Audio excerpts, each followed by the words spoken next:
Hey there, and good evening. We definitely got the news today that we didn't think that we would be getting so soon, and that is that they identified the body of Brian Laundrie through dental records today. And I know that there's going to be so many of you that have a lot to say about that, and so I cannot wait to hear what you have to say. And if it's your first time joining us, what a day to join us. But the Feller fam and a group of people have been on a long journey here, hoping to find Brian and ultimately get justice for Gabby. And well, today it's led us to a very interesting pathway where I've been saying it for a while since we found out that his remains may be there. This might be the end of the search for Brian, but it is just the beginning of the search for answers. As you guys are tuning in, do me a favor, hit that like button on the video that shoots us out into the YouTube algorithm and let me know, where are you watching from? Can't wait to see where everybody's watching from. And I know every time we pull up, we have people literally from all over the world that show up. So we got Tina from Louisiana. Thank you, Tina from Louisiana. We have Wisconsin here. We have Valley Forge here. Lane from Missouri. We have Ashley K from Illinois. That's where I'm at. We have another from Singapore. And last time I think I said, are you really in Singapore? And you said, yeah. I want to go to Singapore and eat at the markets there. Like I heard it's incredible food. Teresa from Rhode Island. We have Julie from England. We have Mairead from Ireland. We have someone from Jamaica. Vanessa says hi from Georgia, Oregon, Virginia, Long Island, New York. Really, people from all over the place tuning in. Excited that we're all here. We have Tiffany who's saying, go Dogs. Sound like people in the South really love college football. It's like when somebody from Georgia or South Carolina or Alabama pops on, they're like, roll Tide, go Dogs. It's funny to me, but they really love their college football. Amy from Sydney, Australia. Michael from Indiana. We already get some comments in. Green Eye Illuminated said, I'm in denial. I think there's a lot of people in denial. Angie, thank you so much for your super chat from Knoxville, Tennessee. You put it in the orange color. Was that on purpose for the volunteers? I don't know.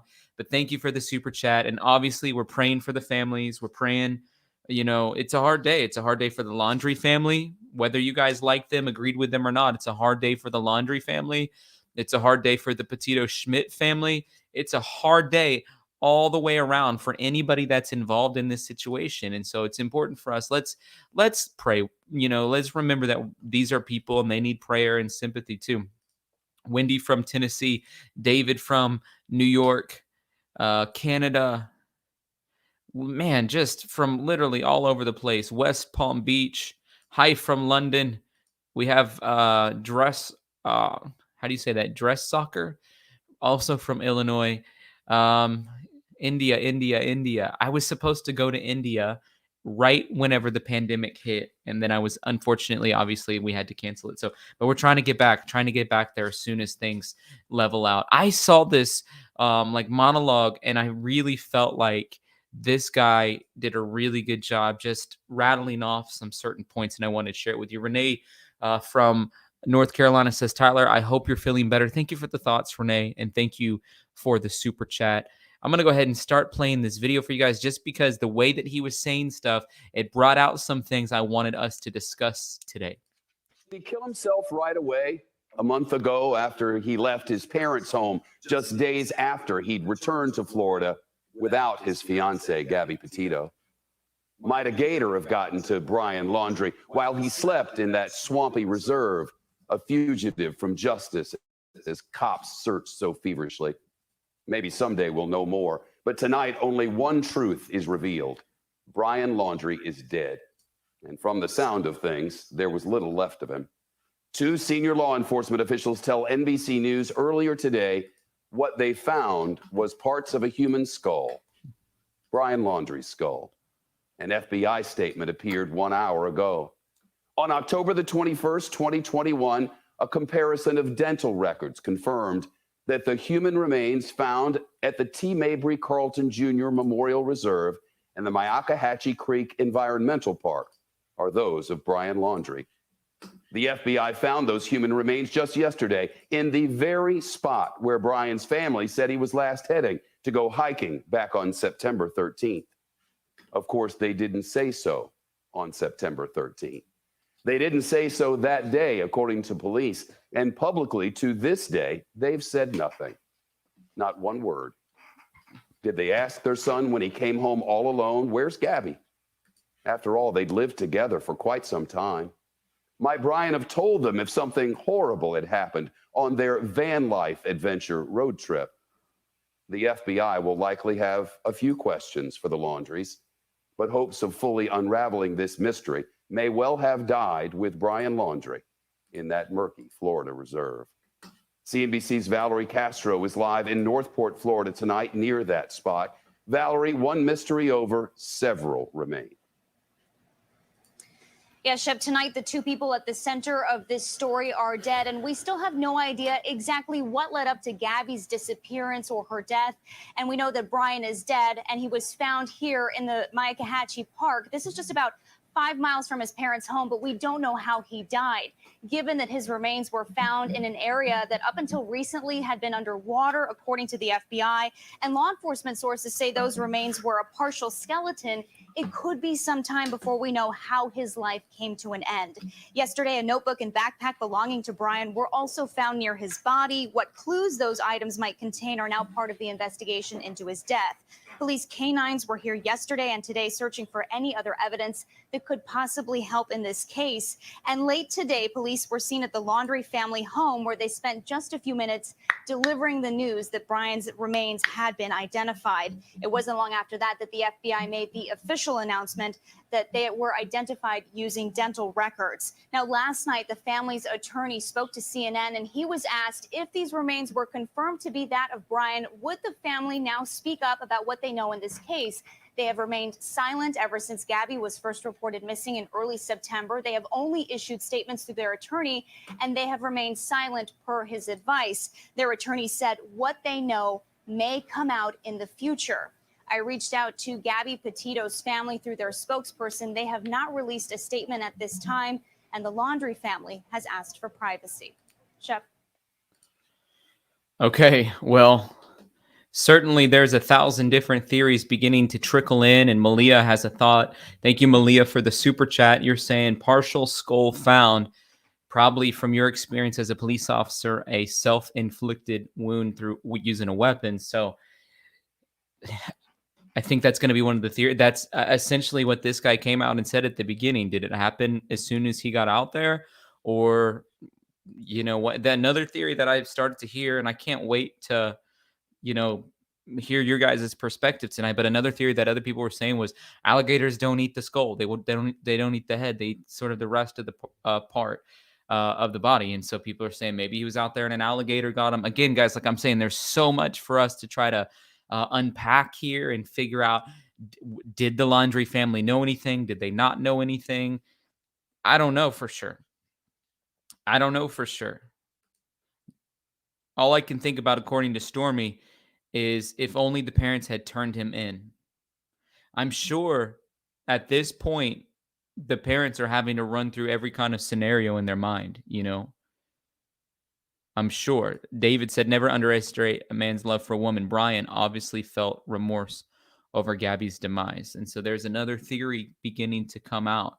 He'd been out there for a while. They assumed that he'd been out there possibly since September 13th or whatever. So, my goodness.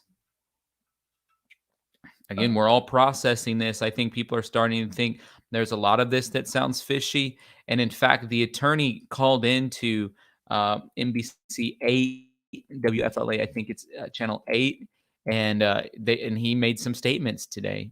If you guys weren't aware of that. And even before this positive ID was made, the family's attorney, Stephen Bertolino, told us Brian's parents are heartbroken. 8 on Your Side investigator Masa Saidi continues our team coverage tonight. Well, the attorney tells me that Brian's parents were very upset Wednesday when the remains were discovered.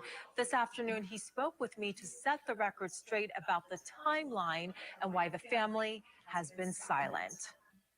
According to the family's attorney, Stephen Bertolino, on Wednesday, Chris and Roberta Laundrie walked down a path that had been searched many times before. 2 Northport police officers following closely behind. Now Chris started to go off the path into the woods. At some point, Chris found a white dry bag, which appeared to contain some of Brian's belongings. The discovery made about a mile from the entrance of the Myakkahatchee Creek Environmental Park. Bertolino says around the same time, officers found Brian's backpack near partial human remains. That area of the park was flooded until recently. You know, Chris told me personally the water was at least waist deep off the trail the last time he was on that trail. Brian reportedly never returned after leaving for the park on September 13th. According to Bertolino, the Laundries immediately searched for him on the first night and the second and third day. Chris also joined law enforcement at the search site 2 weeks ago. Some have questioned the family's discovery after a quick search Wednesday. Outside of those days, did the Laundries make any other stops at Myakkahatchee Creek Environmental Park and or the Carlton Reserve, to the best of your knowledge? Not that I know of.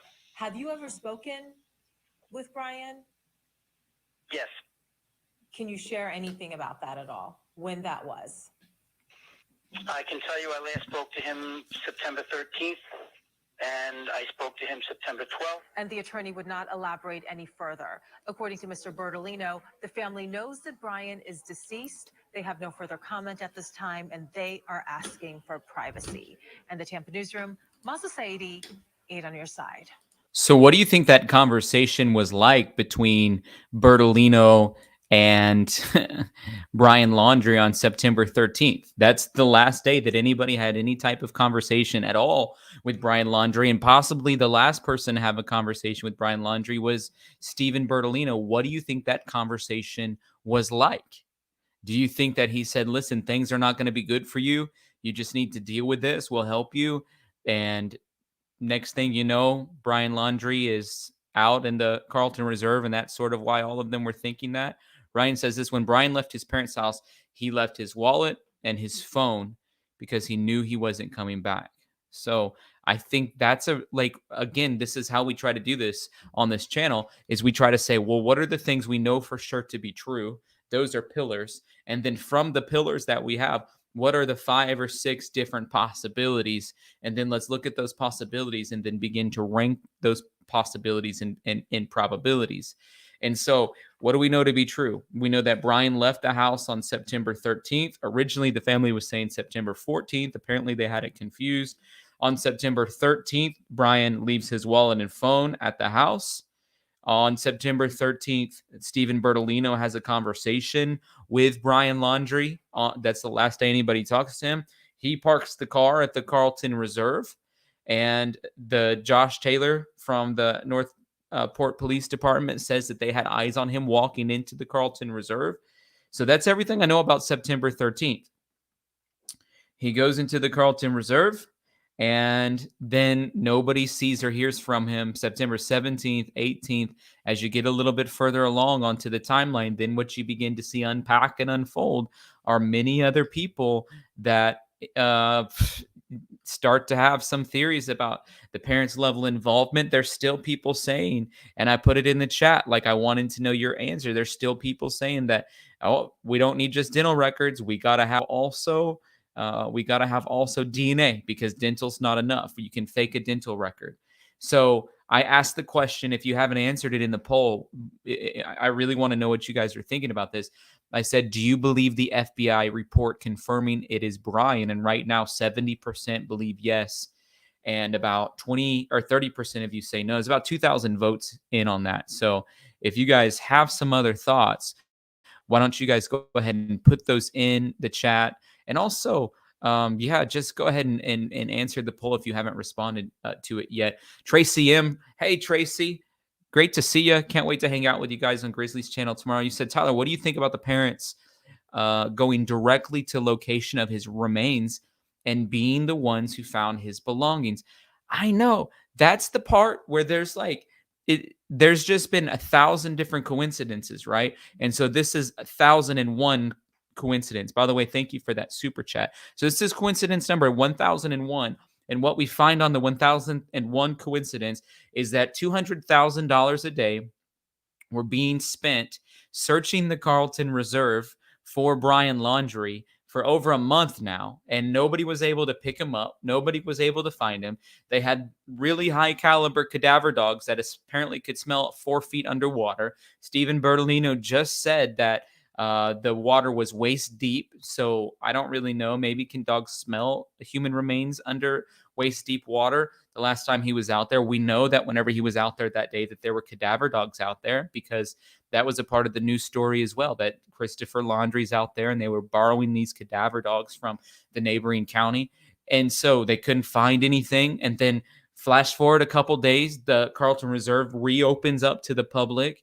And then one day after it's reopened up to the public at 7 a.m., after hundreds of thousands of dollars of financial resources were spent and thousands of hours of manpower was spent searching for a person where they've combed over in sort of like a grid-like fashion, they're unable to find him. And within 30 minutes of Christopher and Roberta being out there, Christopher's second time being out there, Roberta's first time being out there, within 30 minutes, they find evidence of remains and his belongings. So it's either coincidence 1001 or something that the conspiracy theorists can put into their bucket. I mean, it's a pillar for me as far as when I look at things that are factual, but it's very interesting thought to have. Dear Lovely, thank you for the super chat. You say the FBI paid off by Brian Laundrie family. In my opinion, Brian is alive. Well, there's 16 agencies involved. So they would have to pay off 16 different agencies. That's where I struggle with that theory. But I do appreciate your thought, and I appreciate your super chat. Barbara, thank you for being a member of the Feller fam, and thank you for sending in a super chat. You say Brian's parents condoned his suicide because of what he did. Hence, the family camping trip to say goodbye. It's up to God to judge now. I have empathy. I thought that was, I think that's a small likelihood, but I had that thought too. Were the parents well aware of this situation and knew what was happening? They were concerned about him, but they knew that this was going to happen. And I don't know. I mean, that's a theory too that I had thought about in my mind too, Barbara. So I appreciate your thought on that. I didn't want to be the first to say it. I'll tell you that much. But it's not a high probability thought, but it was something that ran through my mind for sure. Southern Gal Jen says, I think Brian lost it after Gabby was found. Yeah, I mean, that's a real possibility. Whoever Duran Brown is, Duran Brown, you can just get off my channel, honestly. I've had so much problem with trolls today, and it's like, people, if you're not going to be nice, don't be a part of this channel. Like, we just want people to be nice and respectful of what other people have to say. And there's just so many trolls. I don't understand why people think they can sit behind keyboards and make judgments about people that they've never met. And it makes it really difficult for people that want to create great content to want to create that good content for sure. Linxia says, all I want to know is what the parents know. Me too. Like, that's going to give us a whole lot of answers for sure. Like, I want to know what the parents know. Can somebody help us understand what it is that the parents know? Because if we can figure out what the parents know, then that either is going to give us a whole lot of empathy, sympathy for them, or it's going to infuriate them. But there's something that I always go back to when I think about the parents. And I'm feeling heartbroken for them today, processing this whole situation with them today. But something that I always think about when it comes to the parents was that there was a moment when Nicole Schmidt was calling repeatedly, trying to figure out where Gabby Petito was. And the calls weren't picked up. The calls weren't returned. And 46 times they had to call 911 to try to get an answer. And finally, from the knock of a door, they found out that Gabby's van was in Florida and she wasn't there. From parent to parent, I've never been able to understand how Roberta or Christopher couldn't have a conversation with the Petito Schmidt family. And so for that reason, it makes me think the parents may know more information. Joe's saying this, if Brian did end his own life, don't you think his belongings would be together in one spot by his remains and not in 3 different places? Well, the reason that that's sort of like possible that it's spread out across several different reasons is because the water was up 4 or 5 feet or whatever, and things are floating around, water subsides, and it sort of just lands where it may. And so I think that's sort of how that ended up happening in that situation. Thank you for the super chat, Joe. Really appreciate you calling in. Anita's saying, exactly, Tyler. I could not imagine ignoring a future in-law ever. It's or never. It's not like, it's not like this is somebody that they didn't have any idea who they were. You know what I mean? It's like they knew who each other were. Very interesting. Very interesting. By the way, we got some brand new emojis for people who are part of the Feller fam. Let me know what you guys think about those emojis. If you guys don't mind, we have several new emojis that we released today. We have Girl Detective. We have Let's Pray for Them. We have a very interesting emoji. Let me know what you guys think about the new emojis that we have. And Karen, thank you for the super chat. You say, do you think the coroner will release more info? I think the coroner will release more info. The coroner in Florida or the FBI may release more information about Brian. I think they'll have a formal press conference at some point. Today, they just sent out a press release, but I could imagine them having a formal press conference in the near future, maybe even tomorrow.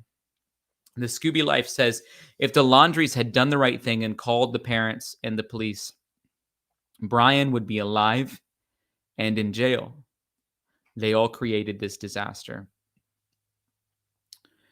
I bet as a parent, they're kicking themselves of what could or should or might have, been able to happen. And I'm sure that has to be heartbreaking.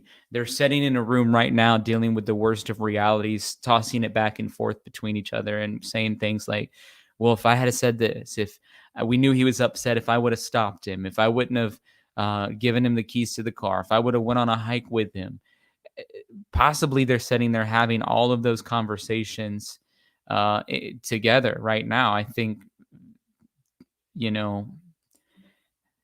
there's a lot that you're saying that I definitely agree with. Connie is saying the friend/lawyer really gave them the wrong advice.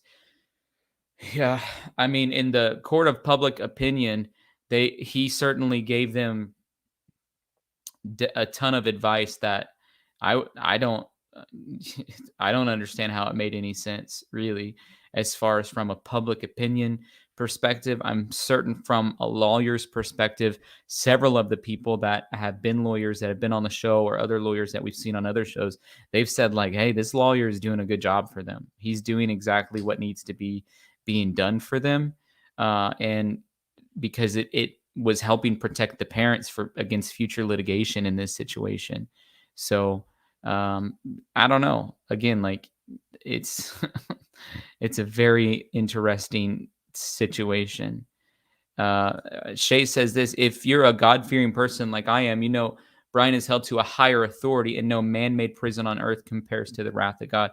Yeah, but the thing is, Shay, that I wish is that we would have had an opportunity to share the gospel with him. That he would have had an opportunity to confront, that he would have had to confront the situation from a spiritual perspective.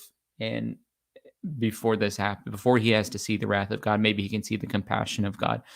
Kathy says this: my question, Tyler, why did they lawyer up if they knew nothing about Gabby? Even, listen, I would imagine they're realizing there's some bad things going on whenever their son rolls into town, who's supposed to be in Oregon at the end of his trip with his fiance, not at home in Florida by himself. So I would imagine that once he started rolling home together, there was a conversation either that took place before he rolled in or after he got home, and they realized in that moment that they're going to have to get a lawyer. And I think it probably took place then, Kathy. Thank you guys for tuning in. If you haven't done so already, would you consider subscribing to this channel? And another thing too, if you guys don't mind, hitting the like button on the video. We have like 4,000 people watching and about 800 likes. And so if you guys hit the like button, it's really helpful. Dakota, thank you for being a part of the Feller fam. By the way, you won the campfire mug, so you need to email us so we can get that sent out to you, okay? You say, will they be able to release more details of the case now that Brian is dead. I really hope so. But from the thing that I was watching earlier, they were pretty much saying, like, it was a lawyer talking. They're pretty much saying that a lot of times this stuff, it comes in through, instead of news media, it's going to come in a court situation. And so we got to see how that sort of plays out in the legal environment. Tiffany says this: they need to flip those regrets to justice for Gabby's family. First apologize and then give answers and her belongings back. And I wonder how the Petito Schmidt family is feeling. They released a statement and saying right now they're grieving the loss of their daughter. And when the time's appropriate, they'll make a statement in regards to Brian Laundrie. But I wonder how they're feeling. Are they breaking with compassion for Brian Laundrie's family? Are they saying, yeah, we know what it's like, because both of our kids went and did this? Or are they saying, if you guys had a better watch on him, then he wouldn't have ran off and we would have been able to have some answers? I wonder what that dialogue's like in the Petito Schmidt family right now. Jeff, thank you for the super chat. You're saying, I'm thinking early on Brian's parents, and the law enforcement were convinced Brian was dead and somewhere under the water.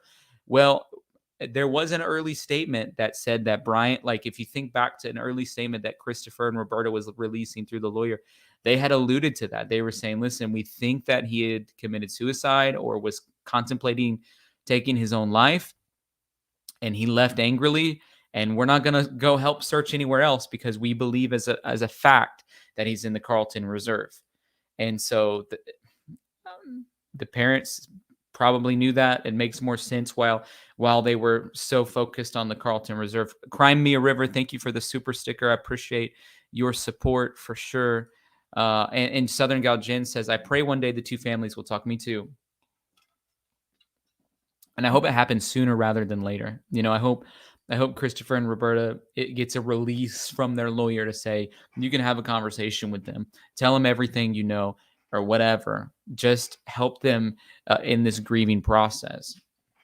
I don't know if that's going to happen, but I think it'd be great if it did happen. Joe says this: Tyler, do you think he wrote everything like a confession in the notebook, and that's why it was in the waterproof bag? A part of me thinks that maybe, I wouldn't be surprised if he drew it in picture form based on his artwork.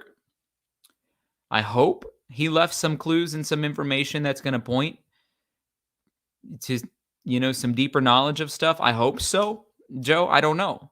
I really hope so. I hope there's a confession in there that's going to give some answers. If, again, I would assume right now the FBI out of Denver up in Wyoming is scratching their heads saying, all right, do we have enough on Brian to bring charges against him?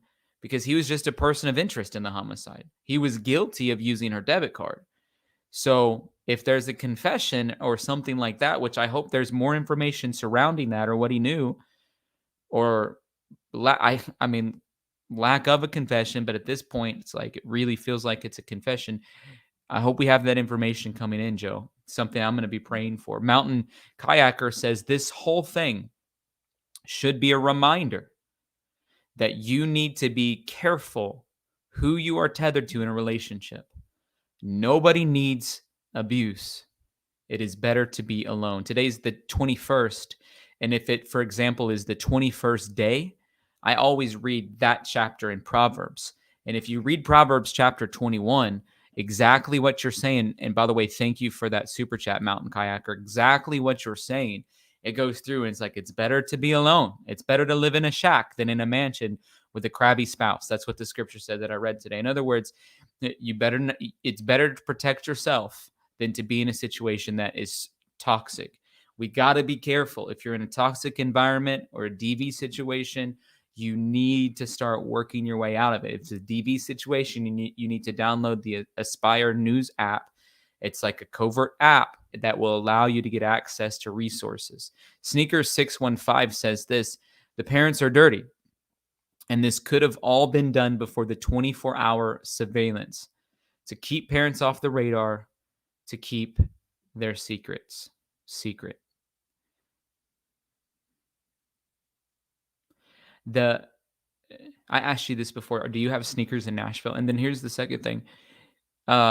They were surveilling Brian at the point that he went to the Carlton Reserve. So they were already under surveillance. It wasn't as like thick of surveillance as what they have been under, obviously, with protesters and media out there 24/7, but they were under surveillance at the time. So it kind of like flaws that theory just a bit, but it doesn't mean that it's impossible either.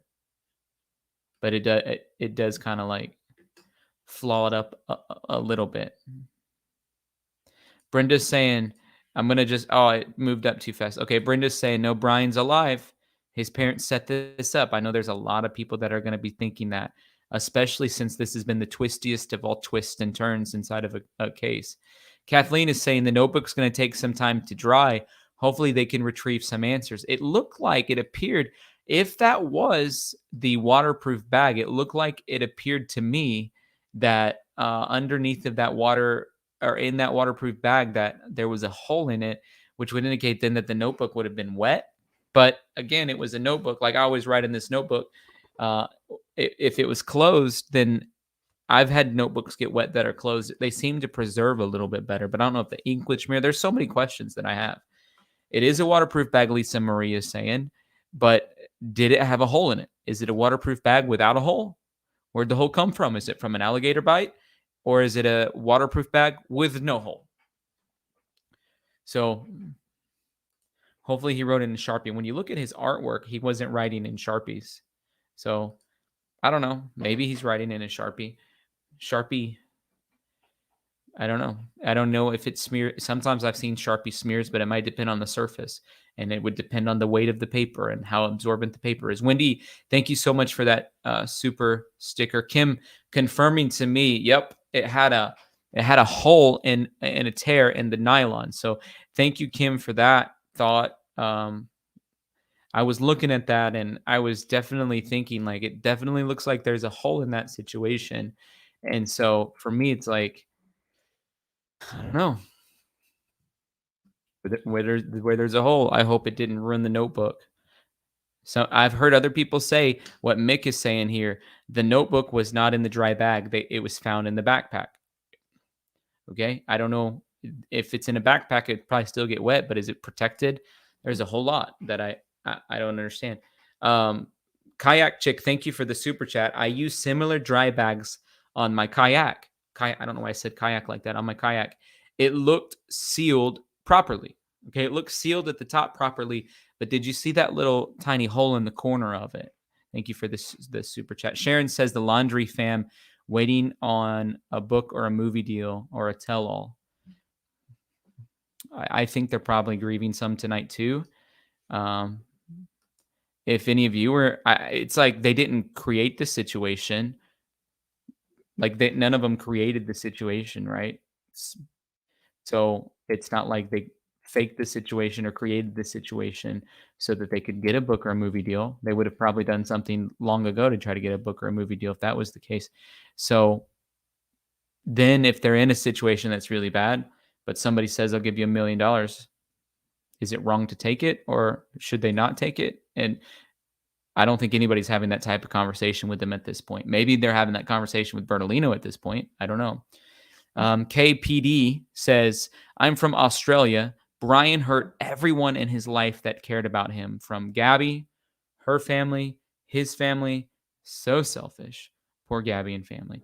Thank you, KPD, for that super chat. I agree. It's like there's a trail of destruction that has surrounded him. There's a trail of hurt around him that has hurt other people. Alice, you're saying, why is everyone thinking notebook? Compact Mac computers are called notebooks. Well, Alice, two reasons. One, he was an artist, so he constantly had notebooks with him that you would write in.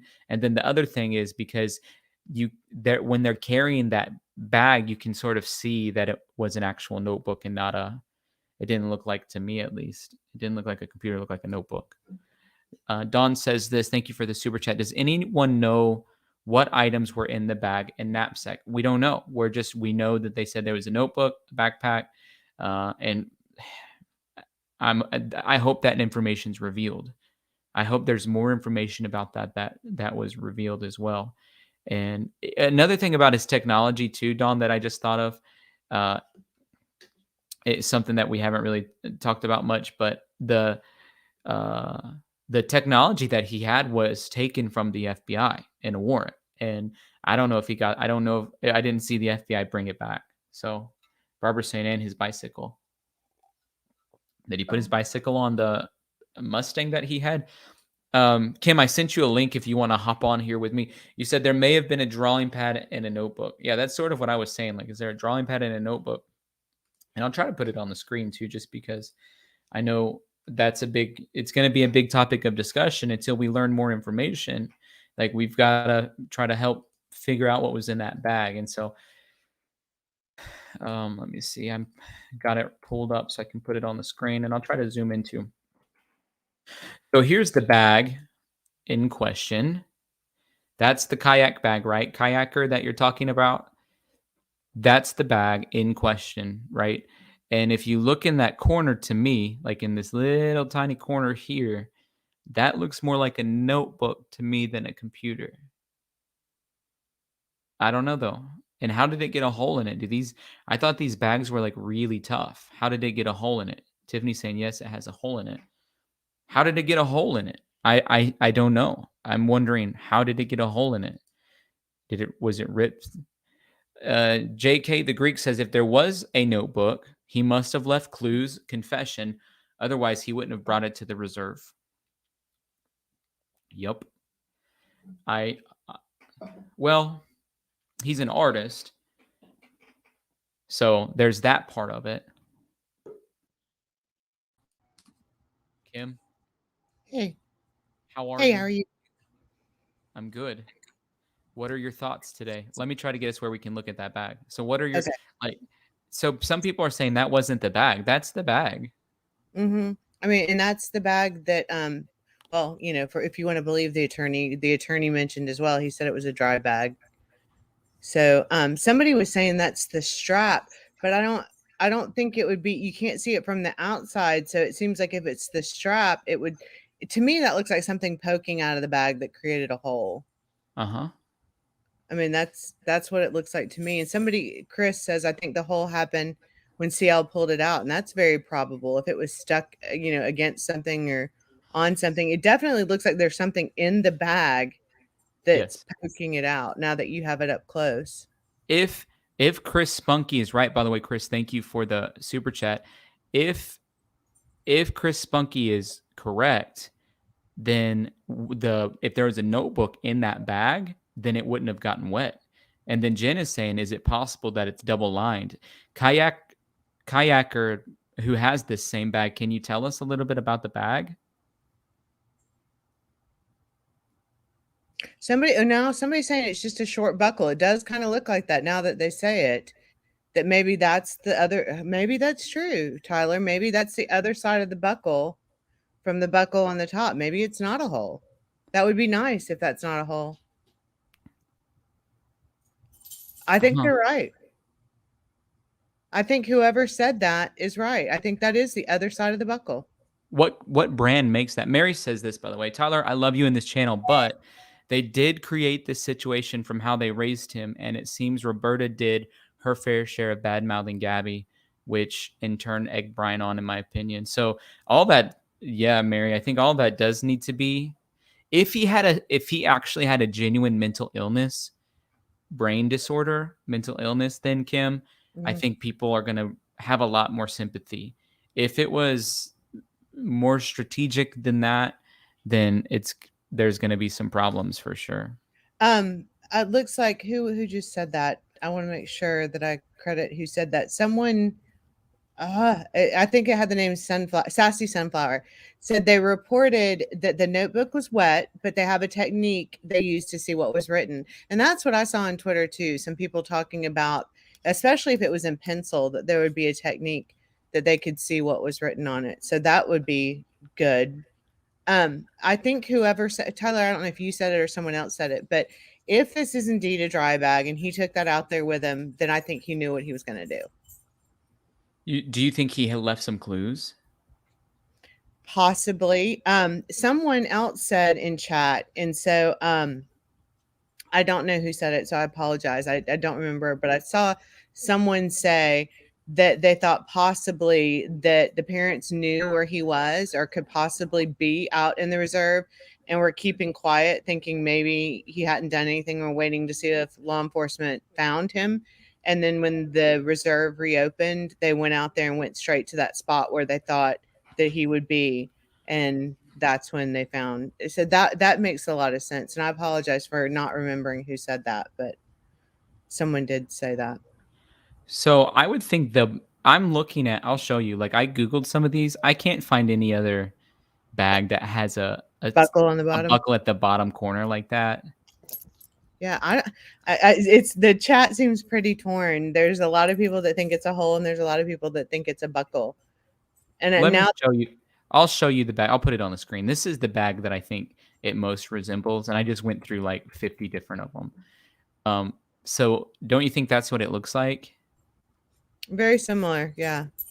So when I look at that one, it's not. There's not a buckle at the bottom of it. It circles around the top, right? Unless it's being held sideways. Let's Like, get what a if, full view. yeah, what if Chris is holding his sideways, and so the bottom is actually the top? Do you know what I mean? I know what you're saying. That's why somebody said turn it sideways in the chat. Yeah. But then the roll top would be over there too. I don't know. I really don't know. Oh my goodness, this is wild. This is Jackie's saying it is being held sideways. Jeff says this. Thank you for the super chat, Jeff. Do we know if it's a paper notebook or a digital notebook, like an iPad or something? Is it an iPad sticking out of that hole? It's a paper notebook, Kim. Like, Yeah. Yeah, I think that because they mentioned specifically that they were going to try to restore what was written on it. So I think that has to be, that's not saying that there wasn't other things. That's what I was saying. There might be a drawing pad. I mean, if he went out there without technology, he probably had a drawing pad, a notebook, multiple things. Unless he specifically went out there to unalive himself, then that would be, a different story. But Maureen sent me a picture today, and on the Feller Fam Facebook page, she commented on it, and she, I think, emailed it to me. But she was saying it looks like, and I remember these composition notebooks that I had that were black mm-hmm. on the white sides mm-hmm. and the white speckly front cover. Mm-hmm. And The that's meat. sort of like I could see it being that. Yeah. But Chris Spunky says, yes, the clip would be opposite side by his hand. So we can't really see the other side of his hand, like on the back side of his hand, like towards his pinky.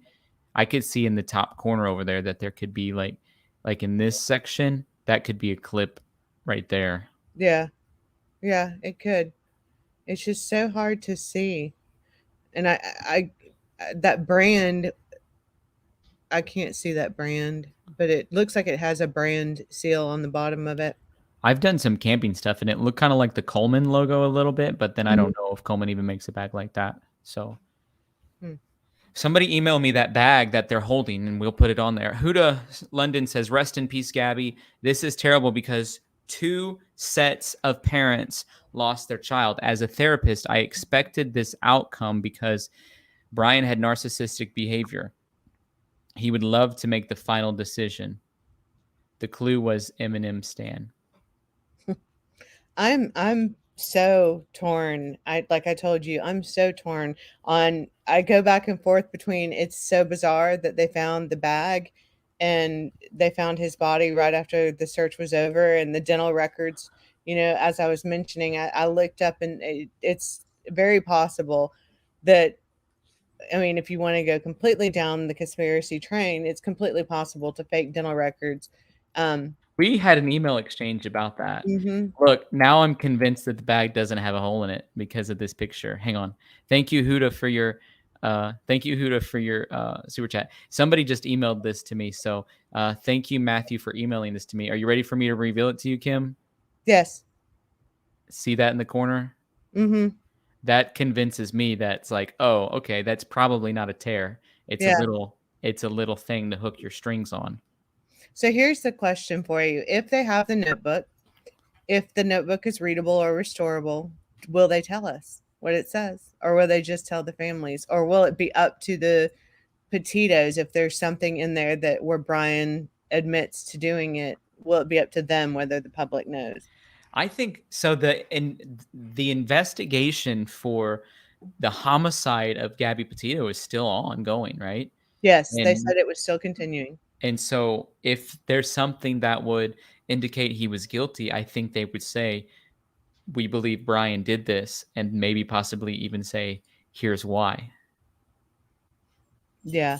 Yeah, I think so too. I hope so. I mean, it would be, I mean, not that they owe us any of us anything, but it would just be, I think at this point people need to know, if anything, especially if the Laundries did not, aside from there may even be more to that, right?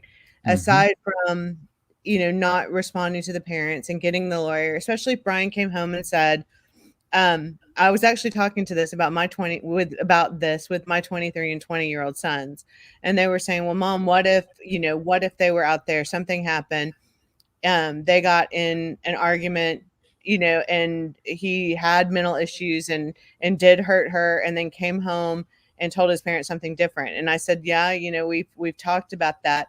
And they said, I could even see him blocking the number so Mhm. that his parents wouldn't know that her parents were calling. I'm like, really?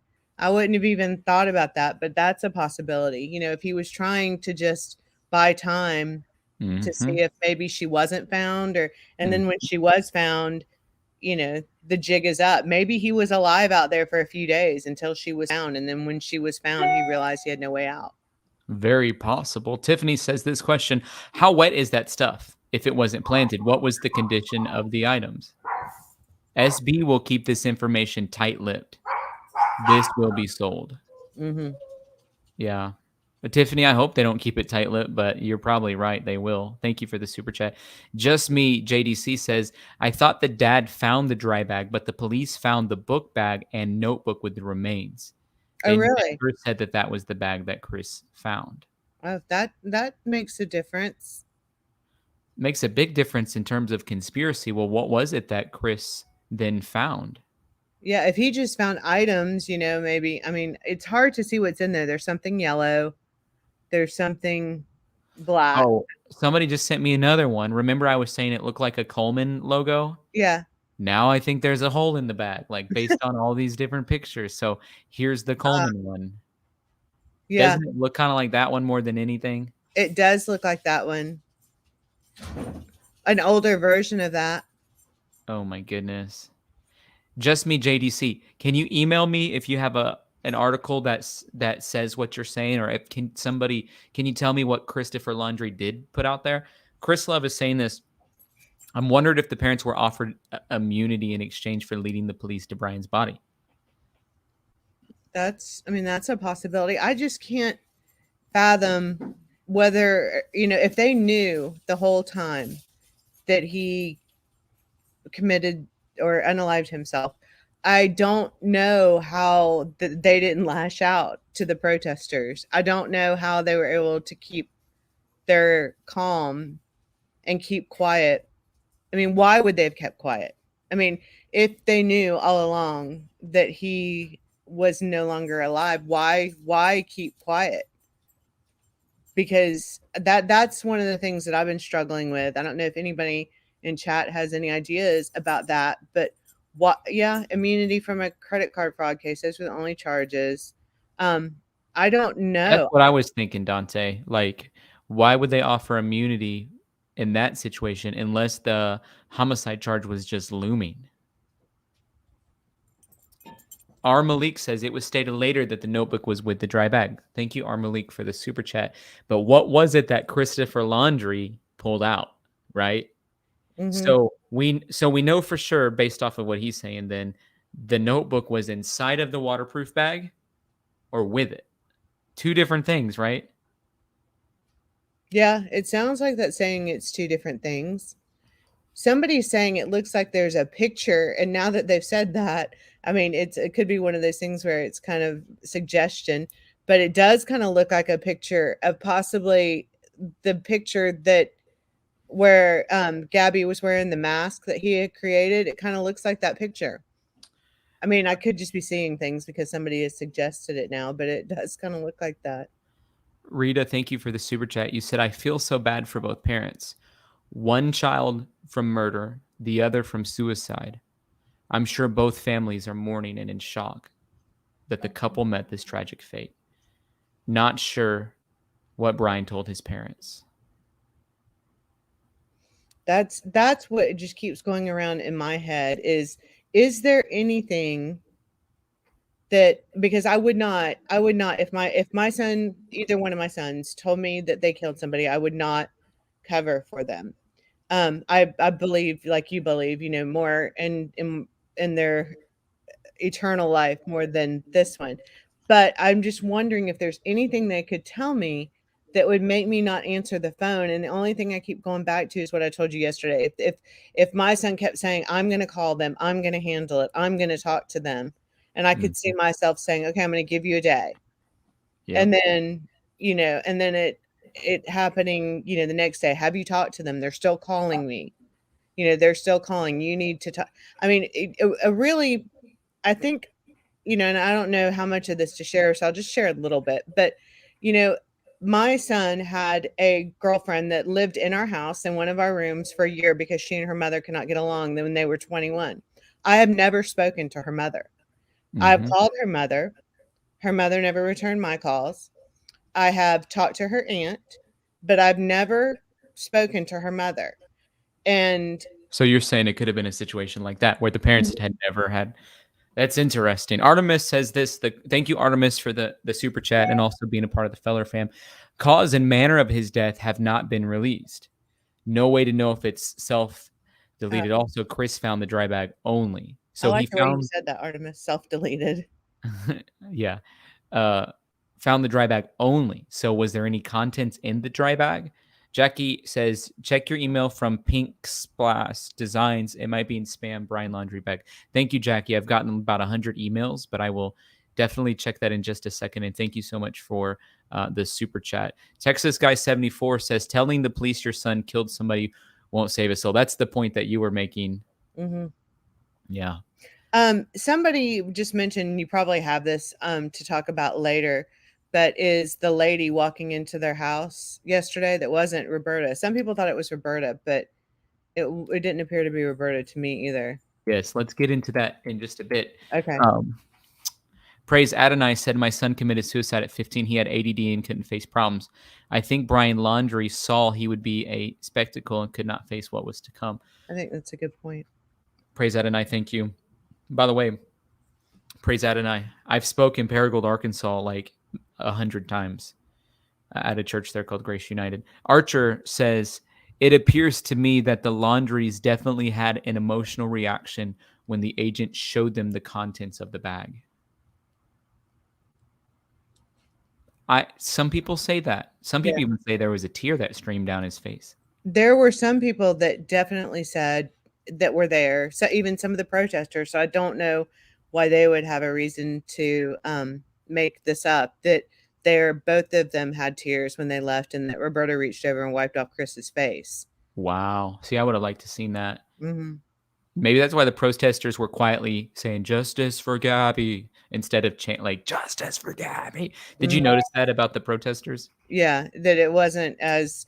But then they went to their house and called them murderers whose son was going to burn in hell. So, Malik, thank you for the clarification on this, because I haven't been able to get a solid document either way. I haven't either. But you're saying a source close to the investigation told CNN the notebook was found inside the dry bag. And I was going to say, well, we can't trust the close things that come to CNN. However, the last time someone close to the investigation told CNN something was that Brian's remains or body or whatever had possibly been found in this area. And then he went and nothing happened. And everyone was like, oh, it's just a spectacle. And here we are a few days later in that same spot. So it goes to show you that maybe the close sources to CNN, some people speculate it's Stephen Bertolino is friends with Chris Cuomo, and he's the one out there putting it out there to Chris Cuomo and saying it's off the record, close. NBC just posted an interview with Stephen Bertolino. We played an interview with Stephen Bertolino, but Linksea, send me that link. I would love to be able to play it, and thank you for the super chat. Did you hear, Tyler, that one of the lead investigator for the Northport PD said that there were a lot of weird things about I can't remember the terminology he used, but there were a lot of weird things about the investigation that they were going to be looking into. And it was just interesting that he used the word weird.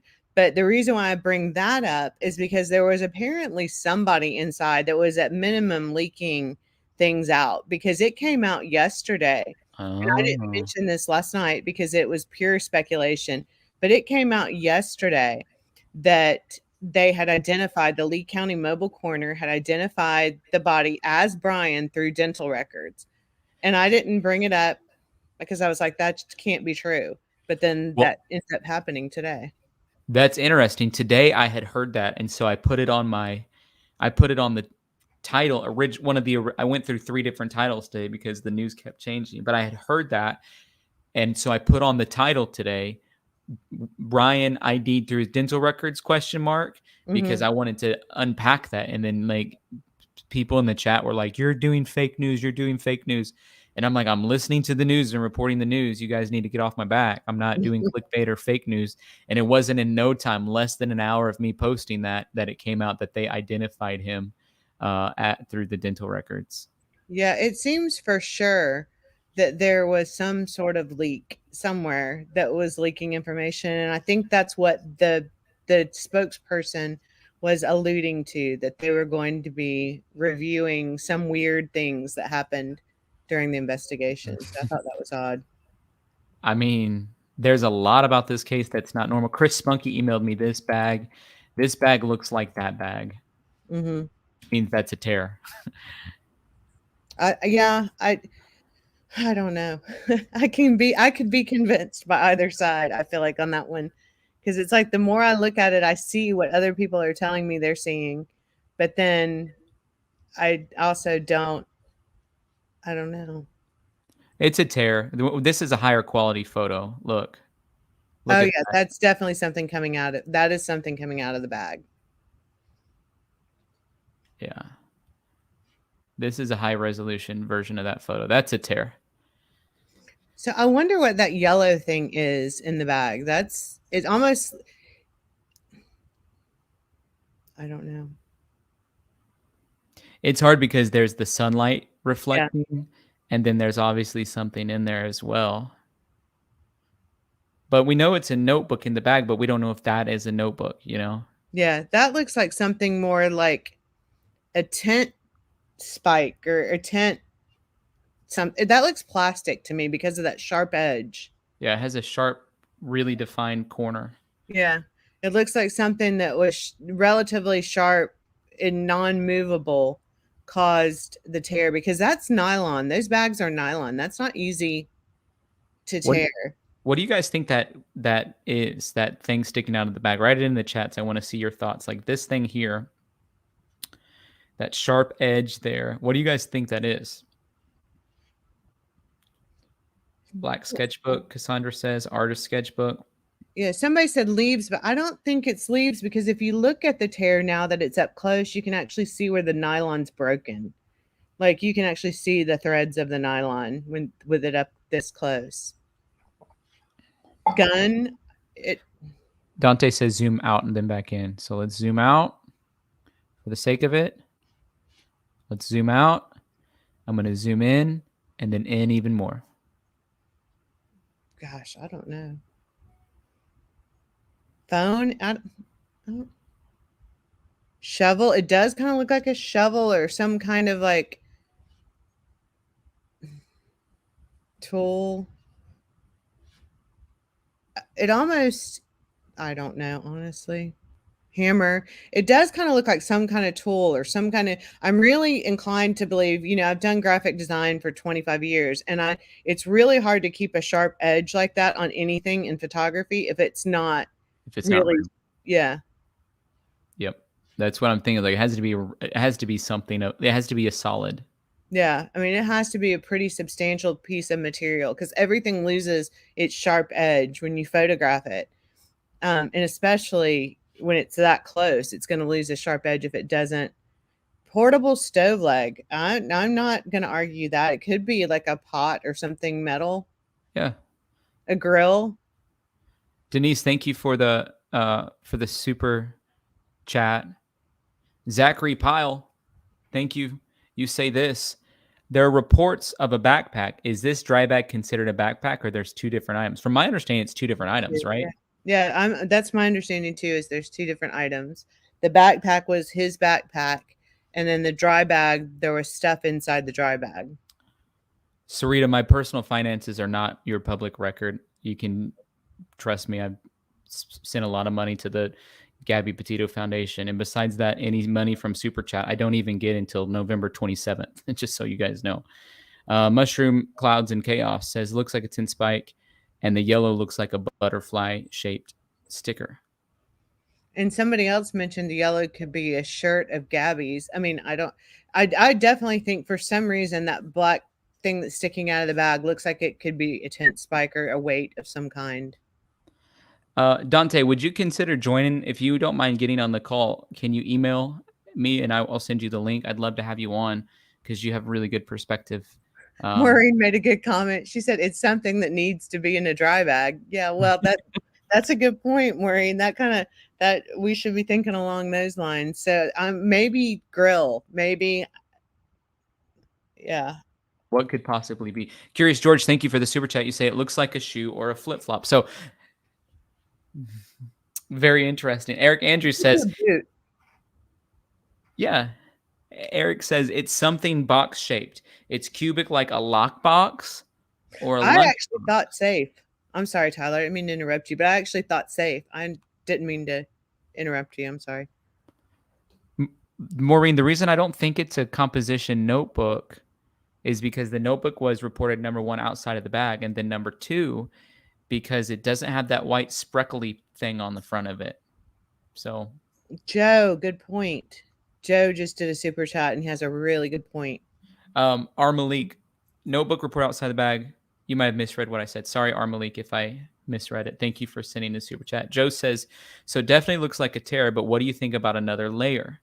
Why would they be holding a bag like that with a hole in it that can fall out? I think he might be right. When you look under, like up from it, you can see that there is possibly another layer, a liner layer.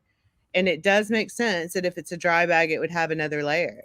So then it could be a book pressing against the edge of the inner liner that would make that sharp edge like that. Or a notebook. Look, though, follow me on the shape. All right, you see my mouse? Up, up, up.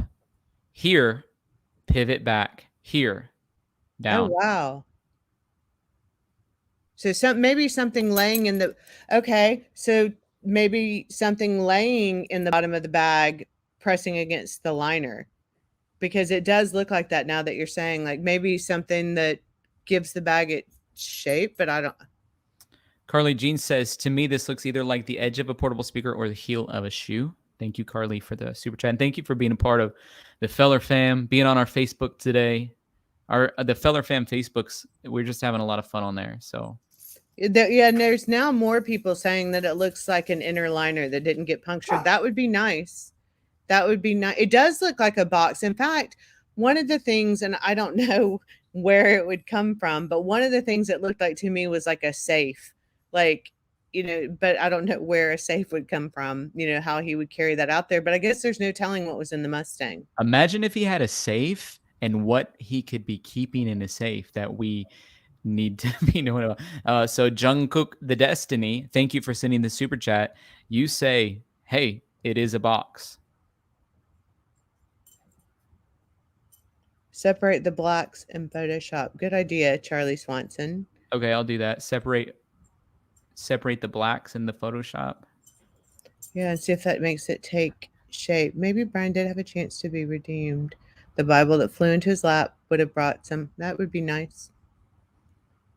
Sarita, you can email my accountant. Her name's Rose at tylerfeller.com. 100% of any proceeds from my YouTube channel goes into a 501c nonprofit. I had a conversation with her today asking her about all of it. You can email her, Rose at tylerfeller.com, if you're really interested. Okay, Patricia Douglas sent you the vid of Chris finding the bag. They mentioned the backpack found. Gabby's dad is trying to turn all his energy to POS. have they commented that. So Gabby's family, Patricia, have made just a really small comment, and basically what they said was that they're mourning the loss of Gabby at this time, and they'll make a later statement about Brian. Toby says this flip flops. Thank you, Toby, for the super chat. Yeah, I could see that. Dana, Especially if there was a liner. I'm sorry. Dana says orange peel. Linksea says, I sent the vid link to your admin at Tyler address. The admin is my assistant, and I don't. So you need to send it to press@tylerfeller.com.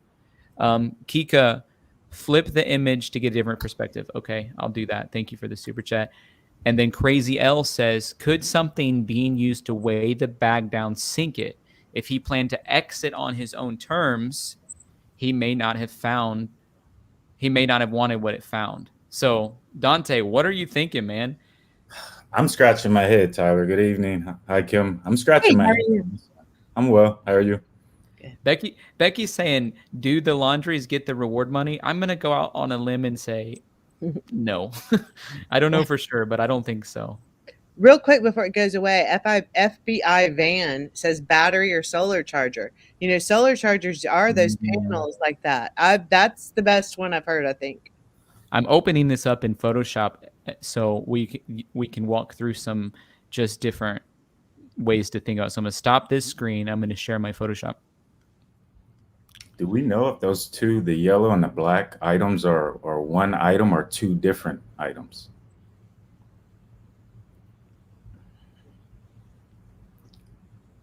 I don't know. Way to make us think, Dante. Somebody was asking who cares, and I think the only reason why we're thinking about it is what could possibly be in there that might help give some answers. I think, like how long he was there. We want to know what, if we don't get to know, if they don't release the information, we want to know what we need to be demanding to know is in that bag as the public, honestly. Yeah, how long was he there? How long did he plan to be there? So I'm just going to do like a new thing so I can flip it. We'll do 19. And then we'll just... Parapa said, who would put things in a waterproof bag if they plan to kill themselves? Well, maybe if it was the waterproof bag was out there with him, if he was, that's kind of the question, like what's in there will tell us, did he plan to unalive himself or did he plan to try and hide out there? Depending on what's in that bag will tell a lot about that answer, I think. Right. So we're turning it sideways, upside down, other angle sideways. Now with it upside down right there, Tyler, it definitely looks like something square or rectangle. It for sure looks like. Let me open up a new tab because I accidentally did something the way I didn't want to do it on here. This is like not what I thought we were going to be doing tonight, but solar panel. I think the solar panel resonates with me because then that would seem to indicate that he was going to try and hold out until he found out if they found Gabby's body. I mean, in all actuality, where her body was, not, for the grace of God in the Red, White, and Bethune video, would she probably have been found? Right. Right. I agree. Red, White, and Bethune definitely closed the gap on finding Gabby. Yeah, praise the Lord for Red, White, and Bethune. Gopher says, at Tiff G, son of Sam Law prevents profit from murder. Nothing will be sold. Please leave the intelligent theories to somebody else. He's the chat pro. Thank you, Gopher Broke, for saying that. I like your name too, Gopher Broke. Oh, someone said, and it could be that simple. If it's square, it could be a drawing pad. Yeah. Eric says, really looks metal. That's the thing. That's the counter. Eric says it really looks metal. The appearance of weight, most of all, it's punctured the nylon, so it's sharp too. Sure. Thank you, Eric, for your super chat. I think, to me, Kim, I'm leaning towards it's something metal. Yeah. Makeup Queen says the yellow might be Gabby's sunglasses. Oh, my gosh. So my husband's going to throw another wrench in there and say it looks rubber to him. I thought it was plastic when I first saw it. It looks hard, like a hard plastic to me. Texas guy says it's the black backpack. Okay. Oh yeah, that wouldn't be square. Mushroom Clouds and Chaos, thank you for the super chat, and thank you Texas Guy for the super chat. Now that it's upside down, it looks like a hiking boot. It's square though. Like I'll outline the square so people can see it, and I'll try to zoom in a bit. So, and Melissa said she still thinks it's a clip. Melissa, you and I agree on a lot. I follow you on Twitter. I don't know if you know that, but I just see when it's close up like this, I can see the torn nylon. That's what kind of convinced me it was a tear. Right. Yeah, it's a tear. So look, if you follow this line up here, right, straight line, then over here, straight line, then down, and then around. So it ends up just being a square to me. Mm-hmm. What do you guys think? I can't call this one, Tyler. I wish I could. My brain would just give me something here, but I am really. I just don't have anything on this one. It's tough. It's really tough. Do you guys see the blue lines I'm adding? A lot of people are saying a bag inside the bag, and then somebody said, I have a solar panel. Hold on, because I'm going to see what they said, because that's what it's. The chat's going so fast. I have a solar panel. It's not that shape or that large. Okay. I think there's different. Oh, picture frame. I could buy that too. I can buy the picture frame. Do you guys see this line right here, though? Mm-hmm. It'd have to be a large picture. But why would he have a picture frame? If he was see, those are the two things that are like throwing my mind. If he had a picture frame, then I would think he was going to kill himself, right? He wanted to look at a picture, have a few days of melancholia, I guess, and then do what he was planning to do. If it was something like a solar panel or a stove, then I would think he was trying to wait it out and see if he got caught by them finding her. Picture of him and Gabby. Yeah, I could see that. Oh, imagine that. Imagine if that's what's in there. Tina says it looks like a small black metal lockbox. Alessandro Griego says, you people keep saying it was Brian's body. OMG, they never said it was a backpack and notebook. Hello? They did, though, didn't they? Didn't they, Dante? Yeah, so what I heard was the dry bag in addition to a backpack. I don't believe we've seen any photos of a backpack, but I was under the assumption that there were two different bags. One was this dry bag, and then a backpack, a traditional backpack. That's what I understood. Somebody said this could be the laptop. There must be some talk about a laptop because a lot of people seem to think that. So they were saying maybe this was the laptop the FBI was looking for. I don't know. My husband's a computer engineer. Does that look like a laptop?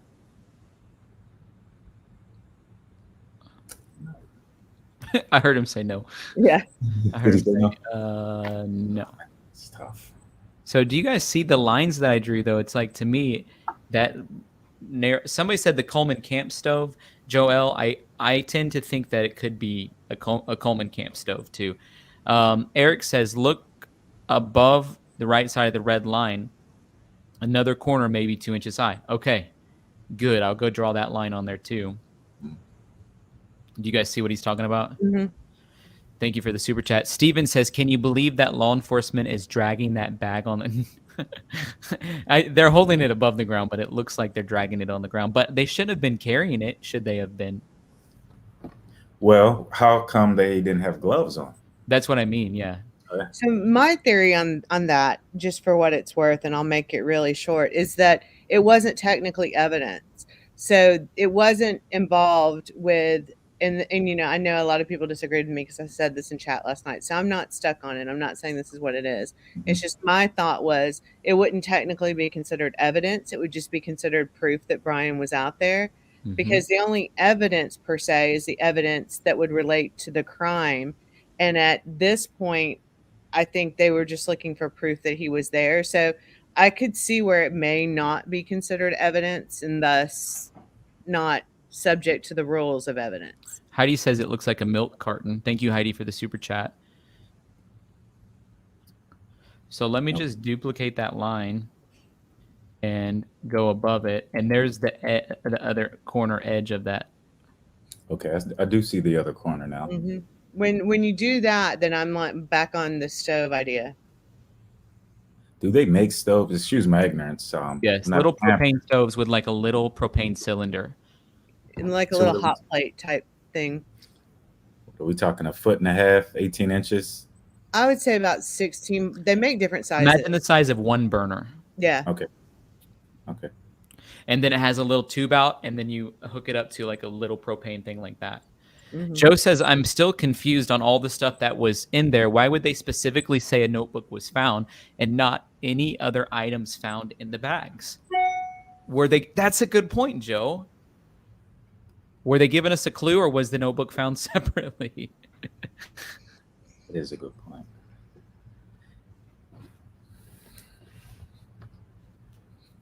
I'm trying to read everybody's ideas. Somebody said, a gun box, which I could buy. I could buy a sharp-edged gun box. What Wait, about a that's hammock weird. holder? I don't know if the hammock holder is in a box because Yeah, that could be. I mean, it could be some kind of box holding something. In which case, we could probably guess all day and be Sure. wrong. no, but we know he because- had a hammock thing, right? So, yeah, yeah. and there's a little yellow thing. Chris Hanover said it's a thermonuclear weapon. I think he's teasing us. Portable hard drive. I don't know. It wouldn't be these days. Portable hard drives are pretty small. I don't know that it would They're be. small, but also all of their portable hard drives were taken. That does look like a butterfly. Whoever said that, the yellow. It does look like a butterfly. Mhm.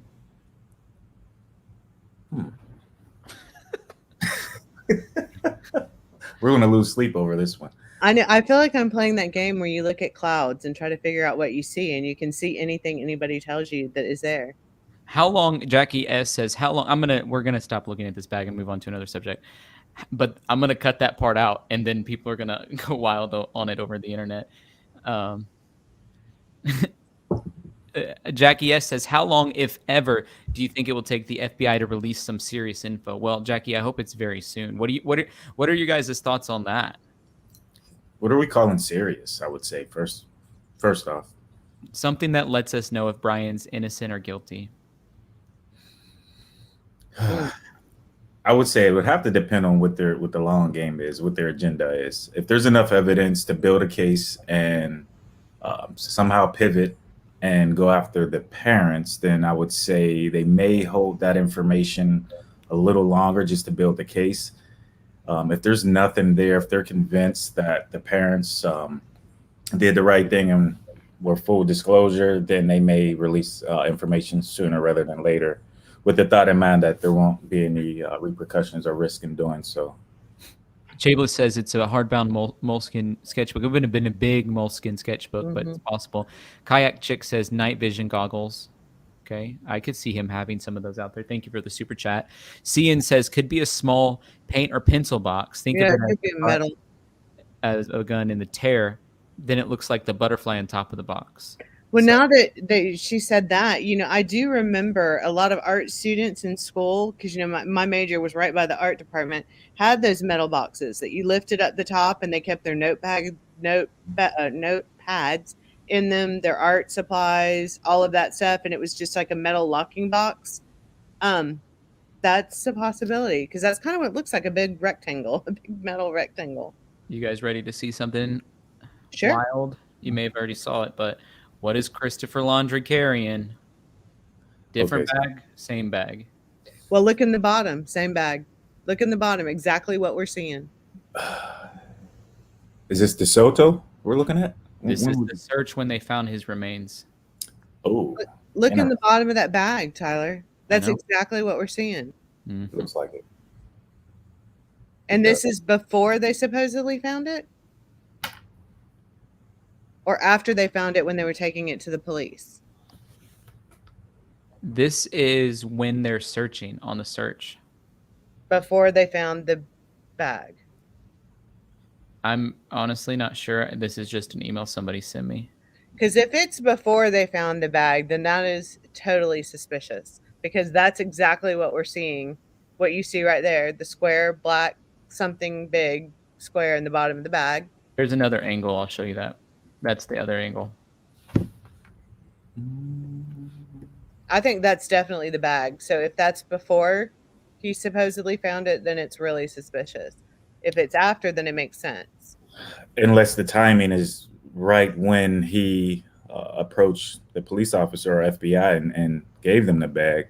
The whole thing, Kim, is suspicious, though. I mean, let's face it. For the parents to, I believe this is mom's first time on the search, and they just within 30 minutes of arriving, just happened to go where his belongings and ultimately his remains were found. It smells a little funny to me.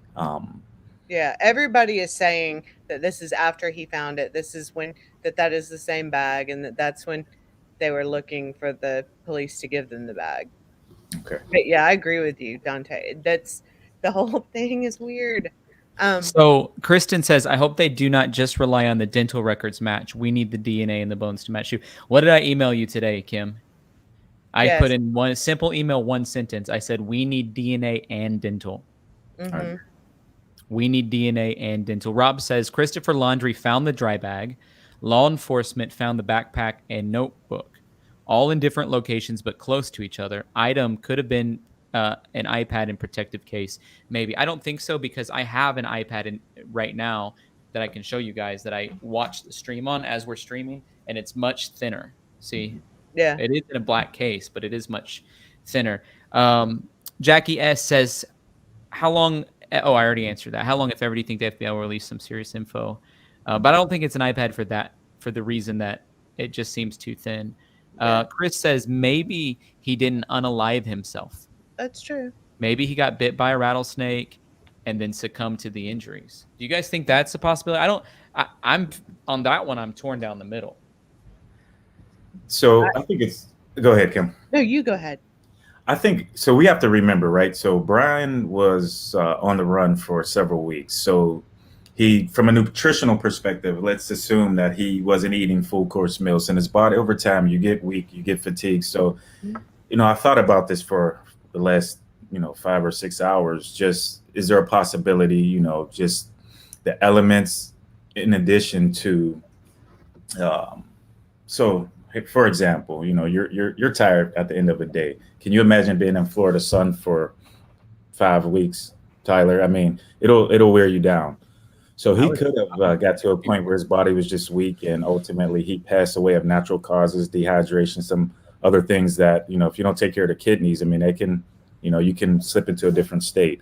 But I believe in my heart that I believe he was bobbing and weaving, if you will, in and out of the woods, and there were law enforcement close, and he went in the water at the wrong time. And unfortunately, he got attacked by something a lot larger than him and stronger than him. Honestly, here's the video of him finding that. This is my first time seeing this. We played it last night too, but I couldn't remember what was what, So he walked straight in there.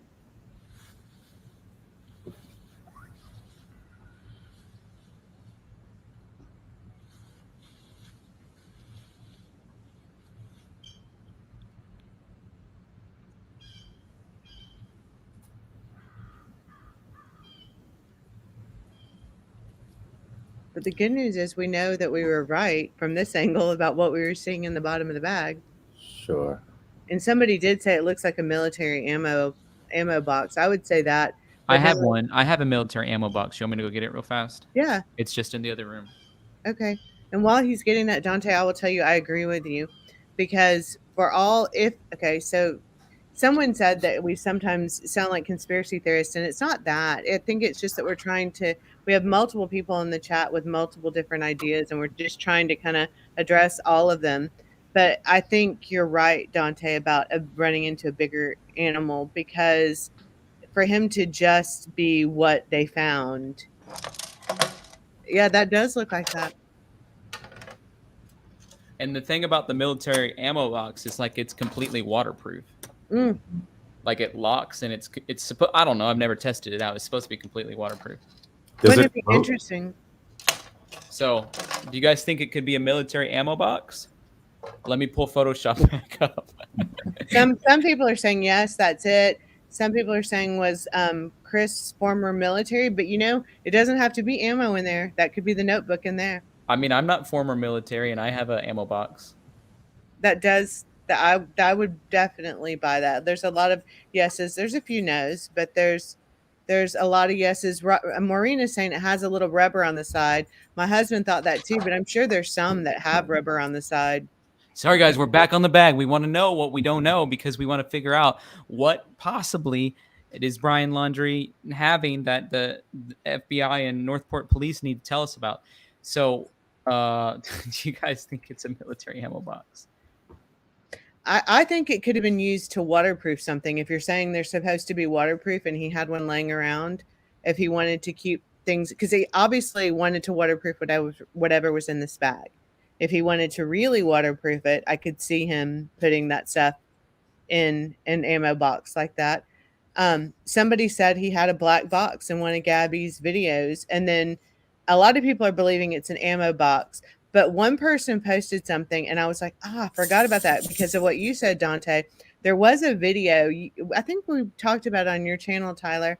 There was a video that looked like it could be either a bird or a person running during one of the overhead WFLA helicopter videos, and they jumped in the water, which would fit exactly what you were saying, Dante. If he was running and had to jump in the water because he just had to, it could have been the wrong time.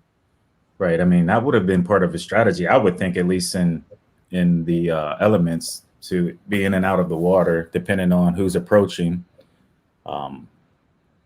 It's just so tough to say. But the condition his body was found in, it's obvious, at least in my opinion, that wildlife got to him. And people keep talking about the gators. We have big vultures down here in Florida, and the vultures. They're worse than the gators. So are the boars. I forgot about the boars. Yes. We lived in the Panhandle. I guess I can say now we don't live there anymore. We lived in Niceville, Florida for 43 years, and we had wild boars on our property, and everybody's like, don't get near them. They are violent. No, it's like wild boars, but wild boars apparently are common in Florida and are very violent. Snake bite, definitely. Snake bites, yeah. Do we know, I've heard a couple different stories. Do we know if they found a weapon or a gun on Brian? There was a rumor by the same people that were leaking the rumor about the dental records, which turned out to be correct. There was a rumor that there was a gun there. Okay. It's a rumor, though, unsubstantiated rumor, but so were the dental records yesterday. Right. And it doesn't surprise me that the dental records were obtained as quick as they were. I mean, FBI, they're thinking ahead, right? Obviously, they're looking for Brian, and to me, it only makes sense to check that box and get his dental records sooner rather than later. So for them to verify and compare dental records, I've heard some of the conspiracy theories. It doesn't surprise me that they were able to get their hands on dental records that soon at all. I mean, EMR, you can send someone's electronic medical record over, That could have been what they captured when they went back, remember, and they asked the laundries for more information. And some people in here were saying they could have collected more DNA in case they found him. They do that with missing persons. They may have collected dental records at that time too. So that could have been one of the things that made it so quick. I know that a friend of mine who is from Lee County was telling me that Lee County mobile coroner that showed up in the RV is amazing. They said it's just my friend is in law enforcement in Northwest Florida and said the Lee County mobile coroner is amazing, like can get things done really fast. It's a full coroner mobile lab. Okay. So Avery, sorry I missed your super chat. She said it looks like a gun case to her. So I think that picture you're showing, someone said in chat, go up and down on the brightness and the contrast, and maybe that'll reveal more on the picture. I'm getting I've literally got 1,000 emails, and every part of my computer is freaking out. There's just so much going on. And then people are emailing me, sorry, Sharon, I forgot to thank you for your super chat. I really appreciate it. I didn't mean to not thank you for your super chat. We got an influx of super chats all of a sudden. And so I do apologize about that. Krista Lynn says something is not right about this whole situation. I agree. It feels, I was scratching my head today, guys, and mixed emotions, honestly. Just obviously, if you look at if we all take a step back and look at where this all started, two young adults, early 20s, go on what's supposed to be a memorable trip. And here we are, 3 months later with, again, more unfortunate news. So it's been a mixed emotional day for me. I think hearing that, or the confirmation that it was, in fact, Brian's skull, just added to the mixed emotions, right? And but even as we get more information, it just raises more questions. Do you guys feel that way as well? Oh, that's exactly what I told Tyler today. Every time I hear something else, my mind changes. Maureen sent me an email and said that it looks like a gun locking box. Thank you, Maureen, for sending that email. It does look like a gun locking box. And someone just said it looks like a Wu-Tang sticker. Is BL a fan? I don't know what the Wu-Tang sticker looks like. Do you, Keith? I do. It's just so tough to say through the bag itself. I can definitely see the butterfly imprint if that was in fact what it turns out to be. What album is it, Keith, that has the butterfly on the front? Shinedown? I think, yeah. I'll have to look at that later. Does anyone know if the teeth were in the skull? I don't know. It seems odd that they would be, but Yeah. we're all kind of quiet on that one. It seems odd that they would be. Okay, someone says, "Can we move on?" We have been talking about that quite for a while. Yeah, we can move. We tried to move on, and then the ammo box thing came out, and it just felt like a really realistic, a really realistic opportunity. So,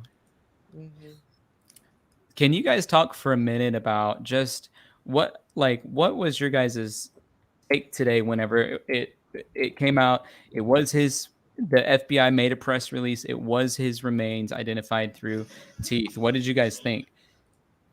Go ahead, Dante. You can go first. I kind of spilled the beans early a few minutes ago, but for me, it raised a lot of questions around our parents and just how they showed up today. 30 minutes in, they were able to locate where Brian's belongings and ultimately his remains were found. So it poses the question that everyone in America that's following this case asks: why now? Why today? Why not week 2, week 3? I guess we got a little bit of help from the dead in week 4, but why now? What? Usually there's compelling things that happen when people do things out of the norm, right? So what happened within these last 24 to 48 hours that ultimately drove the parents to want to wake up today or yesterday, excuse me, and go to the site? Just again, left more questions. Why now, right? Why now? What changed? Someone brought up something interesting today, that they felt that perhaps Brian had a direct line of communication with the parents. That line of communication was broke. The parents got worried and ultimately went to where they knew he was.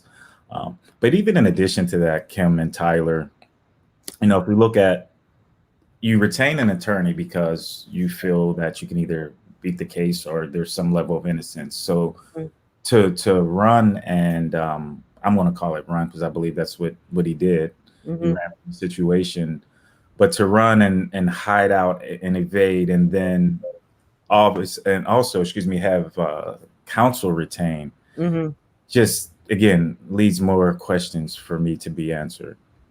I agree with you. And, someone said so much conjecture. I feel like that's all we can do at this point because they're not giving us a lot of true fact to go on, especially at this point. But my thought was the first thing, I had in the back of my head when Diane was talking last night. I love Diane. I love her energy. I love everything about her. I love her spirituality. But when she was talking about the buying of the bones, I was thinking, well, that's not probably possible because of DNA, right? That they could they could match the DNA.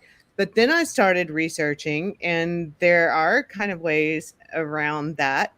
And so my instant thought, and what Tyler and I started emailing back and forth about, was I hope it's more than just dental records, because those apparently can be faked. And even some DNA can be manipulated if you buy those bones Diane was talking about on the dark web. So while I wasn't going down that road with her, I started going, I hope it's not just dental records, right? And then what happens is they announce it's dental records on a partial skull.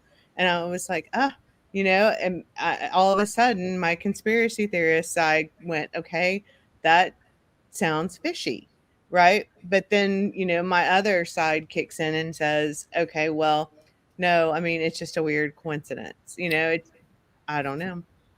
It's It's tough. it's very bizarre. Yeah, it is, and it's tough not to go down the conspiracy theorist route. I mean, because anyone that thinks outside the box and has any level of critical thinking and problem solving, I mean, you're going to start to try and figure this out, right, to some degree, and that's what the brain does. You start to say, well, maybe this happened. Maybe this happened. So that's, in my opinion, normal. But let's go back to something you said, Kim. The law enforcement helping, actually covering up. I think that's a stretch. Were there mistakes made? Were there mistakes made at different steps along the way and possibly more recent? Sure. Okay. But I mean, there are 14 different agencies working together, collaborating from Wyoming to Florida to New York, right? So, I mean, the laundries, the type of pull, clout, whatever you want to call it, that they would have to be able this is John Gotti type of stuff you would need to be able to have that type of reach, right? I just don't really see that capability in this particular family from what I know. So I think that's just a reach. But that was the that was the spokesperson for the Northport PD said there was weirdness that they were going to examine. But I totally agree with you. I think it would have to be, I don't think they have that kind of clout. But someone had asked, how do you fake dental records and how do you fake DNA? And what I found today in my exploration that kind of sent me down the conspiracy theory road for a few minutes was they did not get the DNA from Brian. They got the DNA from Brian's parents.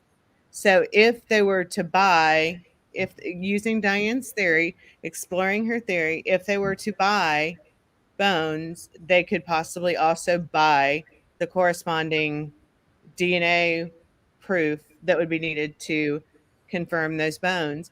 The same for dental records, right? If they were to get the dental records straight from Brian's parents, not from a dentist. I mean, this is pure speculation. Pure speculation. This is just going down that conspiracy road going, how could this happen? Because that's what my mind has to do is how could this happen?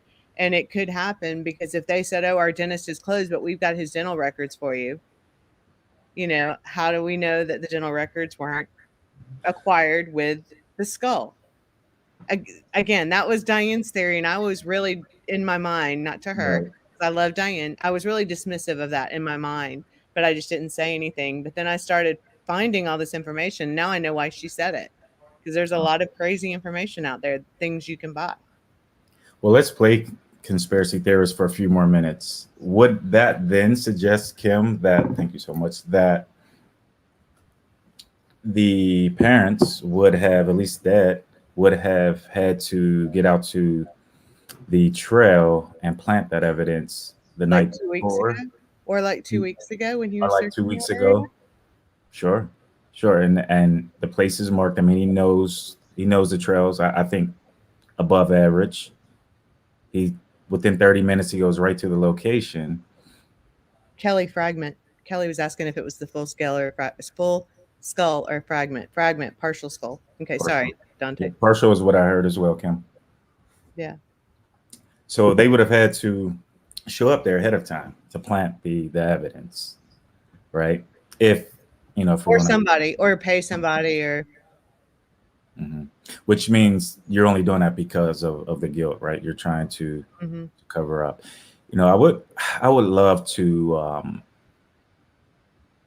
I would love to, if there was. I believe there was. So the female park ranger, not to go too far back. I mean, it's all relevant, but I would love to just get that video and really hear what that conversation with Gabby and that female ranger sound like.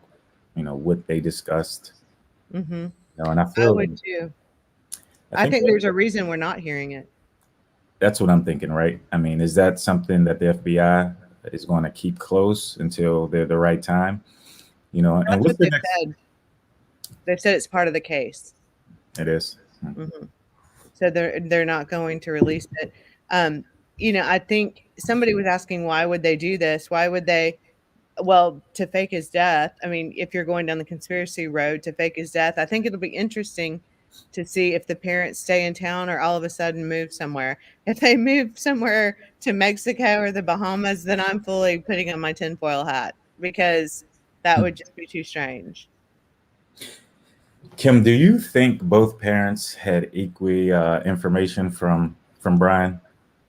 After being married 30 years, yes. I mean, I've been married 25, but after being married 30 years, yes, I think they would be equally involved. And at that point, I think and people can correct me if I'm wrong, and maybe I'm just looking at it through the lens of my own marriage and my parents who've been married for 55 years, but I don't think there's much you keep from your spouse at that point because you're pretty much in it together at that point, everything. Okay. But I think mom might be orchestrating the situation and may know more Mhm. than the spouse. Like she may have revealed things to him as they transpired, Sure. brought him in, later. Um, but I do still think there's also the possibility that I talked to a friend of mine who is an attorney. I know I keep saying I have all these friends, but I am 50 years old, and I've had a very varied variety of life, whatever I'm trying to say. But I talked to a friend of mine who's an attorney, and they would not be able to take their mail.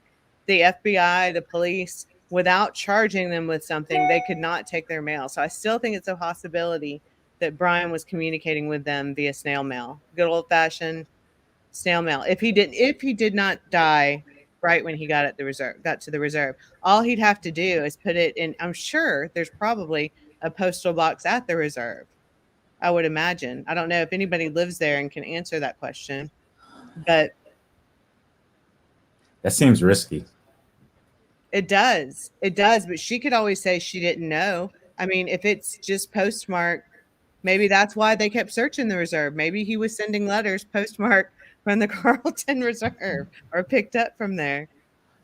I don't know. It's silly, but it's there to me. I feel like the FBI agent said last night, somebody had to have communicated with them, I think, in some way for them to go out there and find that. I think they knew at that point what they were going to find because I think they were sad but not surprised. Mm. Jeff sent a super chat in that said, "Could that thing in the bag be what Brian's holding the nomadic video?" Did you guys talk about that? No, we did not. Somebody did. Somebody in the chat mentioned it. If you want to say, I did again, so we can credit you. But somebody in that chat had said that earlier. Sorry, I had to step away, guys. I had a situation with my church that I needed to deal with, and I texted Kim, and I was like, or emailed her. I was like, "Can you handle for just a second?" So, did you get that email, Kim? No, I didn't. But we just kept on. Okay. We just kept on going. Linksea says, "Can you show the Stephen Bertolino interview I emailed?" Okay, I literally have like over 50 emails. So can you send it again? And it will be at the top of the pile. And then I missed a super chat. I know. So I can't see it. Did you guys see us just super chat scroll through? Nope. I'll look for it. You keep talking. It was Linksea. She said, "Can you show the SB interview?" Oh, before that. It was a different one, yeah. Josette says, "I agree with Jeff. Look at the nomadic static video, timestamp 721. Okay, we'll go do that right now real fast. Okay. Yep, I can't go up any further. Maybe that's it. Timestamp 721, she says, right? Yep. So I put it at 710 so we can sort of work our way up into it. Yamato, I saw your question. We'll address it when we get done with this. 718, 719, 720, 721. Oh. That's a battery. We have one of those in our garage. That's an external battery. But what's on top of that battery? No, not the one in his hand. The one on top of it is the one I'm talking about. That's what you use. You can use it with a solar panel. You can use those to, like, when you're camping, to power stove, power cell phones. It's basically an auxiliary battery that you charge with your car. And we use those when we have hurricane storms. Hurricanes when we're in Florida, snowstorms here. But that's what that is right there. I know what that is. Okay. So That that makes sense. that thing is a battery. Oh, no, I'm wrong. Now that you're zoomed in, that just looks like a briefcase. It looks like a gun thing that I was holding. Yeah. Yeah. Does No, it? I'm totally wrong. Now that you zoomed in, I should have my glasses on. Nope. Now it looks like a. Now it looks like a battery again. Well, That's a different kind. that my husband says the thing in his hand is like one of the. What does that say right It says there? Dino Charge or something like that. Oh, so I was right. Yeah. Yeah. Michelle says, I sent an email. The yellow thing looks like a gun lock. Thank you, Good Michelle. point. Mm-hmm. Thank you, Michelle, for the super chat. Yeah, somebody else sent me a picture of a gun lock thing, and it looked just like that. We got to know though, is that a Dino Charge or is it a gun lock thing? Is there writing, Michelle, on the top of the gun lock? Sorry, we keep circling back to this. I know. Well, it really does. People think it's not important, but in my head, it is, because it speaks to whether or not he planned to stay or whether he went to kill himself. It's I maybe think the that- most important thing for us to talk about. Carissa says, you sent me that interview of Stephen Bertolino. It's like a really long interview. Can you send me an email with a timestamp of something that you think is like the top most important thing out of it? Because I don't know if we can do a full 15 minutes of watching that, but we can listen to parts of it. See, this box has a handle on top of it. Mhm. That's what I find really intriguing. And ours does too, so you can carry it, but it looks different. I mean, I'm not going to say I know for sure. I thought I knew for sure until you turned it sideways. Have you guys talked about this? What are the possibilities that there could have been a death fate? Yeah, we did.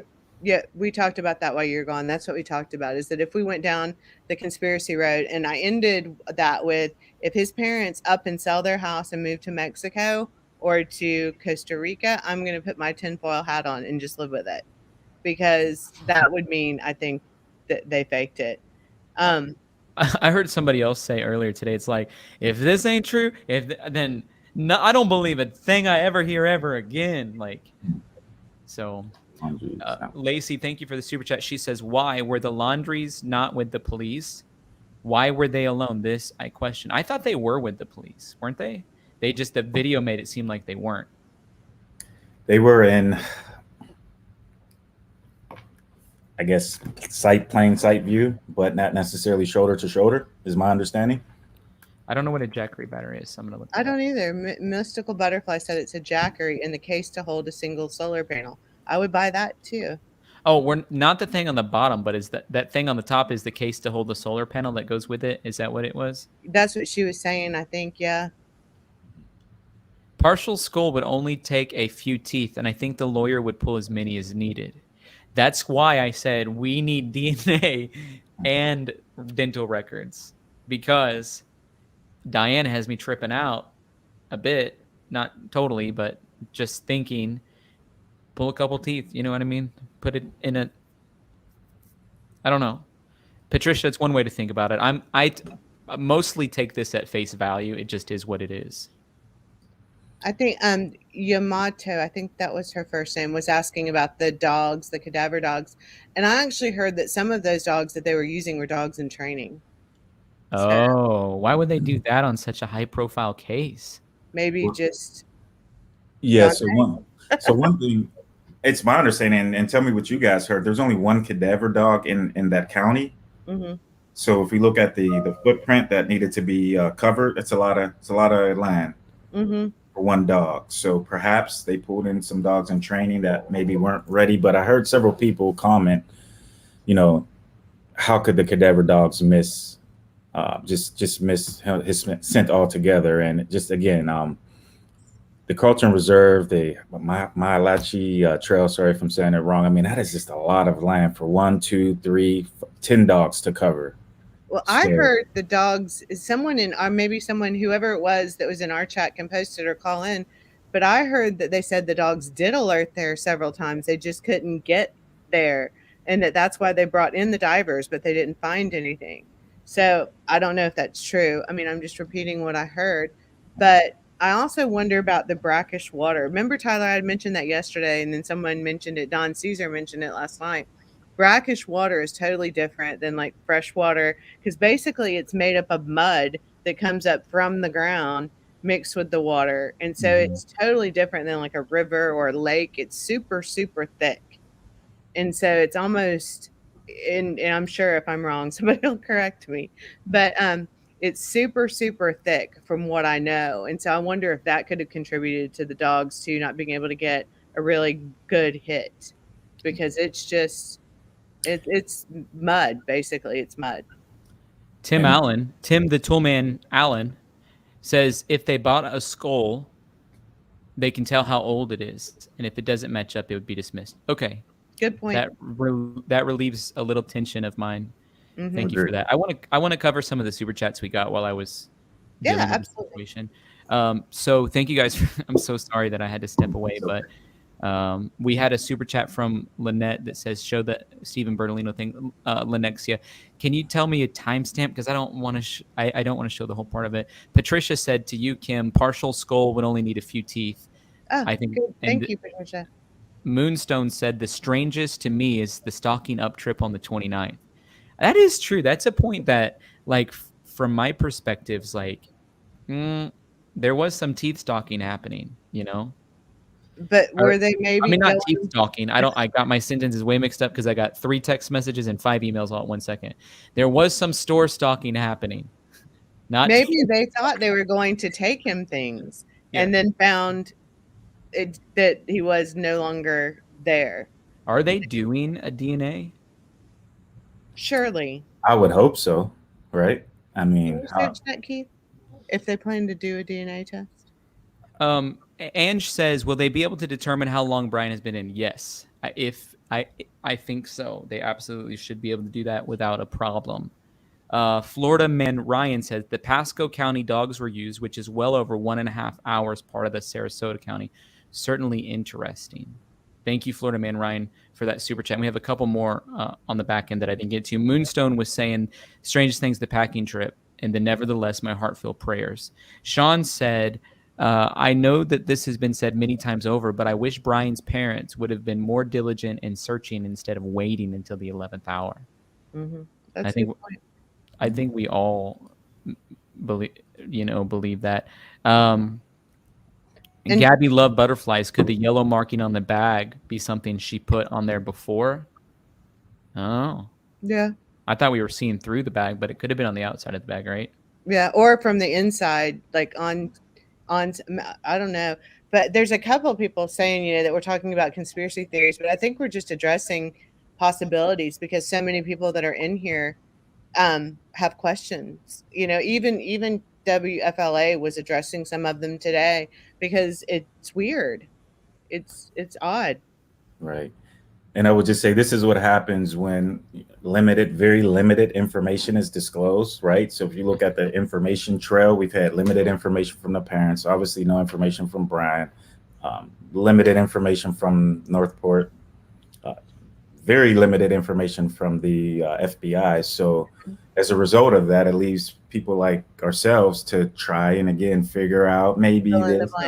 Right. So, I think there's a level of normalcy to it as long as we're not, saying anything way out in left field, right? I think it's just normal. So let's put part of this Bertolino interview on. Lincia's really into it. Thank you, Lincia, for the super chat, and we'll see what they say. We'll see what's said. And also, Dante and Kim, if you guys don't want to stay on, I understand. If you guys want to hop off, I know feel free. Like, I'm gonna be on here for a while, so you don't have to be on here. You can participate in the chats or whatever. Okay, I'll hop off and leave Dante with you for a little bit. I'll handle the chat, or not handle the chat, but I like to chat. Thank you, Kim. Dante, don't feel like you have to be on here. You can hop off if you don't want to. Sure, let's listen to the interview. Okay. I've got my coffee. The attorney for Brian Laundrie's family. Here's what he had to say. Steve, first off, thanks for joining Top Story tonight. So our viewers understand the main reason you are representing the Laundrie family is because you have a long personal relationship with them. I understand you received that news that we just reported. How did you find out? First off, I wasn't expecting we were going to see him. Like, I was expecting to be a phone interview, like many of his other interviews. So, already, thank you, Lynxia. Dante? Did you know that's what he looked like?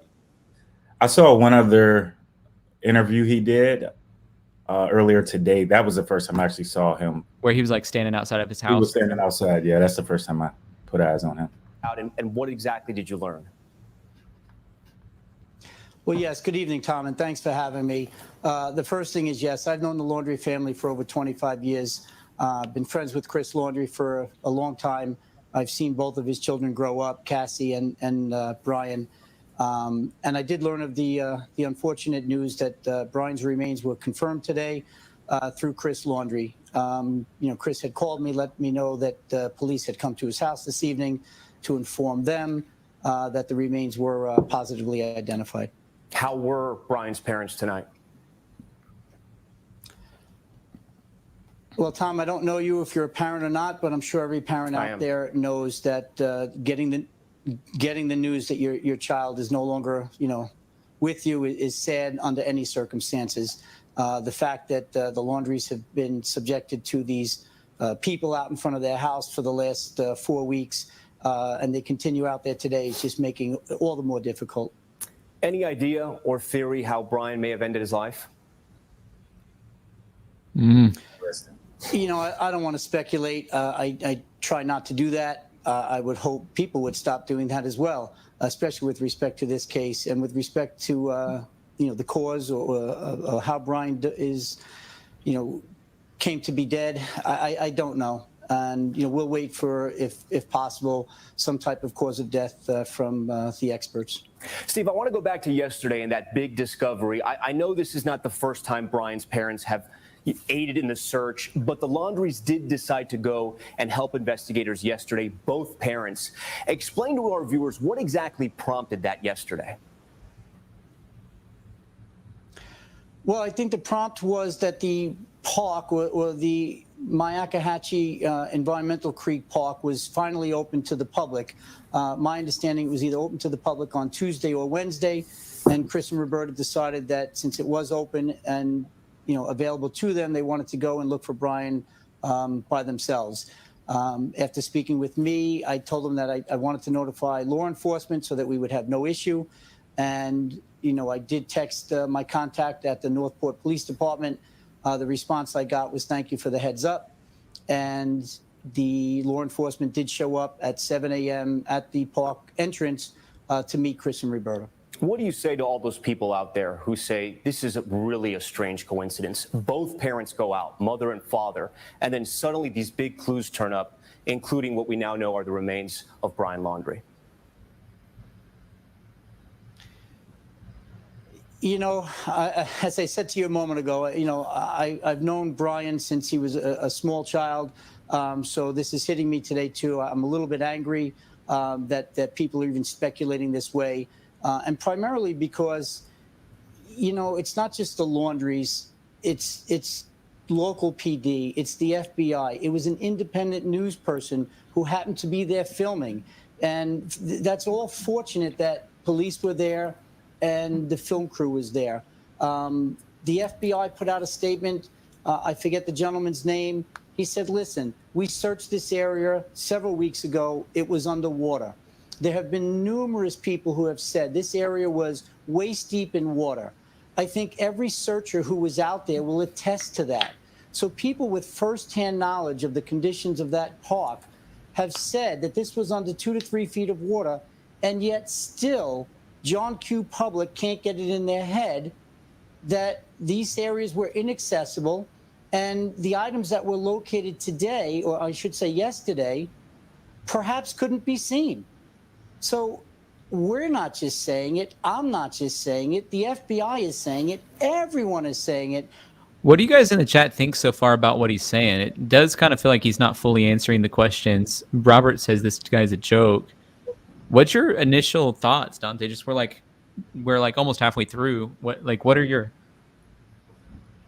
he's trying to present himself a little more genuine than the recent interview and sentences that other people read on his behalf. However, that's his job. That's what he's paid to do. And the whole waist high or 3 feet of water that would potentially suggest that they check the area. At the end of the day, that there may be a little bit of truth to the water level, but that doesn't take away from the fact that they knew where he was and they have more information. So, I don't have too much of a reaction right now. I think he's just playing his role as a lawyer and trying to. I like what Triathlete's saying. He was like, "Hey, how did Brian end his own life?" he set him up with that one, right? But then he was like, "Oh, we're not going to speculate." But it's like he wanted to go after it. You know what I mean?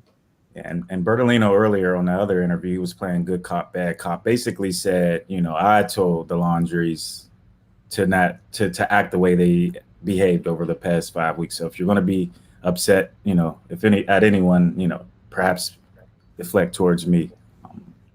And yet, these platforms are still running amok with these ludicrous and I have to say, nonsensical theories of the parents planting things there.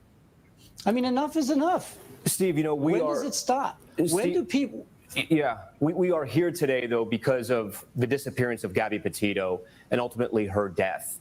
The Petito family has been very critical of the Laundrie. So I want to play you a short clip of the Petito family. I want to get your reaction on the other end.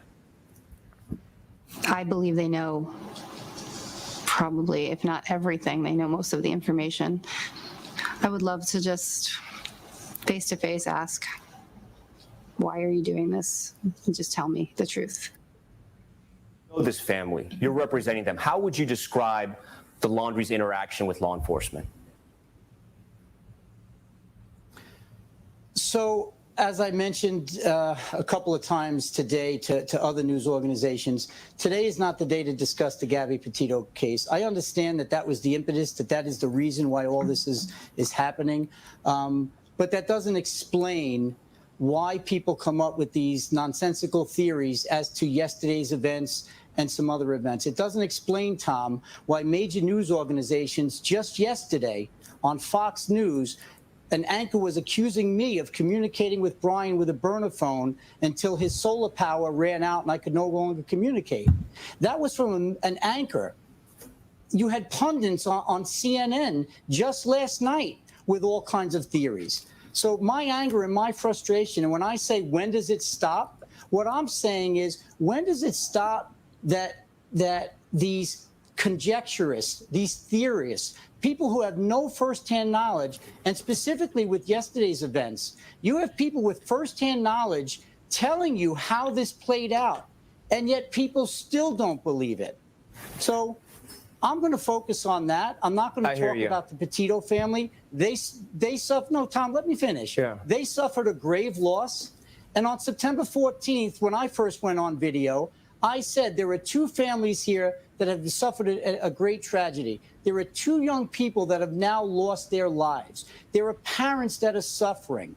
Now, I understand that. Whatever happened or whatever didn't happen, whatever people know, this is tragic for two families. And anybody with a child and anybody with a sense of humanity can understand the frustration that both families feel. Steve, on that point, though, and I hear you. I hear you on that point, though. You mentioned a date. If you could go back, do you wish you would have helped police out a little bit more early on in the investigation? Because Northport Police, to be completely fair, had to tweet at you on September 15th, days after Gabby Petito was already reported missing. Do you wish you would have maybe worked with police a little earlier in this investigation?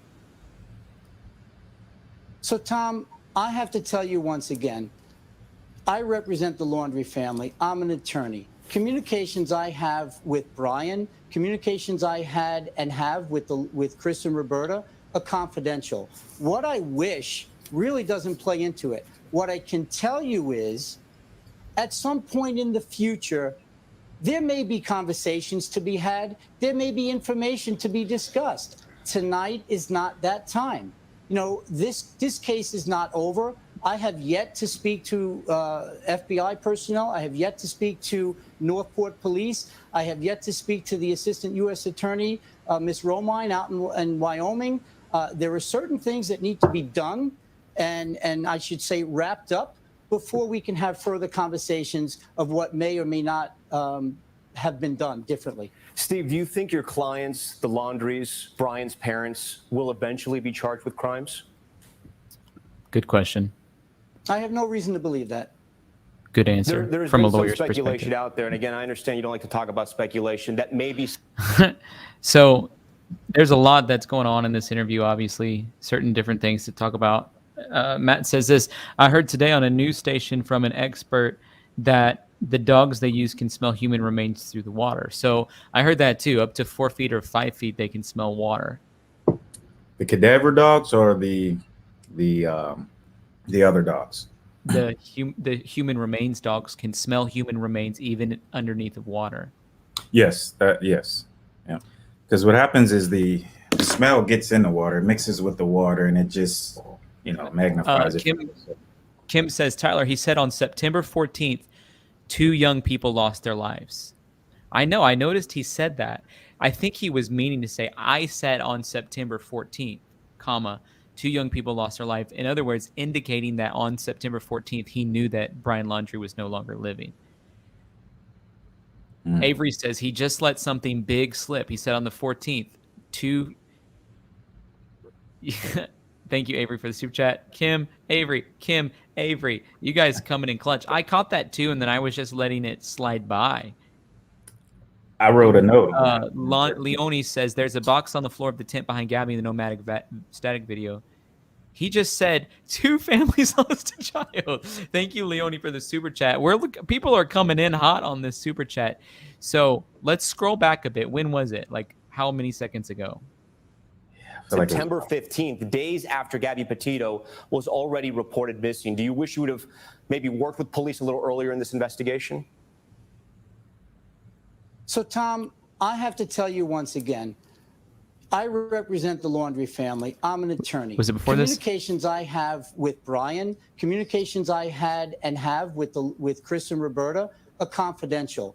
What I wish really doesn't play into it. What I can tell you is, at some point in the future, there may be conversations to be had. There may be information to be discussed. Tonight is not that time. This case is not over. I have yet that have suffered a great. Okay. People still don't believe it. I think this is it, right? I'm going to focus on that. I'm not going to talk about the Petito family. They suffered. No, Tom, let me finish. Yeah. They suffered a grave loss. And on September 14th, when I first went on video, I said there are 2 families here that have suffered a great tragedy. There are 2 young people that have now lost their lives. Okay, so let me break this down, because 2 families could mean Petito Schmidt family, and now he's saying have now lost their life. So I think in the deep tentacles of vocabulary, he said it in a way that could be perceived as correct way to say the statement. Right. But there was like a pause. Don Caesar was saying the other night, is it a Freudian slip? I heard a pause, and then I heard the word now, which would suggest he's referring to current. Yes, so let's just listen to it one more time since it's just a short. 14th, when I first went on video, I said there are 2 families here that have suffered a great tragedy. There are 2 young people that have now lost their lives. Now lost their lives. So the I way think now. I don't know. I think he said it in a way that is okay. It's shady kind of, but Nicole says, "Do you ever let Dante talk?" I was gone for like 10 minutes, and I let you talk the whole time. Yes, I'll answer that. Yes. Patty says, "Okay, I understand you not wanting to let them speak to the media in public, but Gabby's parents, how could you not let them speak to them?" Gabby, that's what I've been saying. Patty's. Patty, that's what I've been saying. I didn't mean to just call you. Patty's right. I mean, and it's interesting that Bertolino, halfway through or at the beginning of the interview, says to the gentleman that I don't know if you have children, and then kind of talked about that. I mean, he tried to humanize it, but yet he seems to not forget he's been an attorney to some degree. Forget though that Gabby's parents deserved answers, deserved a parent-to-parent phone call conversation from day one. So it's interesting how he humanizes it, but then goes back into attorney mode. Avery sends a super chat saying busted. Very interesting. My golly, what a day we've had in this case, for sure. It has been. Was there anything else, Tyler, about this interview that stood out to you? I just think in general, he's evading the questions. It's like he's, in my opinion, just choosing not to answer the questions. Danny B is saying this was a question about Gabby's family response. It's a sad time for everybody, justice and otherwise. This case was odd before it started. Rest in peace, because we all know lives were lost. Dante is amazing too. Danny B, thank you for the super chat. And Steven also sent a super chat and said the trio of Kim, Tyler, and Dante, great trio. And so thank you, Steven, for saying that. And Huda sent a super chat that was saying, hey, did you check into the Stan lyrics? And Dante, were you on the stream that one day I actually rapped the Stan lyrics, No. the edited version? So we did go over that before, Huda. A lot of people have mentioned the Stan theory and M&M's today. They felt like it's getting more airtime today. It is. It's getting a lot more airtime today. I have not dove into the lyrics, so I don't want to sit here and act like I have. Well, I'll talk about them in a second. I want to make sure that we're not missing anything that people are saying. Joe says, I think if he wouldn't have told the family to be silent, Brian would still be alive. How's he acting all mad? I think this is because he knows that. Okay, Joe. I think he feels possible guilt because he was maybe the last one to talk to Brian. He talked to Brian on September 13th. Merjana, I don't know how to pronounce that. If you bring his first, Merjana Bundalo is how I'll say it. Thank you for the super chat. If you bring his first statement when he first spoke about Gabby's disappearance and compare, I'll do that probably tomorrow. I got to have time to, it's hard to do you know what I'm saying? In process, while we got 1,000 chats going on and people are emailing me saying slow the chat. I've slowed the chat 2 different times. So maybe I don't know how to do it right, but it's hard to do everything I'm doing. Kristen says, when he said the conversations I have with Brian and have with the parent, why present tense talking with Brian, but past and present with parent?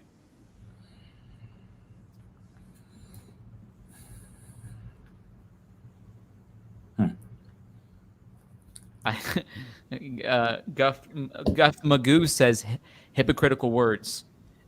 Gabby's parents' mourning is so different. Take responsibility. If Brian owned as soon as possible, he would be alive. That is, if this isn't staged. Joe, people in the chat are saying, good point. They're liking what you sent in. Good point, Joe. What stuck out to you aside just there's still part of this interview we haven't watched.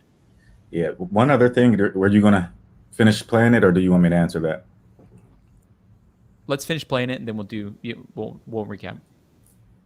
Absolutely. And I've said several times, I said it over a month ago. The reason you haven't heard from the Laundries is because I told them not to talk to anybody. It's a weak answer. I've taken the heat on that. I've accepted the heat on that. And as I've said, even last night, as you know, any attorney, any defense attorney, and anybody who went to law school will tell you the same thing. You do not talk under any circumstances. And any pundit who goes on TV and says, oh, I have a law degree and this is immoral and unethical, you know what? You are wrong. This is the job and the role of a defense attorney. You tell your client, do not talk to law enforcement. Period. End of story. Did your clients know their son, Brian Laundrie, was going to disappear when he left the house that day? No, they did not. What I can tell you is that Brian was very upset when he left, and Chris conveyed to me several times that, he wished he didn't let him go, but he couldn't stop him. So this has been a painful saga for them since September 13th. It's been a long haul. But Brian is a grown man, young man, 22 years old. He wanted to walk out the door. He was entitled to walk out the door. You know the Laundries personally. You've known them for several years. You've said that tonight here on Top Story. I want to ask you, what do you want America to know about the Laundries, and is there something they should know about them as parents? It's a good question. I would like America to know that exactly what you said. Chris and Roberta Laundrie are parents. They are just people. They have feelings. They have children. One of their children have just been confirmed as dead. It's sad under any circumstances. Gabby Petito notwithstanding, for any family, for any parent out there, this is a loss of a loved one. They're grieving. I would just respectfully ask people outside their home, go home, give it a break, get a good night's sleep, leave the Laundries alone, even for one night. Please and thank you. Do you see any scenario where the Laundries eventually reach out to the Petitos, to Gabby's family? As I said to you a moment ago, Tom, there are certain things that need to be, I'll use the term wrapped up. There are conversations that need to be had.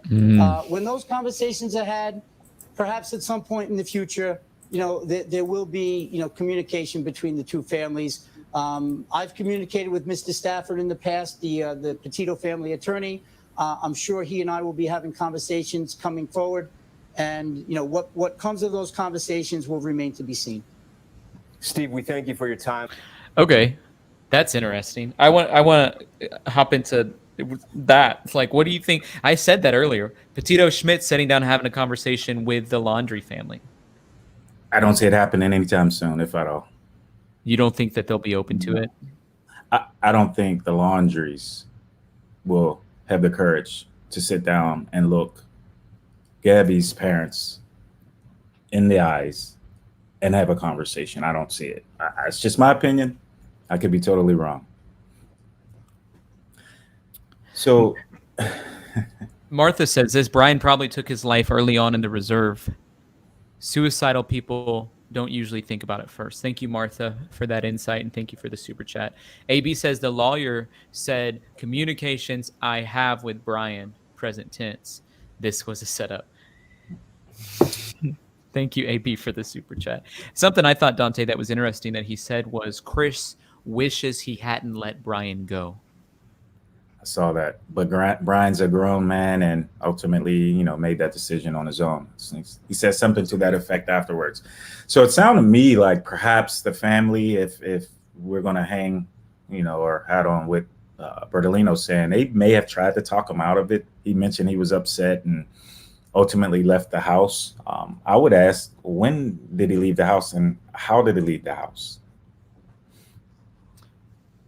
Well, they already came out and made statements. He left the house on the 13th in the Mustang.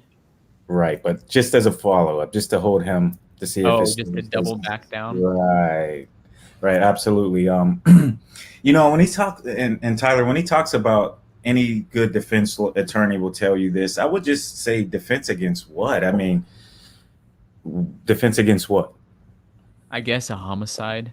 Robert sends in the super chat and says this chief inspector of Florida slips up and says Brian was the only suspect in the murder. Robert, thank you for that super chat. I think it's a defense against a homicide. And that this was before anything had even been charged. Before there was a charge of credit card access device use. This was before we knew it was a homicide. The lawyer's in the thick of it with the Laundrie family. He said, I talked to him on the 12th and I talked to him on the 13th. I wish they would have said, did you talk to him on the 28th? Did you talk to him on the 31st? Right. And defense again. I keep going back. Defense against what? Kim popped back on. She couldn't help herself. I only have two short things, I promise, because I really do enjoy being in the chat.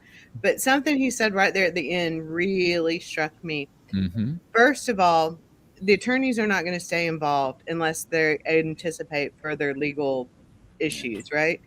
And he said there probably needs to be a conversation. So that was one thing. And then he said, the attorneys will probably be talking. I'm leaning toward what that just said to me, and I could be wrong, but what that just said to me was that Brian was involved and that he knew it, right? And that there is going to be a settlement discussion or something, because otherwise, why would the attorney still be involved? That really struck me as being okay. He just basically admitted. Did you think there's a settlement in a criminal case though? I think that if there is, not in the criminal case, no, in the civil case. So I think that they plan to bring a wrongful death, and Oh. and that's why the lawyers are still going to be involved. Well, I Because know that the Petito Schmidts want Gabby's stuff. yeah, that Right. too. That could be it. It just really struck me when he said that. I was like, oh, okay. That kind of was different. That was a different angle. And then he also said that, Brian, that Chris tried to stop him. Brian couldn't stop him. I mean, Chris couldn't stop Brian. But then that really put a red flag in my head, because under no circumstances would I go out to the reserve and take my son's car home if I thought that was going to happen, that there was the possibility of that happening. I don't understand that either, other than they were wanting to mow and they put the pressure on, like, hey, we need to mow. Can you move the Mustang?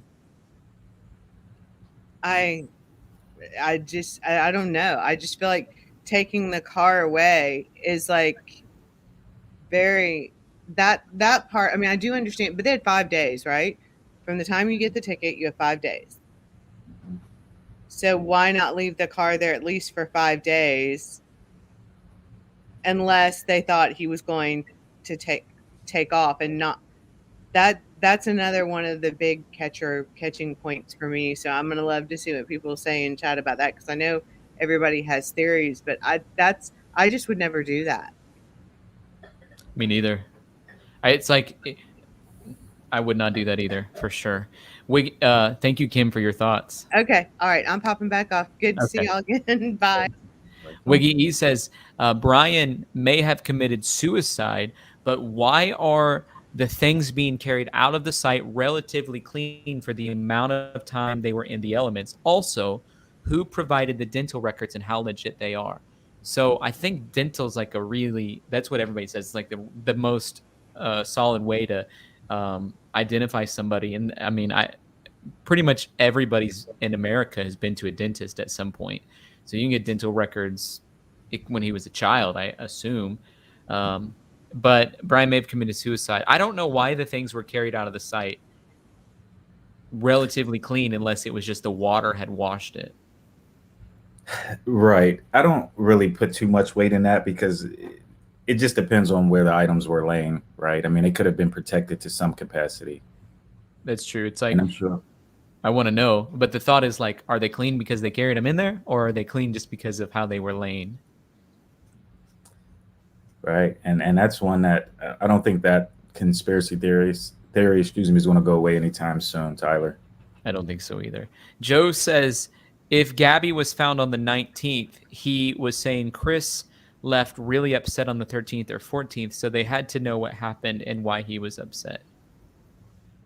Yeah, for sure. That's without a doubt on that. Joe, thank you for the super chat. Like Kathy's saying, they know. They know. I agree, Kathy. They know. They know. You don't retain a lawyer unless there's a good enough reason to. And what's interesting, I mean, it sounds to me like Bertolino, again, if we believe everything he's saying, he's been around the family for years. He used the word friend, watched Brian and Cassie grow up. So there's, in my opinion, even more reason for him to cover or be that more diligent about this particular client. Yep. Which concerns me even more. Me too. Big time. And then Alicia, thank you for the super chat. You say, hey, Tyler and Dante, if Chris didn't want to let him go, why not look even more instead of taking the car? Yeah, so that's a good question. Again, it's hard for me to really get behind what Bertolino says 100%. It just is at this point. So some of those comments it's just difficult for me to put all my faith into. Yeah, I would say, Alicia, thank you for the super chat. I think Chris didn't want to let him go, but by the time they picked up the car, it was like a couple days later. If he didn't come home that first day, I would have went out there and found him personally. If it was my son, I would have been like, yo, it's been 4 hours. The park's closed. I would have at least went to go see if the car's there. I would have been, and they may have, we don't know. They may have not known that he was at the reserve until they got a call saying, is this your vehicle that's left here? They might have not known where he went, and he ended up going to the reserve, and then they called because of the license plate. I don't know. Joe says, I meant to say Brian left. Sorry. Thank you for the clarification, Joe.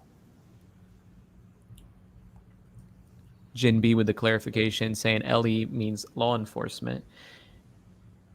By the way, I want to shout out everybody in the Feller fam. So far today, we've had Pamela join the Feller fam. We have a great community that's building inside of the Feller fam. We have a Facebook group that we started yesterday.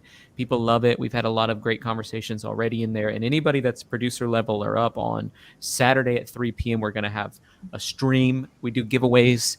We have special emojis. Today we released about 7 new special emojis. So let me know what you think about the new emojis if you're a part of the Feller fam. S-Mac says, I wish I could give more. Tyler, after all these weeks, I wanted Brian to hang from the toenails.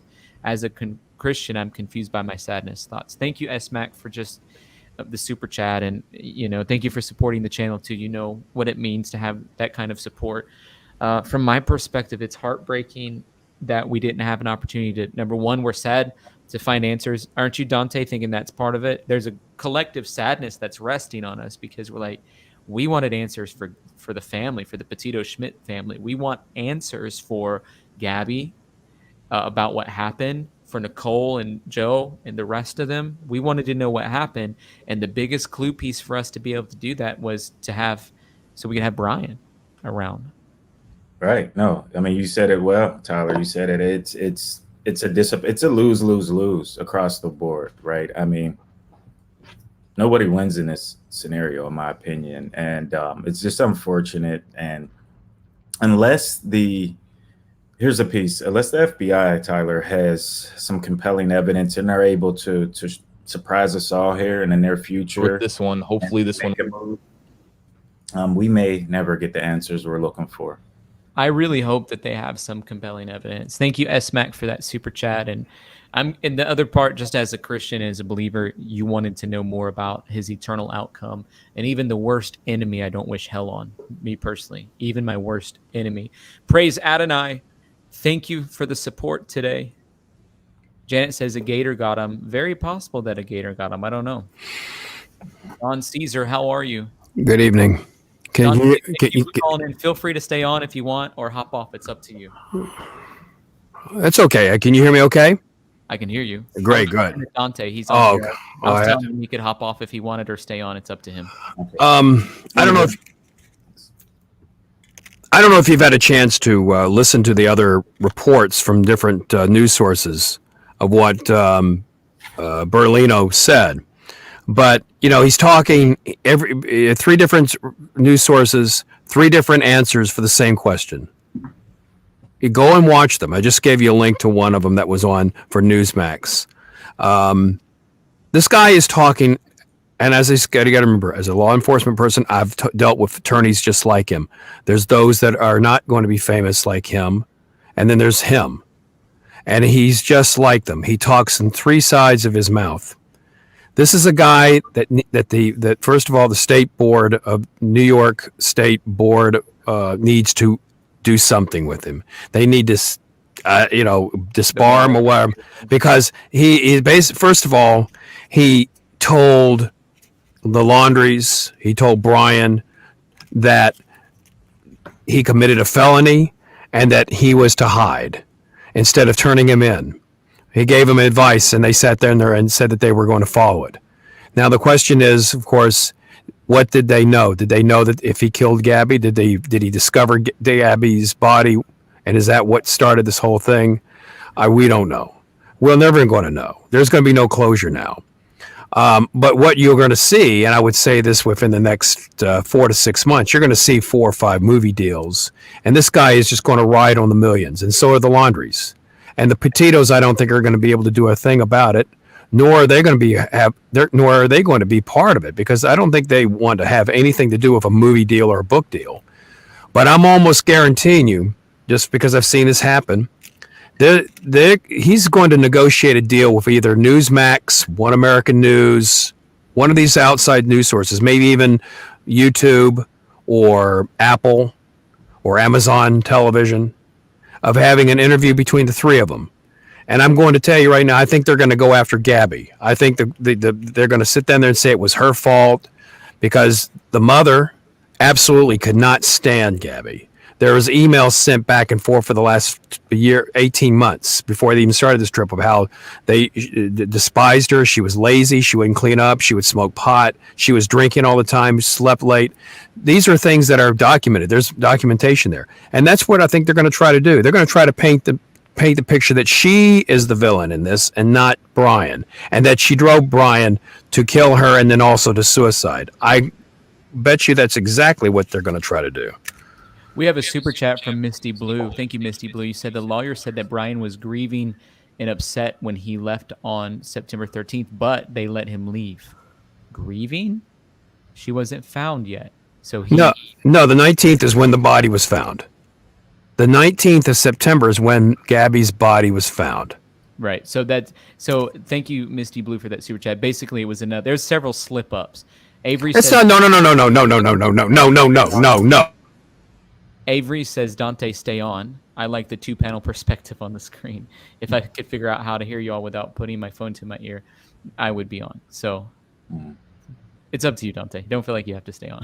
I have a question for Don. I got him muted for just a second because he was talking over me, and I wanted to respond to these. Sorry, Don, but I had to mute you because I needed to respond to these. Lily, thank you for the super sticker, and then Guff Magoo sent a really cool super sticker too. Thank you, Guff Magoo, for doing that. Hey, Don, sometimes I have to take a little breather and respond to people in the chat. Okay? No problem. But you see, the train of thought that I was going to tell you is that, some of these questions like, well, this is what's going on. No. He's not going to allow anything to be stated. He's not going to allow the truth to come out, because it's going to mess out his plan. He sees money being made. Whatever he says is a lie. The guy is as evil of an attorney I've ever seen. I don't think there's any. there's not many people that would come up against that, Don Caesar. I think a lot of people agree. But the fact is that the news media's, and he's not. I don't know if he would be able to get a legitimate news service like, let's say, CNN, because he's written off CNN, and everybody else has written off CNN after last night, because they all thought he was telling the truth, and that Chris Cuomo was trying to trip him up. So already right there's a bias against CNN. He's not going to go on Fox. He's not going to go on ABC or CBS. He's going to go and find one of these other news sources. Maybe the news source. No, I doubt that. I think he's going to go with one of these other new rising places like One American News, Newsmax, or he's going to go with making a deal with either Apple or YouTube or possibly Amazon Studios to say, okay, we're going to sit down there and have this big discussion, and at the same time, he's going to sell the story to one of those sources, and they're going to have complete control of what the dialogue is, what the story is. Dante, what was your question you had for Don Caesar? Sure. Thanks, Tyler. So Don, my question is, does the FBI, do they have enough information, enough to do anything else with the liability of Gabby's death? I mean, can they go after the parents? Do you think there's enough there? I know you're not privy to the intel, or at least you've shared, perhaps you've heard some things, but the question is simple. Does the FBI have enough information, in your opinion, to go after the Laundries or hold the family accountable for anything? They had that information back on the 19th when they discovered her body. So what's the holdup then? What do you think? Because it's all circumstantial. There was not enough of the body. There was not enough of the body left to do any kind of real DNA check.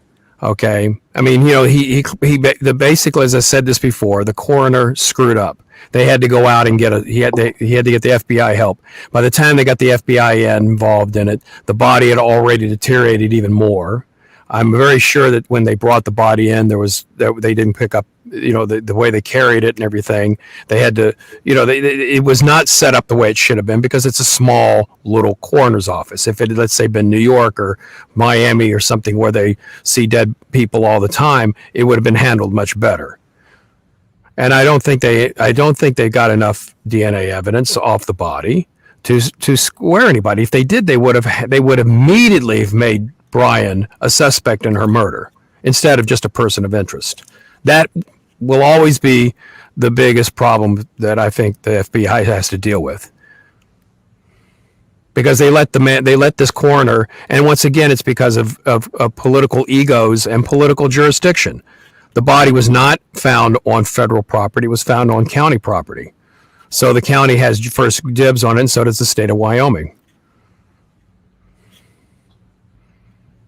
Okay. And Wyoming has proven more than once that notorious murders are not handled well and dealt with in Wyoming. The Laramie Project kid is one reason. One example I'm bringing up. The boy that was left for dead, and was beaten up and left for dead, tied up on a fence. They blew that case. If it hadn't been for witnesses, that would have never been solved.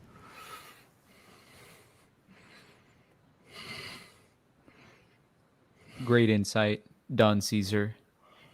Were you surprised that they only had partial skull and had to use dental records? No, because that's what it's normally done.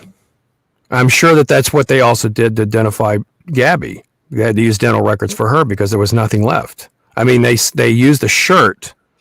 Certainly they used a shirt or a piece of clothing that they found, and they said that that's the same thing Gabby had. But I'm sure they used dental records for whatever remaining teeth were left in her skull. As well as other, maybe some DNA if it was left.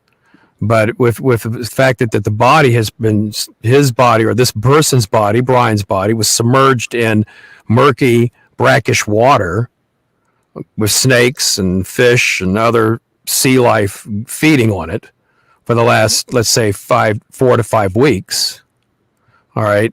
The bone, a skeleton is going to be the only thing left. People sit down there and say, well, how could it be a skeleton? How can it be a skeleton? We got to remember that. Let me give you an example, okay? A case that I did work on, okay, was don't get too graphic. I'm not. The Oda Chandler case. This is where the man that sat down there and had 3 women on his boat, and he raped and murdered them and threw them overboard. And back in Tampa Bay in 1989. Okay, he thought that when he weighed them down that the bodies were going to be submerged under Tampa Bay for months, years. But the problem is that the bodies began to deteriorate very quickly and became bloated, and they rose to the surface just like let's say a bag of air, and that's how the bodies were discovered.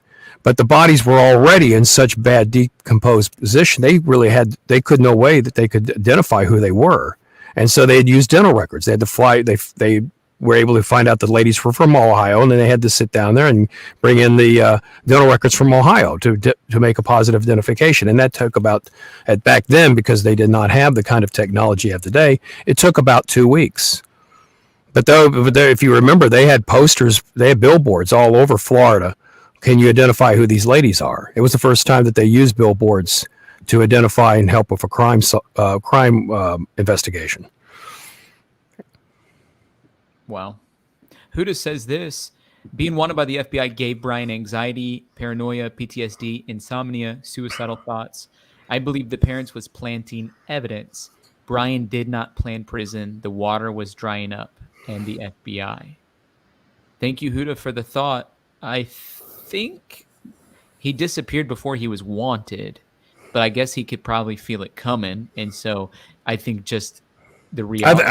I think Bertolino told him to hide because he knew Bertolino. I'm very sure, as I said, I think Bertolino got on board on this from the moment that he either killed Gabby or discovered her body, because we still don't know who really, and we will never know really, unless the FBI gives up their information, which they probably won't unless the parents go to Gabby's parents go to court to get it.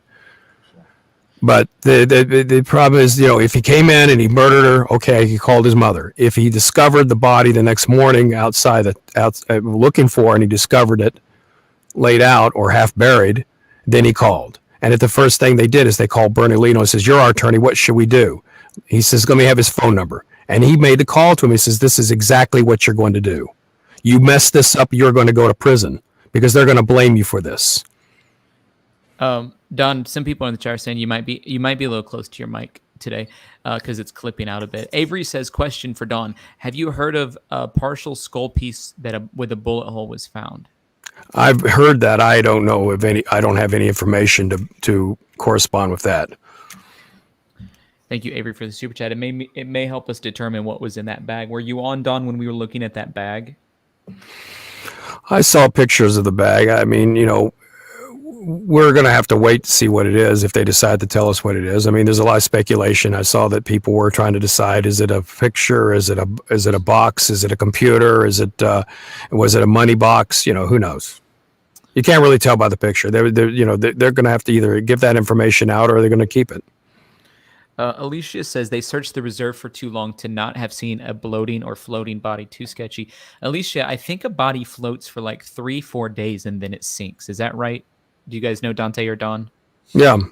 I mean, for give you an example, the Chandler, the young women who were involved in the Chandler case, their bodies were discovered about floating in the air. Floating, they were murdered. They were murdered on the 26th, and then their bodies of May, and then they were discovered. The bodies were first discovered. The daughter's body was discovered on June 3rd of 1989. People are asking how come they didn't do a better job protecting the evidence. Well, because they had multiple jurisdictions down there. Don't forget, you have a county system. You have a county system down there. You have the feds. You have a private investigation firm because a lot of that property is state-owned, but it's also leased out to different organizations. Well, Don, any final thoughts? Appreciate you joining today. Well, I'm just feeling for the family. I mean, I'm not talking about the Laundries. As far as I'm concerned, they created this hell. I'm talking about Gabby's family because they're never going to find out now really what happened to their daughter, and I doubt that will ever come out.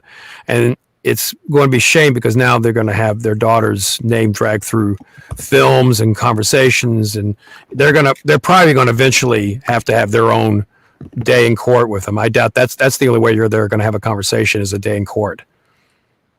Because I doubt that they're going to meet face to face. Knowing how angry Joe Petito is, and I mean, I would not want to have to deal with that man and have him restrained because he's the kind of guy that would go after. I agree. Thank you, Don, for calling in. Thank you, guys. Take care, guys. Dante, how are you feeling after that call? I mean, I get it. There was nothing he said that really swayed me one way or the other. Don's a wealth of knowledge, definitely. Nothing really moved me, honestly, that he said either way. Jeff says that white bag is an outdoor products brand, 20L. I guess that stands for liter, probably. Dry bag. Search outdoor products 20L dry bag on YouTube to see. Not sure if that's any of help. Thank you, Jeff. I will check that out, and I appreciate the super chat. It's all about the bag, huh? Well, it's like, again, to Avery's question, the thing that I started to think about whenever she sent that question is, and then the other people were saying, could it have been holding a firearm? Okay. Think about that. Was there a box in that bag that was holding a firearm? Is there ballistics attached to a partial remains? And then are there ballistics attached to other certain things? Yeah, I thought about that, Tyler. And, as far as carrying a gun on him, that would get old after a while and start, so I could see where he would possibly put it in a case and put it in his bag and just kind of carry it around as he's in and out of who knows where and what things look like for him out there in the reserve. But I thought about that. It's going to be in some kind of case because you got to protect the trigger. Usually not a box, but if If he has it in a holster in a box with ammo, that makes sense. Terry says the gall of that lawyer wanting people to feel sorry for the Laundries lost a son when that son is nothing but a cold-blooded murderer. The nerve. Thank you, Terry, for your super chat. I mean, it is kind of like, I feel bad for the They did lose a son. I feel bad. And if he had mental illness, if he was suffering from mental illness, a lot of you guys are going to change the way that you're even talking about this, because it's like, we got to figure out a way to get treatment. It's a terrible situation. I'm not saying it wasn't a bad situation. It's a terrible situation. But yeah, my gut kind of tells me there was something going on from a mental illness perspective with Brian. I don't want to sit here and play doctor and try to bring any diagnosis, but his body language did in different videos seem a little off, even when he was in Moab, I believe it was, on the 12th of August, and the police encountered him in the vehicle. Just that whole hour video, it just seemed like maybe there were some things going on with him. Yeah. Beth just sent me a Cash App, and she said, Beth Williams sent you $2. Laundries are waiting for a book deal, so to speak. And that's what Don sees, or some of the case that he's making. Thank you for that. Johnny Hillman also sent me a $1 Cash App for, I have a dry bag from Surf Style and it's not a hole.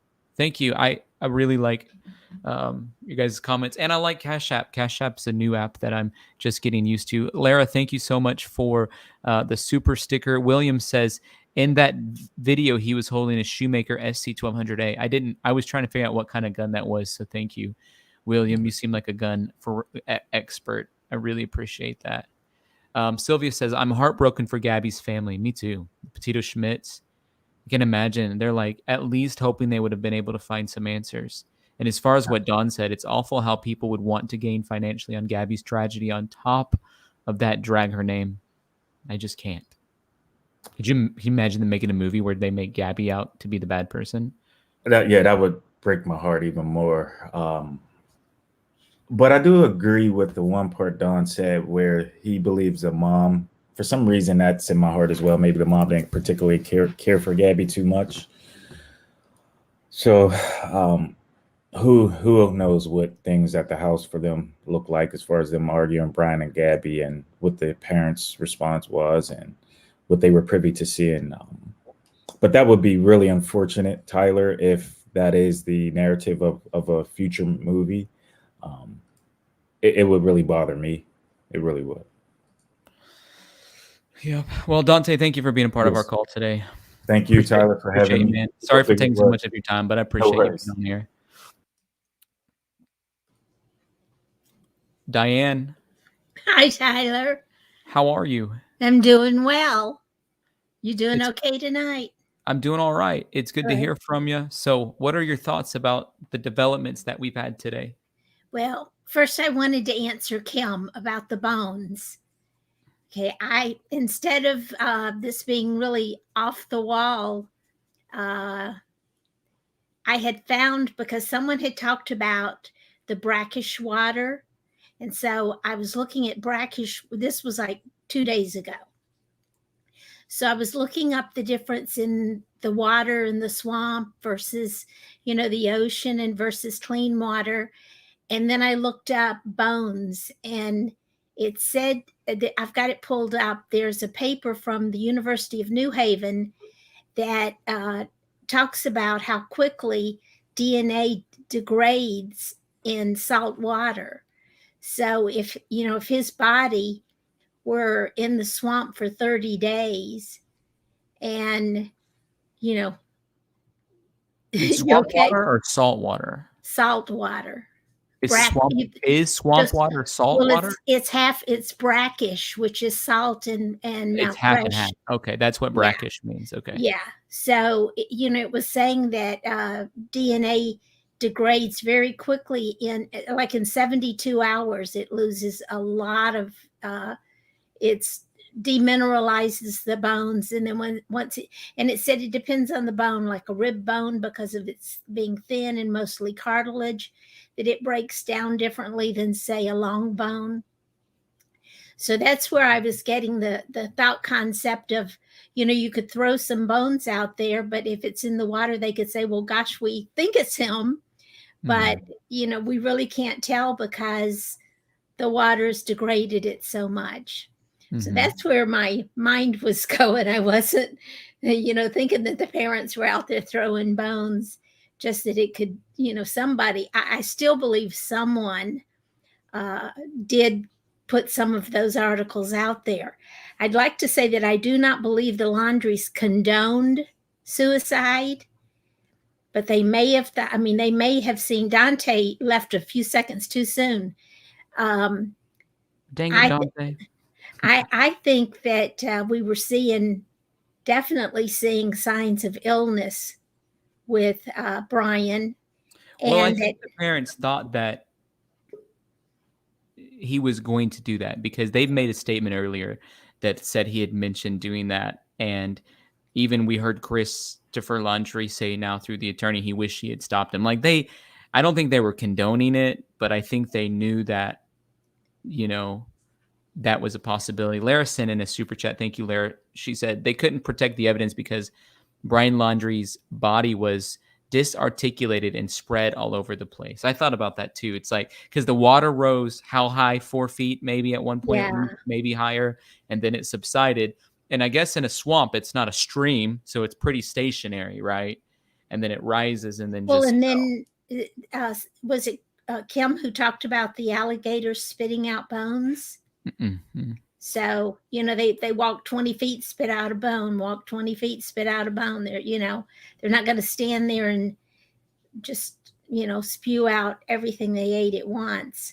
But I do think the Laundries may have realized what he was going to do. And instead of, if it were me, if I thought my child was intent to harm, I think is the term, I would call the police the minute they walked out the door and have them pull him over there's some kind of check you can get, I don't remember what the word is, but a welfare check. Oh yeah. Just to make sure, that if they are suicidal, let's get them to the hospital. Let's, get them evaluated.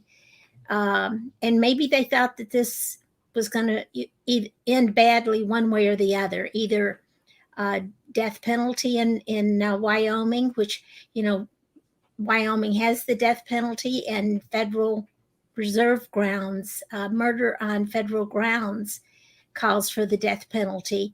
So he could have faced that or life in prison if there were other charges instead of just outright murder. They may have sat there and talked long enough to think, well, it's, one way or the other, he's either done it or he's coming home. So, wow. And Kim says she sent me an email with the exact bag. Thank you, Kim, for the super chat. For some reason, I searched your name too. I'm not seeing that email. So can you send it again? Avery says, I need to thank Diane for making my Google history even more questionable. Yes, you can buy real bones. Love you, Diane. Yeah, I thought about that last night, and I thought, what if somebody came in and looked at my search history? They're going to think this woman's, she's bad news. But yeah, it's quite a lot of pages. So I hope, we're talking about the bag. Roberta had the bag open. Chris was in the bag. The officer was looking in the bag. That was all, the evidence was all messed up from just the three of them fooling with it. And if that was an ammo box, the gun could be in it that killed Kylan and Crystal. I would love, if he's guilty, I would love for them to find the gun so we can give peace to. That's the point I was alluding to. That's why Avery, when she asked that question to Dawn, are there ballistics involved with this skeletal remains of Brian Laundrie? And if so, that opens a whole door. That's why I was searching so hard in that bag. I wanted to know what was in that bag. It looked, but Roberta was holding it with one hand and had it open with the other. So I don't think it was anything horribly heavy, but an ammo box, my youngest son used to play Call of Duty, and he had his room decorated with all kinds of Army stuff. And so he had some ammo boxes. And I remember they were not heavy at all. They look a lot heavier than they are. Mhm. So he could have had a gun in an ammo box. Mhm. I mean, that would have kept it dry, and then he could have, but he couldn't have killed himself and then put the gun back in the box. You know, Mhm. that's the one thing. Yeah. So, but I wanted to clear that up about the bones and where I was going with that, because it's 6 pages and it's got so much math trying to explain how much it degrades. I'm pretty good with math, and I had no idea what it meant. So, if somebody wants the link, I'll give it to them. But it's just take my word for it. It says that and I did try to send Kim the just the title of it, which says the effects of different types of water on the degradation rate of human DNA in bones. So Kim just sent me a picture of so there everybody see the bag on the screen. Then we have another bag just in comparison of the bag it probably was. You can tell by the little mason jars on the other side of it that was the bag. So here's the actual bag. And then, because you can see down here in the bottom where they have the little mason jars on the other side. Yeah. And so then you flip over and then you can zoom in here and see the little mason jars there. Okay. So we know what bag it is. Now the question is, does it have a liner? Does that bag have a liner? It's definitely got a hole in it, if you ask me. It for sure has a hole, but the question is it an outer tear or is it a double layered bag? Is it lined with black? I don't know the answer to. It doesn't appear to be, because we can see the butterfly. I was the one who said the yellow butterfly. Or I was one of the ones. I think maybe someone else said it also. But if you can see the butterfly, at the back end, you can see the black again. There's only certain areas, how you were outlining it. Yep. I think that's a hard piece of metal or something that's ripped through. I think it could be an ammo box like I put on Yeah, there. I do. I really do. Yeah. Trent says, "Hi Tyler, Trent from Australia. Love your work, mate. Do you think Don Caesar is one O'Savin? Voice and tone is the same. Heaps of Juan videos on YouTube. I don't know. What do people in the chat think? I don't think so personally, but this is Juan O'Savin. Go ahead and comment in the thank you Trent for that. Barrett Jeck says government should change law to hold lawyers accountable of knowledge they withhold. Law change for lawyers across all states should be changed. Barrett Jex, thank you for the super chat. There's some reform, not only to some of that stuff, but there's some reform that needs to take place when a suspected DV situation is going on. I thought about this today, Diane. I imagined how the police officers in Moab felt knowing that now both of these young people have passed away. Oh, I know. I even wonder if the one guy's still married, the one who was telling all about his wife and how she had anxiety and how hard it was to deal with her sometimes. I know. I was like, we need some better. I would be so upset if that were all over the news. I really would. I know. He wasn't expecting it to be all over the news. Barrett, thank you for that super chat. People talking about Dawn. It says it sounds like the same situation. Dawn, Diane, you became a superstar last night. Well, you got to stop telling people I'm famous. I just said you're a world class, world renowned. You said you're a world class journalist. I had to explain to a couple of people that I worked for a weekly in Cheshire, Connecticut, and that we didn't even have computers back then. Yeah, but you did you were writing feature stories. Yeah, and I had to do research by walking around and looking for stuff because nothing went on in the town. So I did sports and feature stories. Feature stories are that's the top of the line in the journalist world. Alicia says this: so the bag floated and sinks just like a body. Looks like the pic of Gabby with her wings, not butterfly. However, I'm not sure. Thank you, Alicia, for that super chat. I know it's like it does look like a butterfly for sure. Yeah, it does. So it looks like there's a yellow butterfly on whatever that is, right? It could be a sticker that he put on something. Could be a sticker. Young guys and their stickers, you know. Could be a sticker. Could have been carrying something of Gabby's. So yeah. My golly. My golly. Yeah, when you rotated it, it looked even more like a butterfly. Avery says maybe she'll become a Tyler Feller journalist. You know what? I do think we should do that, Diane. We should get some people who are passionate about this, organize a site where we get together on some of these cases that are really intriguing to us and try to put together some evidence. You're great at research. Avery's great at research. I enjoy it. You know, my husband works part-time. My son works nights, so I have to be quiet during the day. Okay. Yeah. Because he's sleeping. Yeah. Well, I just feel like I should be quiet during the day. So I'm not really vacuuming and running the washer and that kind of stuff in the middle of the day. So I have a lot of free time to sit and do stuff like that. So. Metal box, very similar size and shape and tint behind Gabby on the Nomadic Static video. Okay. Let's go over. I want to go over to the Nomadic Static video and just check that out. What was the timestamp? 4:56. Nomadic Static 4:56. It doesn't say static. It just says the Nomadic video.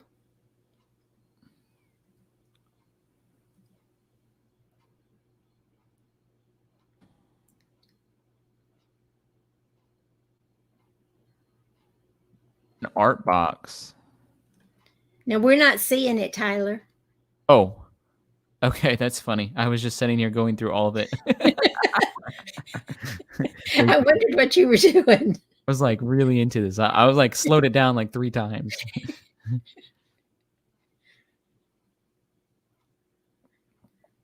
Okay. It looks like an art box to me. It's not low. Okay, now we see Gabby.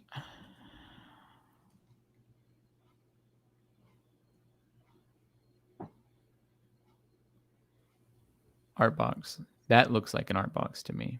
Yeah. That looks like it's cardboard or wooden. Kim says she'll make the website. If you guys want to be the journalist, she'll make the website. That's her superpower. That'd be great. We should really consider doing it. Like I think a lot of people would really enjoy it. Well, you know, there's so many stories out there. There was and I haven't heard anything on it for a number of years now, but going up the coast, the East Coast, a few years ago, there was a story about a couple of gay guys that had left bars and they had called for rides and just disappeared off the face of the earth. And they were like states apart. And so I started researching and I found that it was almost like, to me, it was a trucker, because it was a route going up the highway and it was like, 3 or 4 times, every 3 or 4 weeks, another one would disappear. Mm-hmm. And no one seemed to be putting it together that it was just a trail. And, I never heard anything else about it, but, I didn't call and say anything to anybody because I figured they'd think I was crazy. Mm-hmm. But the guy in Atlanta was never found. Mm-hmm. And his mother sometimes will post something on Facebook saying it's been this many years, and I've still never heard anything about my son. But there's so many people who go missing and are never found. Heartbreaking, isn't it? Yeah. Diane, thank you for calling in today. Somebody wanted you to answer a question. What did you think about Stephen Bertolino's interview that we watched? He makes me angry because, like we talked about last night, he's cocky. And I think that he let it slip when he talked about 2 people losing their children. I don't know that he meant death, but he knew that Brian was going to end up not with his family one way or the other. So I think he probably meant in prison. What about the part where he said the Bertolinos, or I mean the Laundrie family and the Petito Schmidt family are going to be having some conversations? I don't see it happening.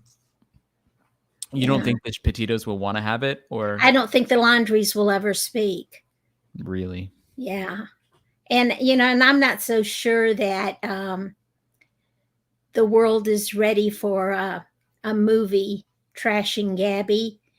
After Don spoke last night and was talking about Gabby wanting to be pregnant and Gabby not having pants on, the chat went kind of crazy. People said, like, how dare he? How does he think he knows that?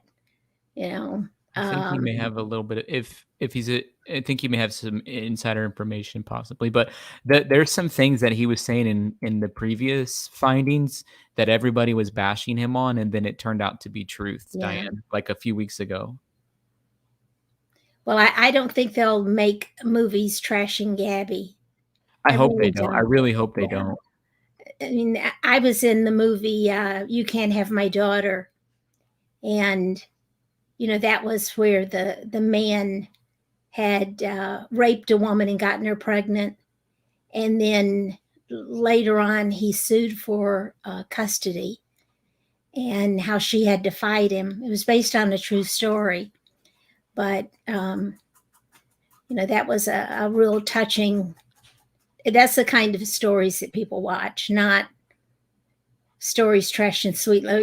Gabby's not going to go from America's sweetheart to that people are not going to want to watch that one. No. Somebody will be wasting their money if they make that movie. So Avery, Avery, thank you for the super chat. You're saying, can we play that video from the 14th? I just tried to search it. I couldn't find it. Shelly says, yes, I'll be one of the Feller fam journalists. What do you think, Diane? We might as well do this. Okay. We got a group of people that are anxious to try to roll with something. I say, why not go after it? We can talk about different missing people. I think there's a little boy or a young man missing right now. You might talk about him on Gazella's chat tomorrow. The young guy out in where's he, in Arizona? You heard about him? No, I haven't. Yeah, she's had him on. She's had information. I think she's interviewed his father, and but that one's, of course, when it's a little a 23-year-old boy, that people don't think as much about it as a young girl. But yeah, we'll do it. Okay. Get you some good information, right? We just heard it from Diane. John Who is not famous. John I'm Malakowski. just a wife and mother and dog owner. Well, I'll say world class, and that speaks more to the quality. Okay. The black metal box that was in the video behind Gabby to the left, art box, you had it on the screen. Okay. No, that looked more like mesh. It looked like it was hanging. See how it's hanging from the tent? See the mesh bag? It's like it's part of the tent. Yeah. And then it's a Kleenex box underneath of it. Yeah. Our daughter has a tent, and they have, like, you can put your glasses or like have your bed up against it, and it's almost like a holder for. I have a tent. So do we. Haven't used it in a lot of years. I'd rather go. A lot of people where I live, they don't go camping in tents. They go camping. If I got down on the ground, I'd never get up again.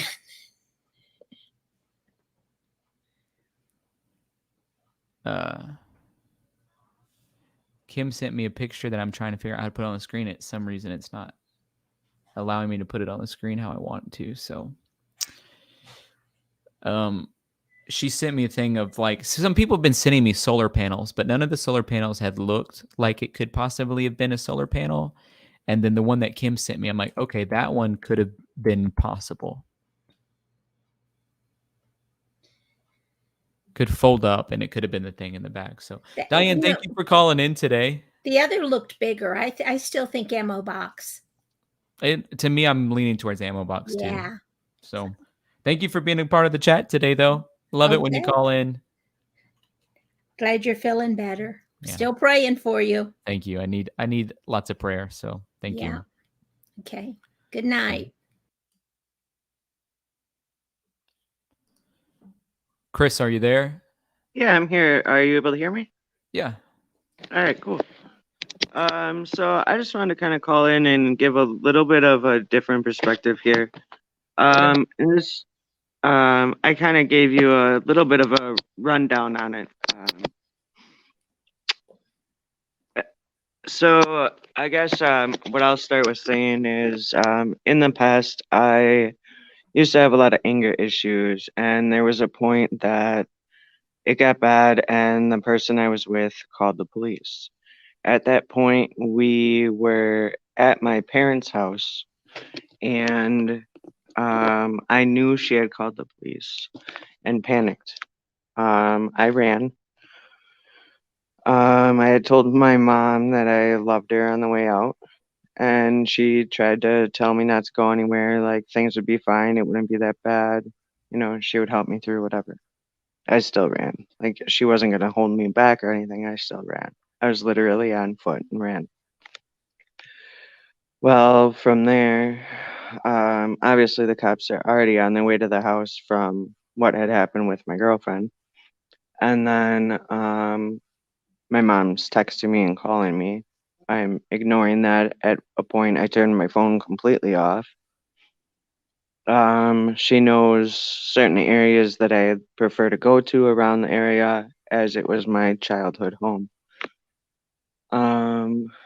So later on, I find out, you know, the cops go to all these areas. But at a point, I tell her, you know, that I send her a message that basically implies that I'm not going to be coming back. So at that point, you know, she has to notify the cops that are at the house at this point, you know, of this message. And they actually did bring dogs out and stuff, and they found me.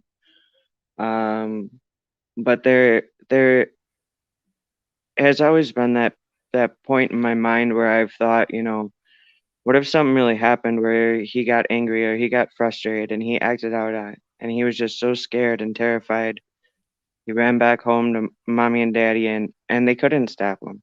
And yes, there is the whole side of the parents being quiet and not answering the calls. But at the same point, what do you say? You know, if they don't really know what's happening, we have never really known what Brian could have said to his parents or anything like that. You know, what do you say to her parents? Do you just say, I don't know where she is? Is that just what you say? Or do you listen to your lawyer that's saying be quiet? Like, is that message saying I don't know even helpful?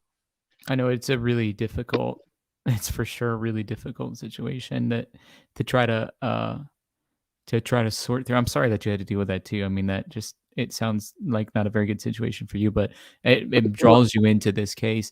Let me read a couple chats, and I think some people have some, even maybe a question for you. Grandma Nancy says, praying for both families, love and prayers to you, the trio and the mods. Thank you, Grandma Nancy, for being part of the Feller fam and for the chat. Renee, thank you for your prayer all the way from Australia. I feel like more people praying from around the world is just a good thing. So all the way from Australia, we have somebody praying. John, thank you, John. You say this, the black metal box is right behind Gabby, left of cardboard art box, below the black mesh that is hanging. My super chat was blocking it on the screen when you were looking. It's there. I wasn't looking at on this screen. I was looking at it from YouTube. So I'll go back to it in just a second. Nita says, and thank you for the super chat. Nita says, I remember them saying divers didn't search that body of water because they saw snake nests there.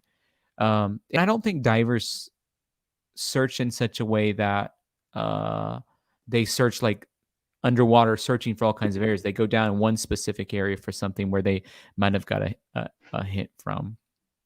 So that's sort of my thoughts on that. I think what you're saying, Chris, is exactly true, that a lot of people didn't know. Nobody knows the conversation that took place between Brian and the family. And at the very face value of it, he may have been completely dishonest to them, like Chris Watts was in the beginning to his family. And then now they're stuck in this situation. Is that sort of some of the point that you're making?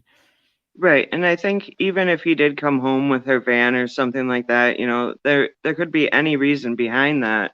And they do this little trip, and in his mind he knows it's probably like a goodbye trip or whatever. But obviously, like, they're there, the parents are, whatever. I'm assuming everybody's smiling and happy.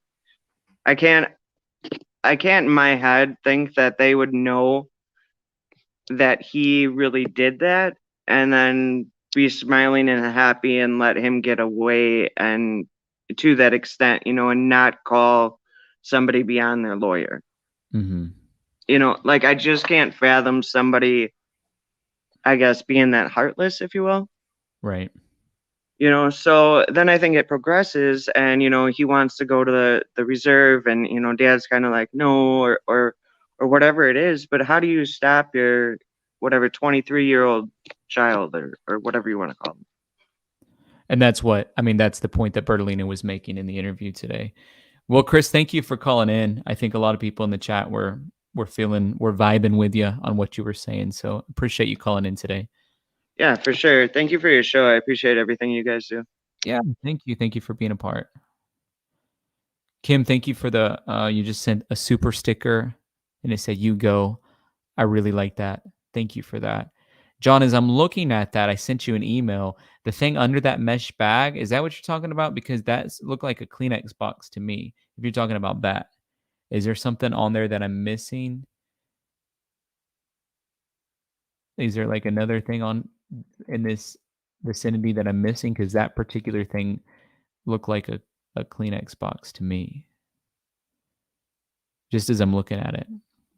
Mary sent me an email. Let me see what she said. Brian and Gabby's solar panel from Instagram Reel. Okay. But it does look like that solar panel. Thank you, Mary, for sending it. It looks like that solar panel similar to what I put on the screen from what Kim sent. But is it for the van or is it just in general? Like, I guess it's for the supplies they need in the van. There's the solar panel that was on their Instagram Reel. How do you charge your AirPods? They're answering questions apparently that people were sending in. How do you charge your AirPods? All right, here's how we charge our AirPods. So very interesting. Thank you. Thank you for sending that over on email to me. Megan, how are you? I think I'm frustrated. How are you? Confused, frustrated, sad, really sympathetic at the same time. Like, name 14 emotions. That's how I feel. And so then I'm just like, let's process this together. Yeah, I mean, a lot of this stuff, I mean, I guess first of all, I lived next door to a schizophrenic for years, and there was nothing dangerous about him. I've known people that were bipolar. I've known people that had borderline personality disorder. I've known people that had narcissistic personality disorder. I guess I don't like the narrative of saying that maybe, or sort of pushing that maybe Brian did what he did because of mental illness, because there's a lot of people in the world that have mental illness that wouldn't hurt a fly. So that's a little frustrating, I think, to hear. I don't know. I guess, what are your thoughts on that? Well, I think the point that I was making whenever I was saying that is like, it's not a stab at people who have types of mental illnesses or whatever. I'm just saying, like, all of us are pushing for better awareness of mental illness, learning how to treat it better, learning how to get on the front end of it. And so there is a level of sympathy towards that. If he was a different level of schizophrenic, and it was starting to come out and show, and they weren't able to get a handle on it. And this is what ended up. It's an enormous tragedy that's heartbreaking, but it's a clue piece for us to say, guys, we need to quit. We need to quit making it such a stigma to talk about this stuff in our culture. That's the point that I'm making, Megan. Oh, no, I wasn't even talking about you saying it. I just saw a lot of it in the chat, and I was like, well, just because you have a mental illness doesn't mean that you go where we all think he went. And I think that most of us believe where he went. And so I guess my thought is, let's not make the stigma worse by saying, oh, well, he was mentally ill, so yeah, he went too far, strangled her, and then went home to mom and dad and was out of his mind. And like that actually makes it worse for any kind of mental illness. That was my only point.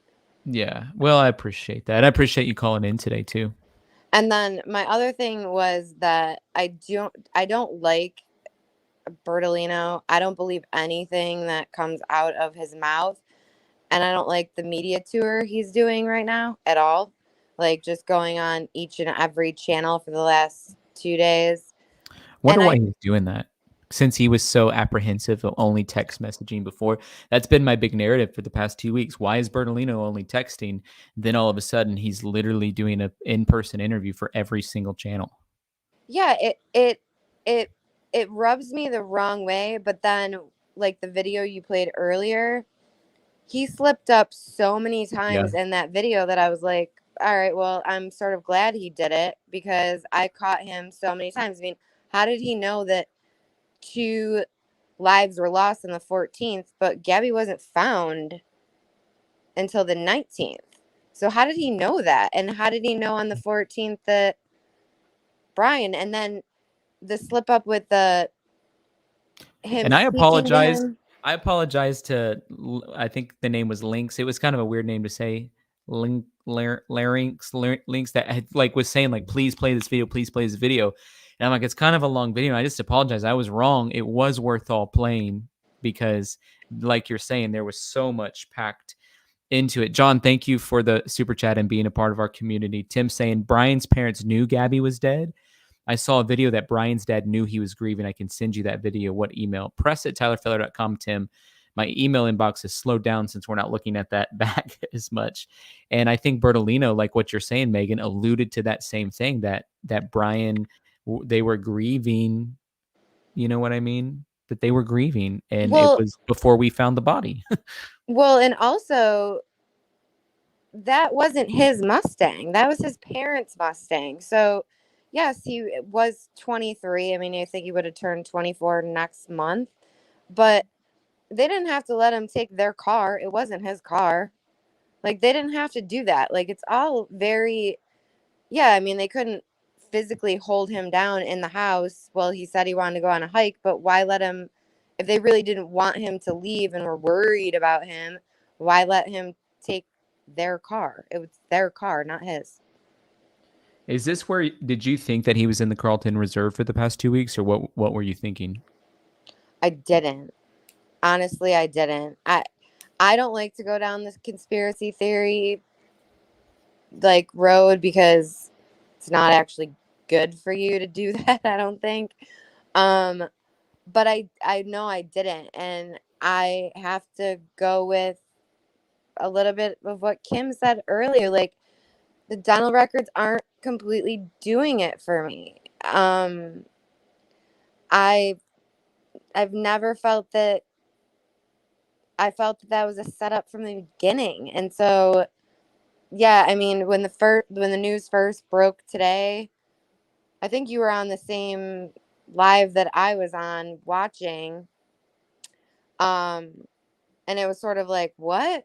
Like, I sort of thought they were going to find that it wasn't him. And then, like, the whole alligator thing doesn't make any sense to me whatsoever. Like, the alligator comes in, eats him, but then, like, conveniently drops part of his skull right next to his book bag is like a gift. That makes no sense to me. I'm sorry. It sounds ridiculous. Like, do you honestly believe that? The only reason that that one made sense to me was because somebody that was an alligator expert says they can eat the whole body and absorb all of it except for the head. That's the only reason why I was like, oh, okay. So then, yeah, but then there was another alligator expert. It's so weird how much we're learning. We're learning that attorneys can lie as much as they want, which I was not aware of at all. I didn't know that attorneys can go on every media outlet and say whatever they want, whether it's the truth or lie. I didn't know that until this case. And then the second thing is I'm learning way more about alligators than I ever wanted to know about alligators. Maybe we can get Turtle Man to call into the show because we need somebody who's a swamp expert. Well, what's funny too is that some people will continuously say like crocodiles, and I'm like, it's Florida. Like, I've lived in Florida. There's no crocodiles. Stop saying crocodiles. I was never on the bunker bandwagon. No. That just tells us how crazy we allowed ourselves to go down a hole. I went down the hole of like, is it possible? I thought that I was fighting the fact that it was possible because there's 1,000 reasons why I think it would be possible. Did I think it was happening? Not one time. I never even said that. I'm like, it just didn't make any sense to me, but I do think it's possible based on a variety of different facts, but I don't think that they were doing it, you know? Did you see that video of the couple Yeah. that like built it in their backyard saying it was possible? And they were still saying they didn't think it was true, but I was like, I mean, people are investing a lot in this. And I think the worst thing, well, there's many bad things. I think that like for them to then, I guess my concerns now are, is Gabby's death going to be like unsolved forever? Because that would be horrible for her family. And I feel for her family, and I'm sorry to say this, it's probably an unpopular opinion for everyone that thinks that a different way, but I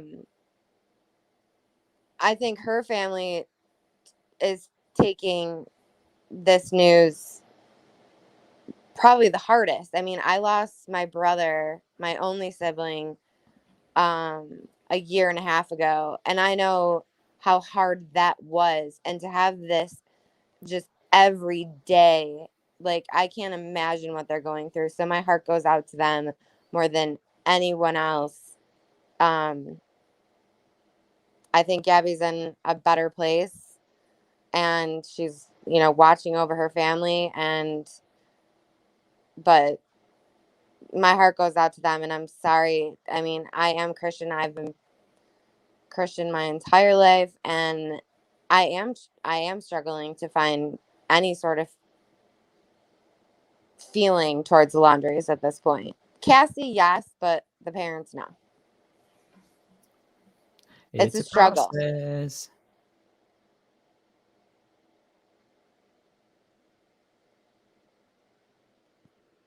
So, thank you. Yeah, I lost you for a minute, but thank you so much, and keep doing the good work you're doing because you're doing it for a good reason.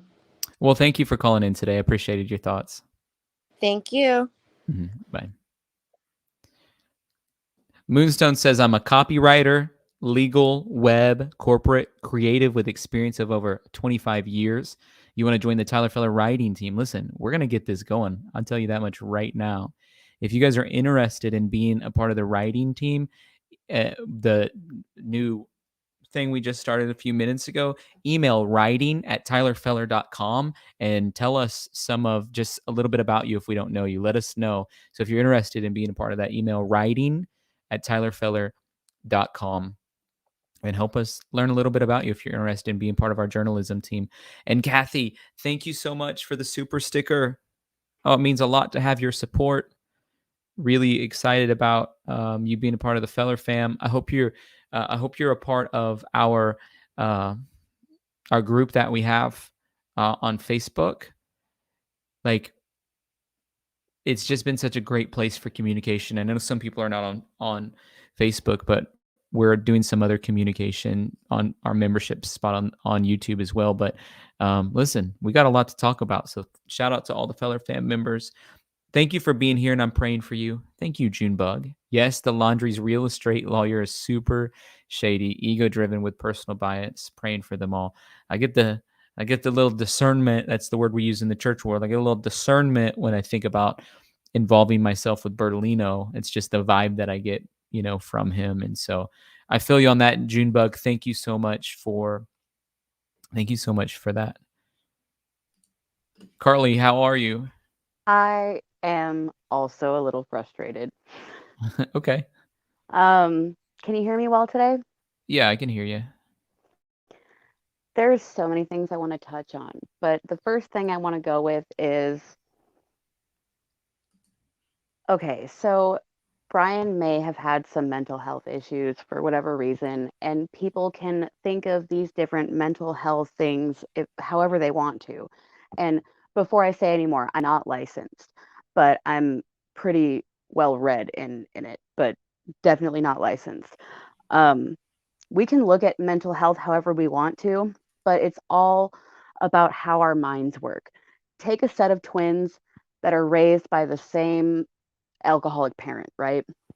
One of them might grow up to never touch alcohol and be really against it, and the other one might take to it the same way that their parent did.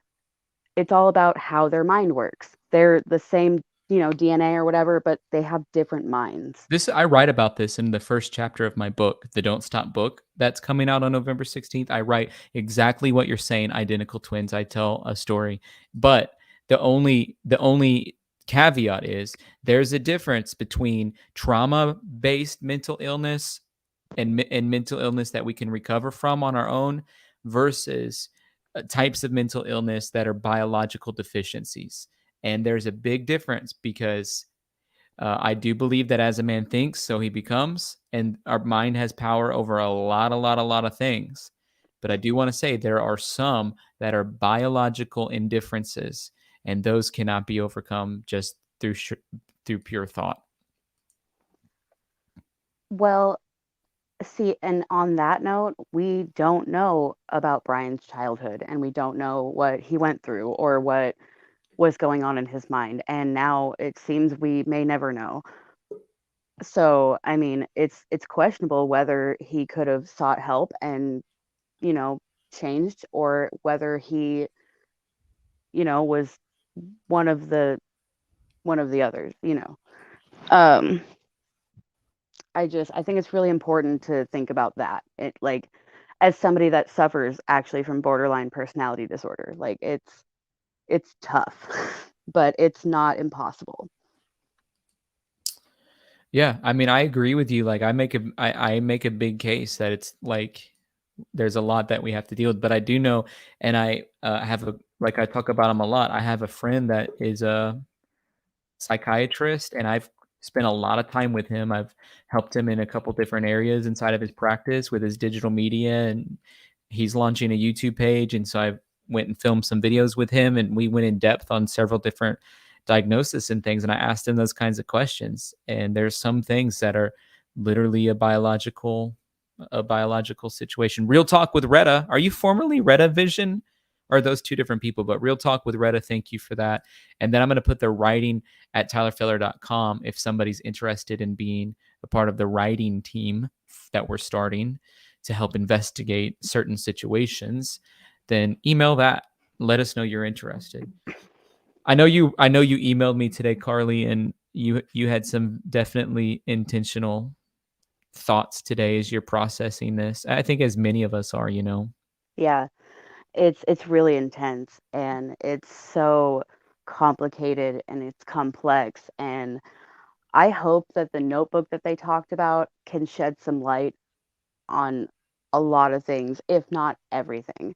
But I hope it gives I hope it gives us insight, and I hope it gives Gabby's parents closure, and honestly, I hope it gives Brian's parents closure. Because after hearing the interview with the attorney last night, it sounds to me like they just took his advice and they did what he said to do, with which again, like I said in the email earlier, is 100% within their rights. They're allowed to not say anything except to their lawyer. And that might not have been the best advice. And that's how I went into that interview. As I was like, as far as I'm concerned, this is his fault.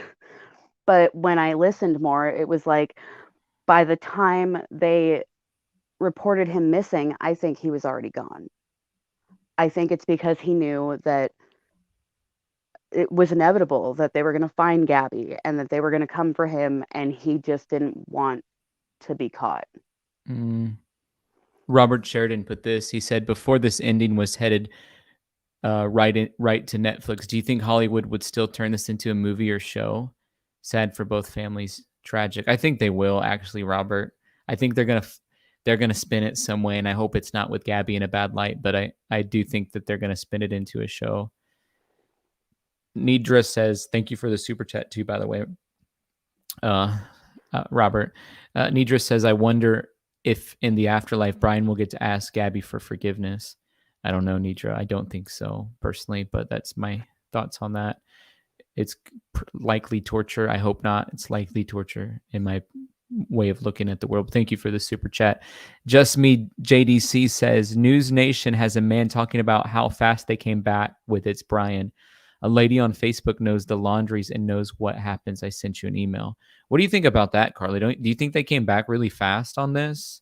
Because they weren't like, I heard JB from WFLA saying I was about to leave for the day. We weren't supposed to have results today. Well, see, it's Florida and there's a lot that goes on in Florida, so I know that they probably have a lot of experts and people that are able to do that kind of forensic work as fast as they do. I know that at least it would have taken 48 hours, and it took less than that. It surprised me that it took less, but they definitely have the people they need in Florida in order to conduct the proper forensic analysis on everything. Just Me JDC. I went to that Facebook thing. It's really long, so I can't read it while I'm also hosting. So I'll check it out and definitely take a second look at it. Pamela, thank you for the super chat. You say this picture is his backpack. I have a picture that will show this. Okay, thank you, Pamela. Thank you for the super chat. That's what I'm wondering. Is that just a separate bag, or is it a backpack and that bag too? Like, there's a lot to like. I think we're at the beginning of definitely a whole lot of searching for answers now. Like, I think we just have more questions than answers at this point. What do you think? That's absolutely, because when they confirmed it was him, all I could do was yell. I was so upset because all I had was just more questions and no answers. And this is going to keep me up tonight, most likely. And I just, it's so frustrating.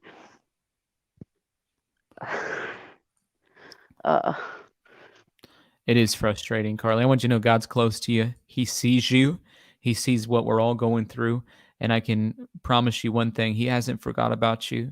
The scripture teaches us we can cast all of our cares upon him because he cares for us. And so thank you for calling in. I encourage you to spend some time with the Lord doing that. I promise you're going to feel more free than you ever have.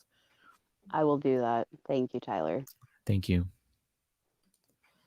We got to, as we don't know this, it's a lot of times when we're going through stuff, but we have someone who is closer than anyone has ever been close to us when we have a relationship with God. And when we're dealing with difficult things, we can hand it over to him and he takes it. And it's amazing. I'm just telling you, I've been through a lot of stuff in my life, more than I, can write 10 books about. But I can promise you that the only way anybody gets through anything really that's been through difficult situations, make it on the other side, is through the grace and strength of God. Barbara, thank you for the super sticker. Joe, how are you? Hey, Tyler, how you doing? Doing well. Hey, obviously I've been in your chat for a while, and I guess I'm just, about the mental state. I used to live up in Illinois, and I had my best man in my wedding. His name was Rob Lyons. He knew him for a long time, and long story short, he had mental issues, and he ended up killing his own mom. Stabbed her, and then afterwards he just went up to a restaurant and had a beer and a sandwich like nothing happened. And at the beginning of this case, I was like, so mad at Brian, hang him, do whatever, blah, blah. And then I start thinking that kind of hits home, and not sticking up for him. I don't want, but it's just kind of an eye opener of how, it's okay to be entirely frustrated at somebody and their family while at the same time having sympathy for what they're going through. You know what I mean? Like, those two emotions can coexist. Yeah. And as I was watching the stream tonight, it just started hitting home. It started like, I've been close to something like this where, it was over something stupid too that he did it. It was over Avril Lavigne tickets. Wow. And she was like a mom to me. And well, that was a little part of the iceberg that you saw on the surface. I'm sure it was 1,000. Yeah. Right? So, I mean, granted, his parents, I think they know exactly everything that was going on, but his state of mind, I can't imagine. Like I said, I'm not defending him, and I just think it's more than I've been thinking. It's more of a serious issue with mental illness, of whether he was bipolar, whether he was, someone just said, I think, different personalities, but it's a shame. It's total a shame. Avery says this today brought me to tears again. Also, it's tearing me apart to see so many people judging Brian and applauding him in hell. It broke me. The day that we celebrate somebody's in hell is the day that we need our own heart checked. I'm just telling you that right now. Anybody listening, the day that you are celebrating somebody in hell, that's the day you get your heart checked, in my opinion. Because no one, not my worst enemy, not the evil, most cruelest person on the planet, in my opinion, deserves hell. And doesn't mean that I agree with what they did on this earth. Just my thoughts, Joe. Yeah, no, you're exactly right. I mean, it's there was something else I was gonna say, but I forgot about it after you read that. But yeah, it's just, being aware. And I know what I was gonna say is, a lot of the people, I'm not saying, some of these people that are like, they wish he was, they're glad he's dead and stuff, they would probably turn around if he was alive and he got caught, and then let's say he got away with the technicality, then they turn around and say, oh, we wish he was dead. So it's like, yeah, I mean, like you said, I don't agree anything with what he did, but I can't, at the beginning, like I said, maybe it was hate or whatever, but I just, I can't understand what goes on with somebody's mind like that. And so I can't, like you said, I can't be happy that he's dead. I just, and thanks to your show, you guys made me realize that. Well, Joe, thank you for saying that. And I'm glad you're a part of the Feller fam and a part of what we're doing around here. And we got a lot more to uncover because this case is far from over. Yeah, and I'll get in that Facebook group too that you got. So yeah, get on the Facebook group. I just been so busy with work. I've been putting in 90, 100 hours a week. So oh my goodness, dude, you need a breather. You've been keeping me actually going while I'm at the shop and stuff like that at night, just keeping me going. So I really appreciate everything you guys are doing. It's been a great community for sure. Thank you for calling in. All right, bud. You have a good one. I want to shout out John, who purchased the Don't Stop book. Thank you, John, for purchasing the Don't Stop book. I'm really excited. It releases November 16th. Just really excited about what the Lord's doing through it. If you're interested, you can go to tylerfeller.com. There's also a link in the bio. Our mods have been putting in there as well. And take a second and just let the mods know how good of a job they're doing. I saw Cameron in there today. Simple NV's doing such a great job today. Jen B's doing incredible. Jennifer Rochelle's doing an incredible job. Give the mods a shout out today. And I know there's others in there that have just been killing it in the chat today. So thank you guys for doing that. And listen, modding on this channel is not an easy task. I will tell you that much. I can tell you that much. It is not an easy task. Diane, how are you? I'm good. How are you? I am doing really well. Just happy to hear from you. What are your thoughts about everything? Well, first off, I want to pray really hard for the Laundrie family because they had a pastor come pray. They have to really be wondering where their son is. And as a parent, that would be crushing to me. That would be the biggest part, not knowing where he's going to spend eternity for sure, you know. But anyway, the reason I'm calling is I have a son that has Asperger's syndrome, which is an autism spectrum disorder. Mm-hmm. I also have two sons that are bipolar 1. And in watching the video of Brian, he really seems like he has Asperger's to me. And my son, I can see what could be perceived as narcissistic traits, but it's really the social inability to So you're talking about when he was like, "Oh, can I have your radio?" Because he just wasn't understanding the social cue thing. Yes, I And could how see he was my hyper son doing that. compliant, probably scared, but hyper compliant, like go sit down over here or whatever. Right, exactly. I mean, and I know they're all different. What really saddens me, because I've never had my son where I was afraid of that, although he has a stepbrother that is in prison for shaking a baby, because they can snap and do things. You have to know what their triggers and their limits are. And when he said he has to get away, that's also what my son does. And also my son's with bipolar. That's the same way. They got to walk away or they're going to snap. So, but as a parent, I did teach them that you have to be accountable.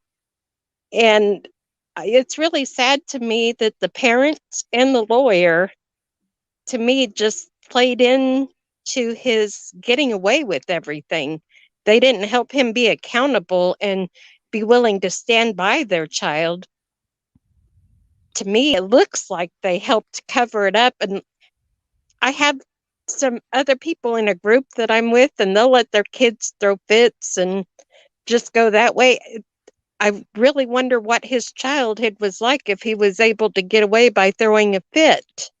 And it just proceeded on, and it's just sad. But I just I know really, Kim that was on here earlier. She sent me some emails early on talking about some of what you're mentioning, the bipolar 1 and just some different combinations of things that might help explain some of that behavior. So I think you're right on the money. It's something we're going to have to continue to circle back as we're still diving into some of the answers on this case. right. Anyway, I just wanted that as my thoughts on actually having children with both. But in my mind, he comes closer to fitting the Asperger's, maybe with the bipolar. I don't have the combination. They're different children with different issues. Right. Wow. But anyway, that was my thoughts. But I just hope everybody will continue to pray for both families, even though we might not agree with how the Laundries handled it. They are still God's children themselves. And I wouldn't want to wish that on anybody. Absolutely. Right on the money about that, Diane. Thank you for calling in. Okay, thank you. Bye. We have several people interested in joining the writing team that we're just starting to have. Billy, Valerie, Tatiana, Rebecca. Thank you guys all for emailing in and just some interest on that. What we're talking about, the writing team, is something we just came up with a few minutes ago when Diane was on the call. Just an idea for us to get some minds together to work on investigating some other situations that go on. So, Joan, how are you?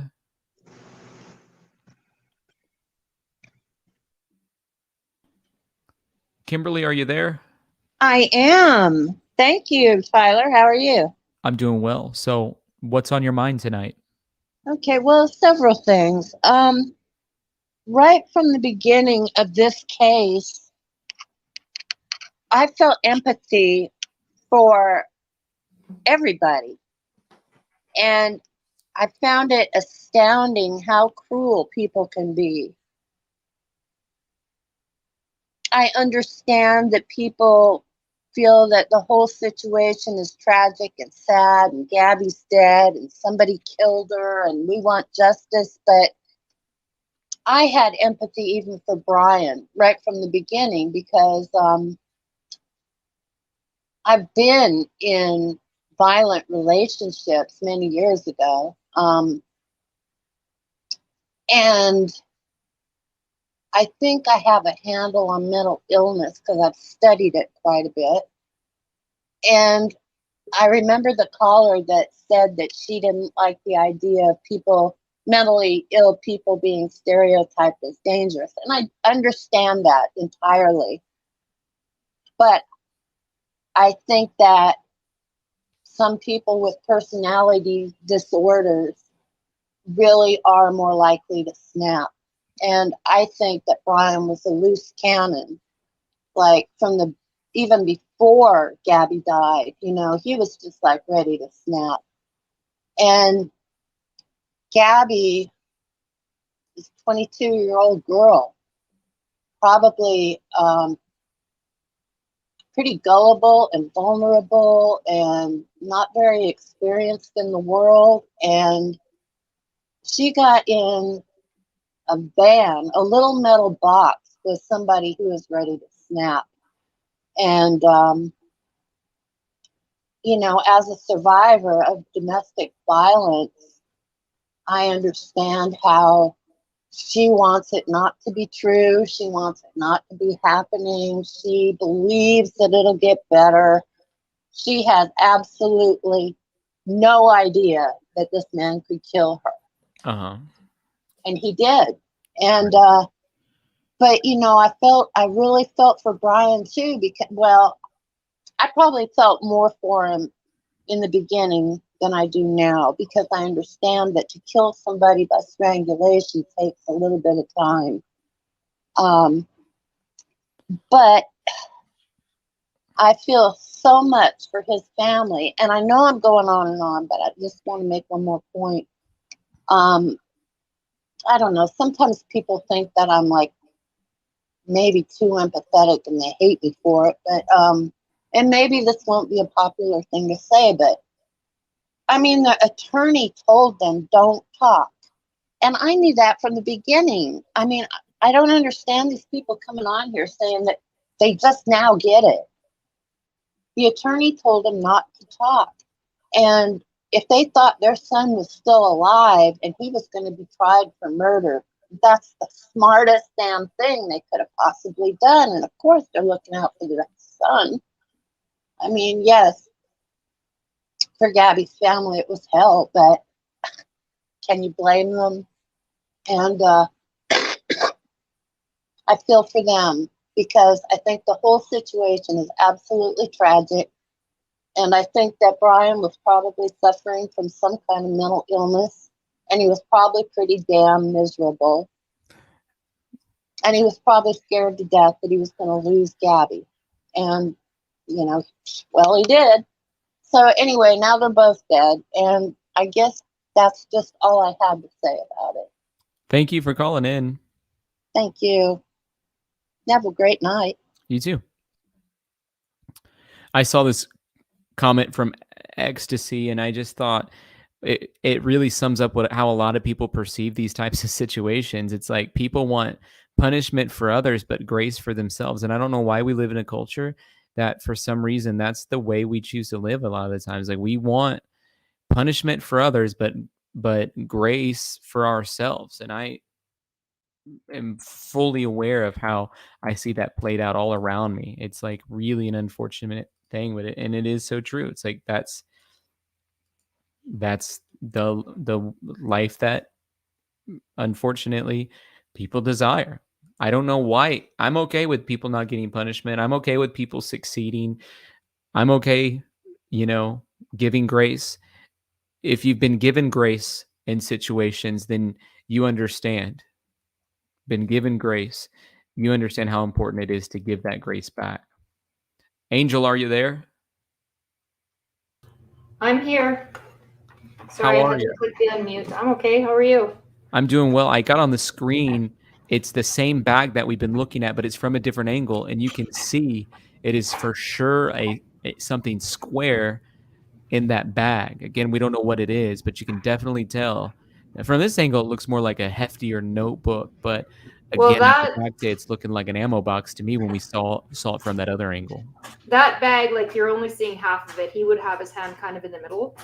That bag is a Dyneema bag that backpackers use for keeping their food. It's a Dyneema food bag. However, there are multiple sizes of the bag, and backpackers usually have about 3 of them. One of them would be for like the sleeping bag and the clothing, and another one would be for food, and then another one would be for personal items like ditties. So that one there looks like it's ripped. It looks like it's the food bag. That we identified the exact bag. It was from Bonanza brand. Bonanza brand? Yeah. Do they have Dyneema bags? It was Bonanza. It was Bonanza. We identified the exact bag because based on the markings on it. Outdoor product, okay. dry bag, hiking, camping, waterproof roll-up, backpack storage. Okay, well, it looks like one of the Dyneema roll-up bags that are sold at places like Z-Packs. Yeah, this one is for sure, with 100% certainty the Bonanza bag. I'll show you why, because when we were looking at it from the other angle, we saw these little things I thought looked like mason jars on it. It turns out it's instructions. So I put it on the screen if you can see it. It's instructions okay. on how to roll the bag. And and then you can see just some faint markings that says outdoor products. So it's from Bonanza Outdoor Products Dry Bag. So this is what it actually is for sure. Okay, regardless, I mean, backpackers usually have 3 of them in their backpack. So even though that one has a tear in the bottom, I've seen clearer pictures of it where it's actually torn in the corner. Even though that one might be torn, it doesn't mean that the notebook was in that one. It might have been in another one, because backpackers usually use more than one. And the fact that he's got that bag there, and if that really is Brian's bag, and they say it is, it kind of leads me to believe that he wasn't intending on going out there and not staying out there for a little while, because he wouldn't take that particular bag or any dry bag with him unless he was planning on being there for a bit. Because when you go for a day hike, you don't usually take a dry bag with you. So I don't know, just my opinion, he probably was staying out there for a couple of days before he either did something to himself or someone else did something to him. We still don't know if he actually committed suicide. It hasn't been released what the cause of death was, right? We don't know. And there was another fugitive who was in the same area that they caught just the day before by someone who was looking for Brian. And so we know that there was another fugitive there. So, I mean, we have no idea what happened yet. Hopefully it'll come out. But I guess we'll know, what kind of man Brian was, probably by whatever he wrote in his notepad. If his notebook is a I'm sorry letter and a confession letter, then we'll realize that, before he killed Gabby, maybe he was a person of substance. Maybe it was something that just happened in the heat of the moment. Not that it was a good thing. Or it might tell us that he could have been involved in other murders. We don't know yet, right? Like the 2 girls in Moab. We have no idea. Or the FBI may never tell us. They may never tell us what's in there. And I mean, people saying that Brian definitely went to hell, that's not necessarily true. I mean, he may have had a mental break. He may have confessed his sins before he died. We have no idea. He could be in a better place right now too. We have no idea. It's not really up to us, right? It's not up to us. Our job's to love The Holy Spirit's That's right. job is to convict. God's job is to judge. Yeah, exactly. Our job's to love. Exactly. So, I mean, in regards to his family, I feel really bad for them that they lost a son. I mean, anybody who loses a son is going to be going through hell, right? The Laundrie family. However, I mean, obviously, they've done some things to make the public and everybody else not look at them kindly. But I think maybe we need to give them a little bit of time to grieve, and then hopefully they'll come out with some answers. But I mean, the way that they didn't say anything about where Gabby was, the way they just kept silent, they didn't respond to Gabby's parents. That was really horrible of them. So I mean, it's hard to feel for them, but anybody who loses a son is going to be going through hell right now. You're right, Angel. Thank you for calling in today. No problem. Have a good evening. You too. Sounded a bit like she was doing laundry, I think, in the background, which is ironic, given the last name of Brian.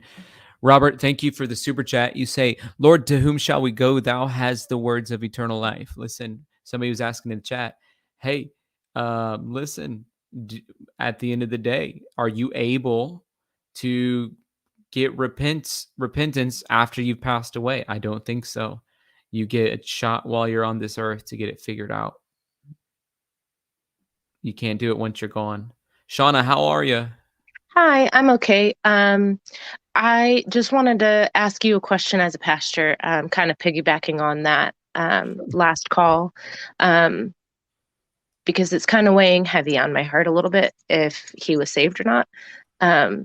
If in his last moments, if he did repent and ask for forgiveness, do you think he would be welcome in the kingdom of heaven? You know, we see a story in the Bible where Jesus is hanging on a cross and there's criminals on either side of him. And to be sentenced to death in that way meant you did something really bad and you had to go on a death walk. They called it up to this place called Golgotha, the place of the skull. Some people call it Calvary because that word place of the skull or Golgotha seems too thick. And next to Jesus are two incredibly bad criminals who haven't lived good lives. And one of them asked Jesus sort of that question. And because of his faith, because of his desire to accept Jesus as real, Jesus says to him, today you'll be with me in paradise. So it can be in your last moment. And like the last caller said, we don't know. We don't know. I hope he had an encounter with God. Maybe God showed up to him, but we don't know. Me too. It's been really kind of weighing on me actually a lot. Because I would never want anyone to go to hell. So I know. yeah, that was my only question. I could tell that it's heavy on you, Shauna. Thank you for your heart. That was, you could feel it with her. You could feel it with her. Chris? Parrish? Chris? Jennifer? How are you? Good. How about you? I'm all right. You crack me up. You just like you ended with your last name. So what's up? Well, thank you for having me on your show once again. I really appreciate you allowing me to talk on your show. So, sorry, I'm a little caught up by that last caller. She really, I could feel her empathy towards, towards the families and towards everybody in there and her love. So I really respect her, and I could see that she's broken up and wants to see she wants the good in people in life. So it kind of little bit caught off guard when you put me on next. So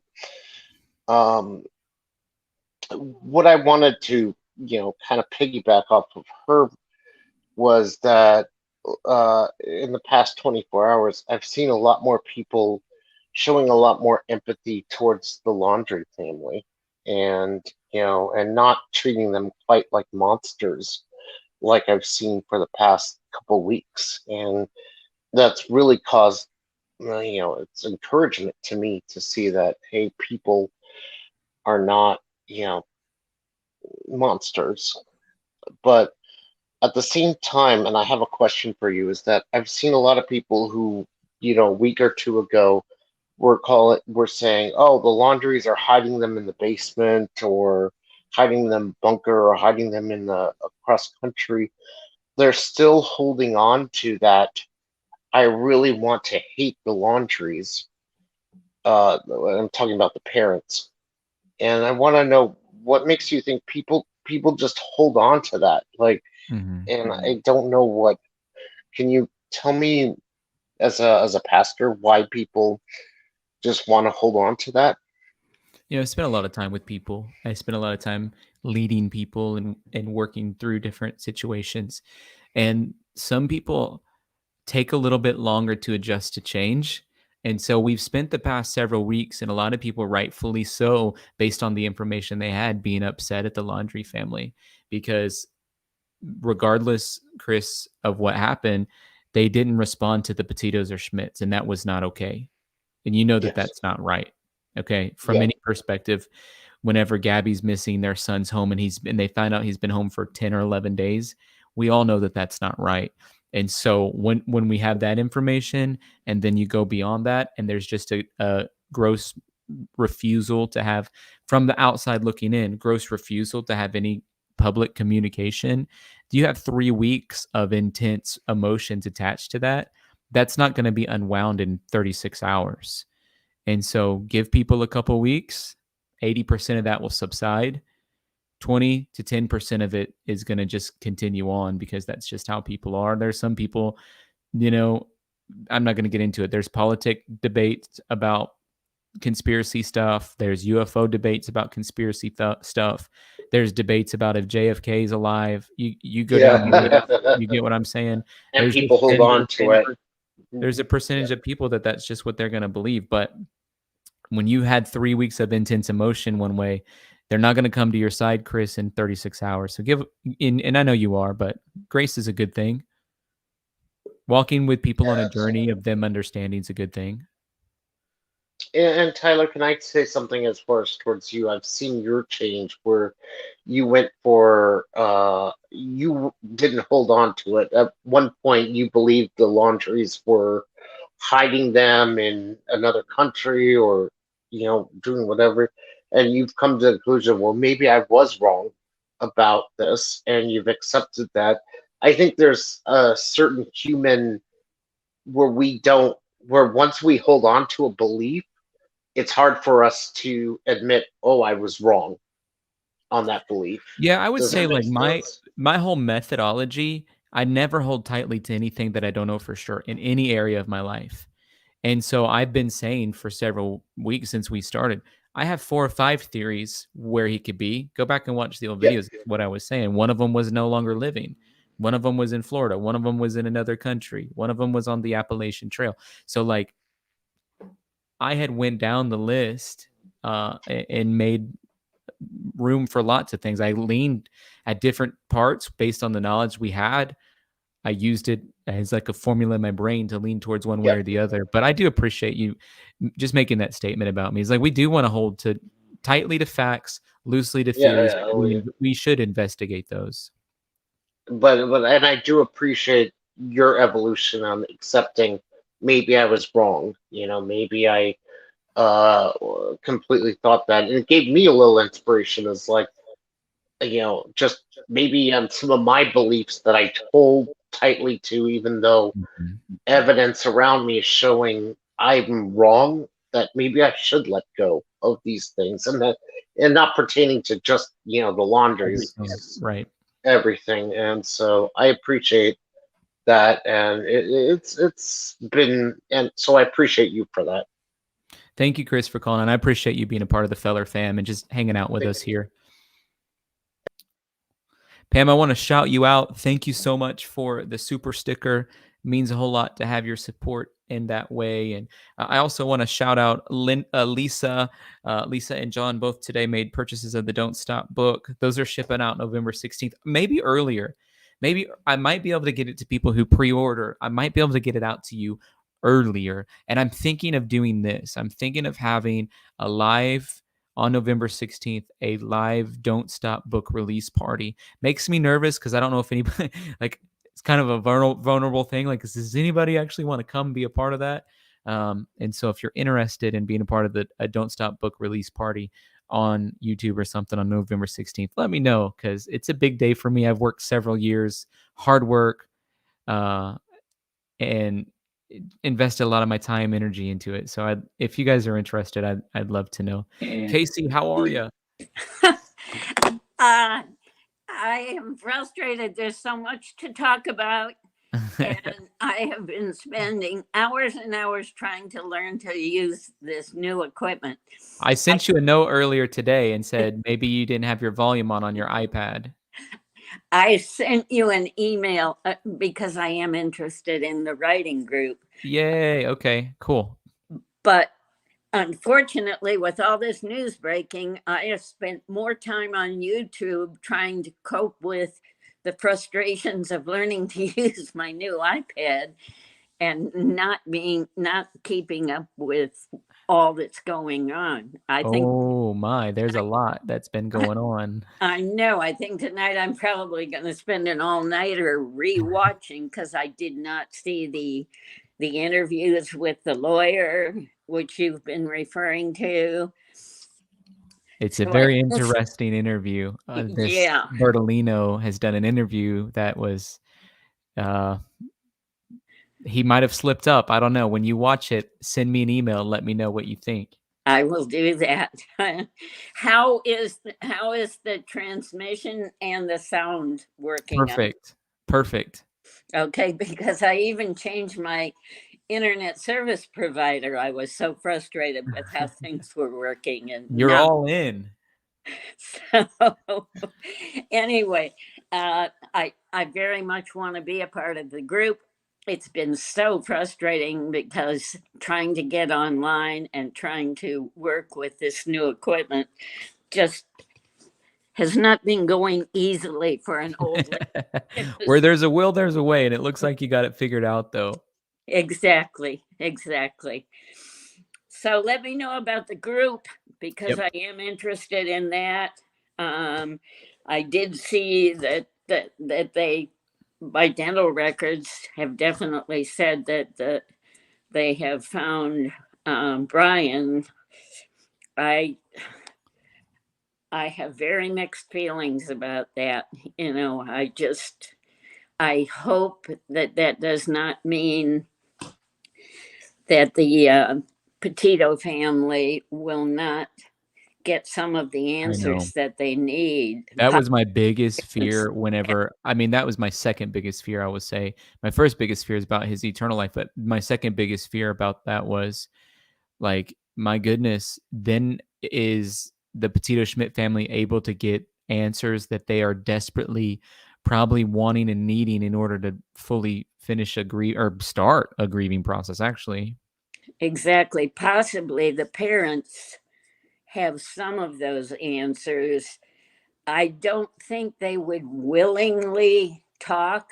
However, if Gabby's family files a civil lawsuit against them, they can be forced to talk and even present more information than they could be forced in a criminal case.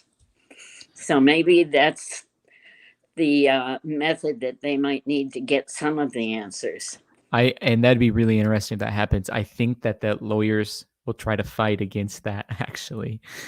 And so we'll see what comes out. But I could perceive the lawyers, Bertolino and the Petito family lawyer, having some closed door conversations about if we can settle this behind the media.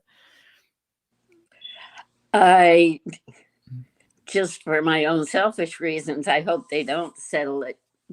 You know, I hope they share some of the information. Well, it's like, listen, all of America needs answers at this point. So for the sake of America, I hope that we're able to have a little information. Happy Caffeinated Couple says this, Tyler, we greatly respect your approach, balancing true evidence and theories, respectfully allowing various views to be presented. Thank you, Happy Caffeinated Couple. I feel like you get me. Thank you. I'm pretty purposeful about what I do. Shout out Pamela. You upgraded your membership to becoming a producer. Thank you for producers and up. Casey, we're going to be having a stream on Saturday at 3:00, a private stream just for producers and up. So I'm really excited about that. So the lawyer actually alluded to in the conversation, Stephen Bertolino in his interview, he alluded to him getting with the Petito's lawyer. And I hope the Petitos have a fantastic lawyer. I really do. well, you've seen him in that press conference. No, I didn't see that again. I've been spending all of my time trying No, to this was, do you remember when the Petito and Schmidt family did a press conference together? Like a while ago, like a couple weeks ago. Yes. That's their lawyer. You're right. I did see him. Yeah, he's accompanied them most of the time that they've made appearances. You're right. Well, I hope he's good, and I hope he can deal with this. I don't even want to say his name, but the laundry lawyer. I'm not impressed with the laundry lawyer. I don't think anybody is. For sure. I'm so proud of you. I've watched an evolution to you turn into a technology wizard in about 2 weeks. If you could see behind the scenes, you might not say you were proud, because there were some frustrating moments when words came out of my mouth that I should not have said. Well, you know what? When you watch my sermons on Sunday too, it'll be like crystal clear, be a whole new world for you. You can be sure that I will be watching now that I'm getting a handle on how to work this stuff. Well, we'll be live tomorrow night. So we're got to go late on Fridays because we have the junior high ministry at my church. So we'll be at 8:30 p.m. Central Time Zone. So if you're able to get on tomorrow night, you'll be up to speed, and then that'll be great. And what's the name of your Facebook group? It's called Feller Fam. So in the membership section on YouTube. Yeah. Well, email me because the membership section doesn't work on an iPad.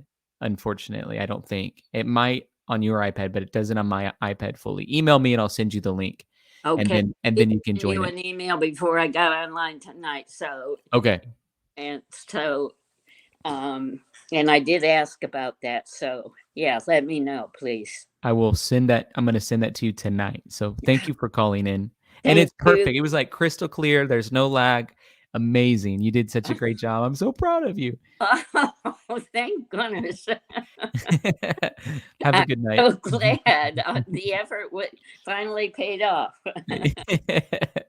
Good night. Take care, Tyler. And thank you for forming this group. I enjoy being a part of it and looking forward to even getting to know some of the other people in it. Yes. That's that Facebook group that's going to happen. So, okay. Thank you. Thanks. Avery, thank you for the super chat. Great show once again, Tyler. Much prayers and love to everyone here. Listen, we're forming a great community here. We're going to be unstoppable. That's why we call it Don't Stop. All right. Don't stop. Virginia, thank you for sending over.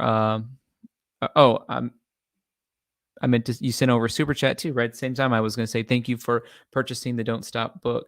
You said, thank you for providing a Christian aspect on this case. I'm a born again Christian who has needed to hear this story in this. And I saw you make a note about ADD.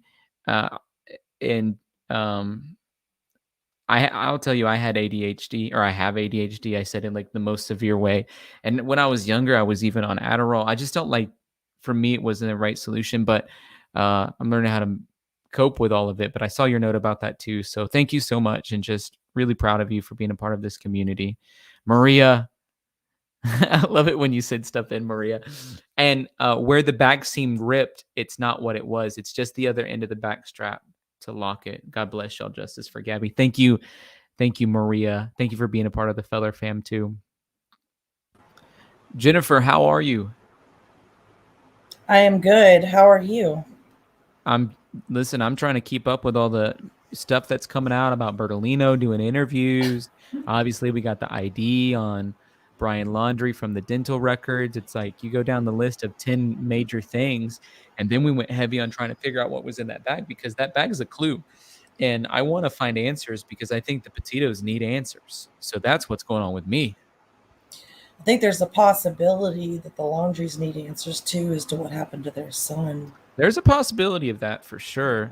And there's a reckoning coming, I'll tell you that much.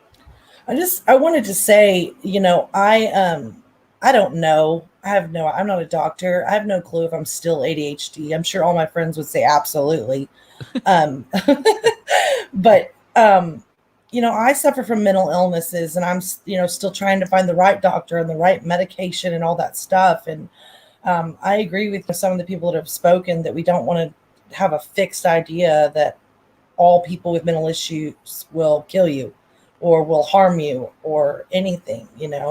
I also wanted to say that, y'all were talking about it earlier, that people want justice for others or justice for themselves or for others and for them to be punished, but they want grace for themselves.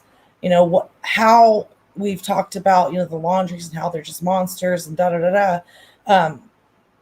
how we treat others is a direct reflection of how we see ourselves. Uh-huh. And so I know that I still struggle with some resentments in my life because I still don't have a full cup of God, a full self-esteem and self-worth. And I just, I don't know. I feel, that one girl called in was very emotional about it. And I feel the same. There's 2 families that have lost a child. And regardless of what that child did in their life, that's still their child. I have 6 sons. My husband and I have been together for 21 years. We have 6 sons.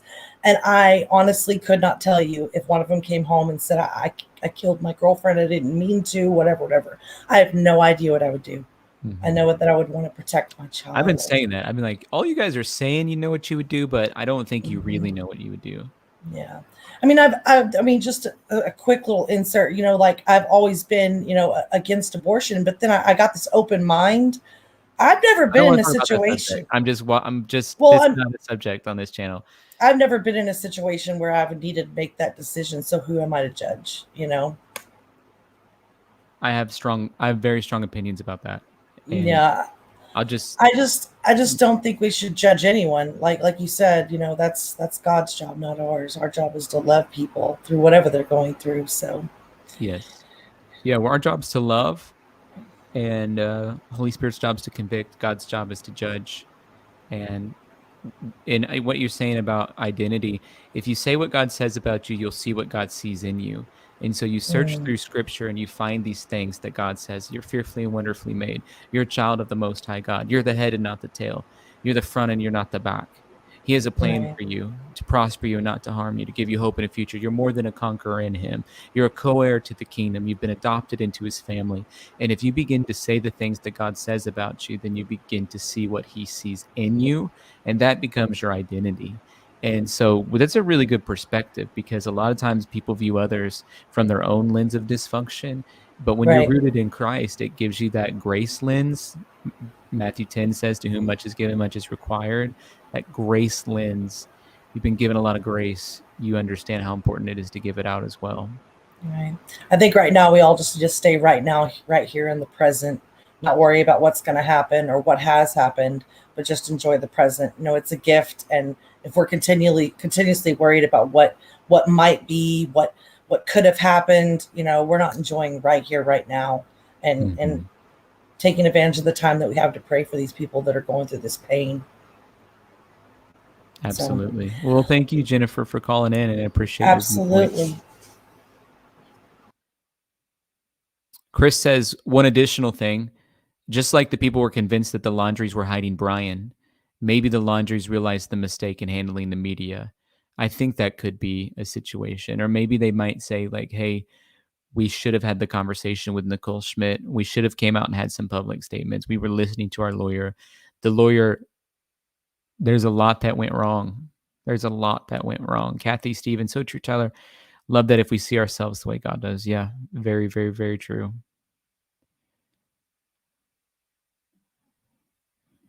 Kim was saying yes, Chris. Eric is saying that They don't want it to be a witch hunt. Parrish, are you there? I am here. How are you? Tyler?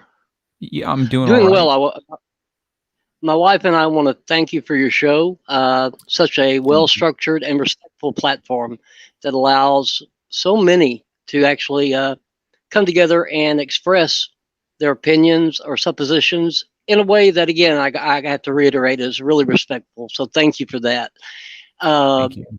I just really have a couple of comments. The Bertolino guy, the attorney, I mean, all of us, I think, pretty much all of us share in the same opinion that he's just not a good guy. But the Laundrie family, once they actually retained that guy as defense attorney, then with that retainer, if they paid a fee, if they knew the guy or they'll owe him money, whatever, he then immediately established with them and with Brian at that time what would be attorney-client confidentiality and privilege. So if he were to have orchestrated, a narrative, all right, that would be expected of a defense attorney. However, if Bertolino actually aided Brian in evading capture, covering for Brian, etc., at that point in time, Bertolino could be disbarred because he would be guilty of aiding and abetting. That's the one thing a defense attorney cannot do. If you recall back during the sadly enough, the O.J. Simpson situation, O.J. Simpson had an attorney back in '93, I think it was, when he was wanted for, what was then, he was a wanted fugitive for the murder of Nicole Simpson. He was supposed to turn himself in. His lawyer arranged for him to do so. When he didn't, obviously his attorney went on air and was pleading for OJ to turn himself in. Attorneys cannot, protect their clients in that manner. They do so at the risk of surrendering their license as attorneys. Well, at this And point, I that's think really that theory is starting to dwindle. right, exactly. And the other situation, talking about there being films and things that are likely to be made about this case, which I find appalling. And I'm somebody that I've worked in the film industry now for 20 years. That's been my livelihood and my job. But unfortunately, there are so many people in the film industry who, and when I say this, it's like any other industry, they're out to make a buck, and they'll exploit, unfortunately, anyone to do so. If you recall back in the early 90s as well, the Long Island Lolita story, the Buttafuoco's, there were 3 made-for-TV movies made about that case, and each movie was basically scripted from the different points of view of the people involved. So, I think it's beneath contempt to do so, but look for it to happen. Sadly enough, it'll happen. And the last thing I want to say is I think truly it's just a tragedy that these 2 young people, that it's come to this. I think that's what's captivated the nation and the world, indeed, in the way that it has. And it illustrates that what we see on social media is not necessarily the reality. And so my thoughts and my prayers are with the Petito family. And as well, my wife and I both send our thoughts and prayers your way. All right. We Well, hope thank you you do so well and you get to feeling better. So thank you for your show. And we're doing a great job. Well, thank you for calling in. Appreciate you. It's great to hear from him, and he had, a perspective and a viewpoint, and I was glad that he was sharing it. And on top of all of that, like, one of the things that he was hitting on is a subject that I'm actually passionate about, which is just because people are on opposite sides of a spectrum doesn't mean that you can't have a relationship with them. Like, I never understand the culture that we're living in right now that's so divided over the silliest of things. It's like we need to be okay with people having a different viewpoint on us in a couple of different areas and open our minds and hearts up to that, because We're never going to accomplish anything meaningful when we build a hedge around ourselves and make our walls only be filled with people that look like us. This is a picture of the bag that Whitney sent me, and she was highlighting the shape of this and how it looks like a face. I think, though, Whitney, if I made a point, like, I don't think I'll say this, like, if it's a sign and it looks like a face and it's something interesting to look at, that's good to look at. But some of that yellow that we're seeing is from the inside of the bag, and some of it's from the reflection on the bag. And so, just for what it's worth, I think we should look at it from that lens. Like, it's not a one shot wonder on that one. It's like there's two things going on. Some of it's literally yellow from underneath of it, and then some of it's that sunlight that was shining on the bag. I think that's going to be a big topic of discussion over the next couple of days. What is in that bag? Avery sent me this. The privilege generally stays in effect even after the attorney and client relationship ends, and even after the client dies. In other words, the lawyer can never divulge the client's secrets without the client's permission unless some kind of exception. So I know some people are asking about that. What role now does Bertolino have? Well, it's according to United States versus White 970F, it stays in effect even after there's a death. Jonique, how are you? Hi, Tyler. How you doing tonight? Doing well. Long time no chat. Yeah, long time. How's your heart? Everything okay? Working on getting that way. How's that? Okay, I'll take that. I hope you get better soon. Thank you. What are your You're thoughts welcome. today? Well, I think I'm kind of like everybody else right now. I'm in denial, for one. Confused is another word for it. And I'm just not a Bernardino fan. I just don't. There's something about him that I'm just not feeling. I And don't think very many people are jiving with Bertolino at any juncture in this. And it seems like there were possibly some little slipperoonies in the way that he was talking. right, and I have been watching all night. I actually just got home from work, so I've been watching pretty much all night from work. But here's my thing. Yeah, he may be a family friend / attorney, but when does he actually accuse himself from that? Because wouldn't that be like, I know what I'm trying to say because I said it in the chat. He's too close, so wouldn't it be like, I don't think it's a conflict of interest because he's not. right. I mean, he's not involved in the case at all. You know what I mean? Right, but I mean, in some way, wouldn't you think it kind of looks like it would be a conflict of interest in a way? I don't think so. I think if he was the judge. Well, I mean, yeah, I guess I could see that too. I mean, it just seemed to me like he's just, I mean, I know everybody has that one friend that they go to, which, it's fine. But the way he handled it and everything that I'm hearing that he's saying right now is just not sitting well with me. Yeah, me neither. I think I'm going to go back and watch some of the other interviews. Like Don Caesar was saying, like he's done three or four interviews and they didn't add up. So I'm going to go and listen to some of the other interviews and just see what's being said. I've seen 2 of the 3. I have not seen the third one.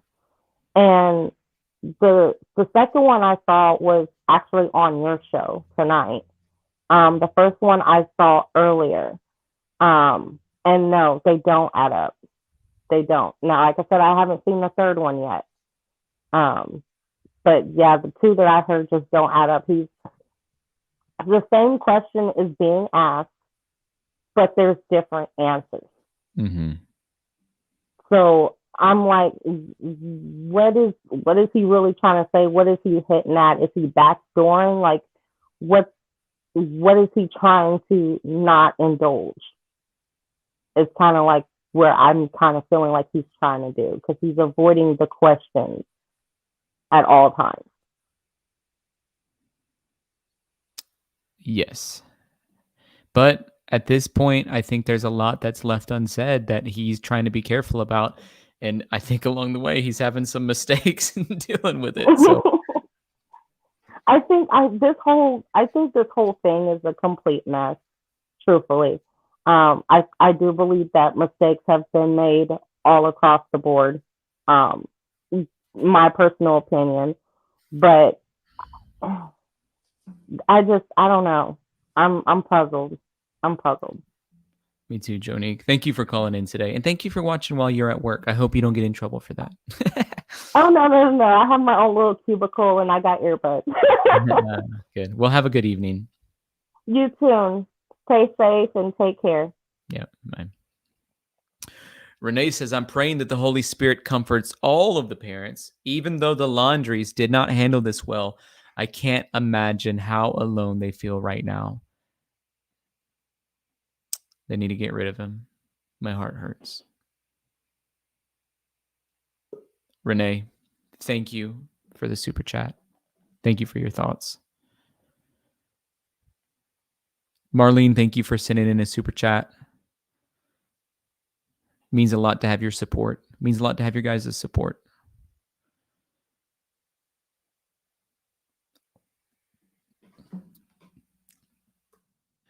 You guys haven't been to my website, there's just some information on there about my book. You go to tylerfiller.com, and if you click Don't Stop Book, you can learn more about my book. You can read a little bit about it and see if you're interested in it.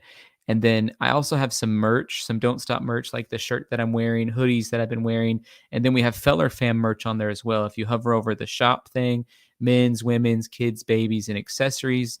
And yeah, just some people have been asking about how to be a part of that.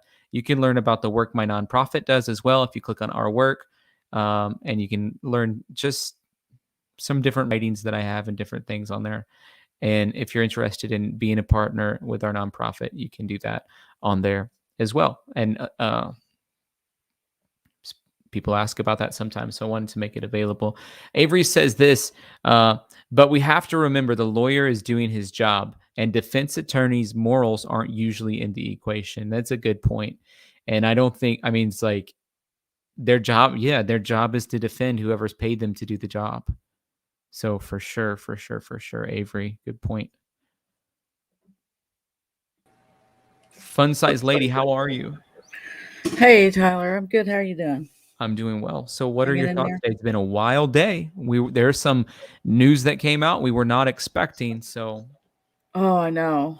I was at work, and my phone tweets all going crazy. I was not happy to hear that news at all. Just like everybody was wanting him to be alive so that we'd have answers. But you were just talking about your website there, and usually you mentioned something about the Philippines. Yeah. And I kept meaning to tell you, when I was a child, I lived in the Philippines. Oh, no way. Where at? Manila. Oh, that's great. Yeah. Anyway, Do you speak Tagalog? say again? Do you speak Tagalog? No, I was too little. I was probably like 7 or 8, and I never took the time to learn any of it. My brother was a couple years older than me, and he probably learned some of it. We also lived in Japan. Well, For a that's great. couple I love years. the Philippines. Yeah. Like as soon as I could go, I'm gonna go. Yeah, it's beautiful. But couple of things, I've just taken down notes as the night's gone on a little bit. And earlier, I don't know if anyone saw it, there was a Tim Allen in the chat that asked if you had a Bible study channel, which I don't think you do because you've not mentioned it. But I told him that he could watch your sermons and ask the mods to put in the link. I don't know if they ever did, but Okay. Thank you for sharing that. The best way to do is to go to www.m1.church, and it just brings you up to our church's homepage. And then if somebody went on there, you can go to church online. And then if you scroll down, then it will say we have 2 days and 10 hours until the next stream that we're doing. Or you can click on one of our previous messages as well if somebody wanted to do that. But that's the way to do that. Thank you for reminding me to share that. No problem. I actually watched one of your sermons the other day. It was awesome. Yeah, great. That's amazing. Thank you. You're welcome. Another question. I don't know if anybody even knows if Gabby was saved. I don't know either. I Yeah. don't even want to speculate on it until there's more information that comes Yeah, I out. didn't know if it had been asked of anybody or not. So same with Brian. Yeah. I mean, that caller that got emotional earlier. I know. She made me cry. It was But heartbreaking. it is sad. I hope that they were. That's all we can do.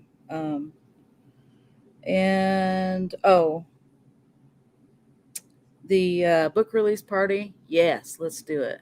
Okay. Well, I hope we have other people that want to do it because I don't saw know. some people over there saying they would. It just feels weird to even do that, and then you're like, yeah, I don't know. Yeah, I know. I bet you don't want to. I got you.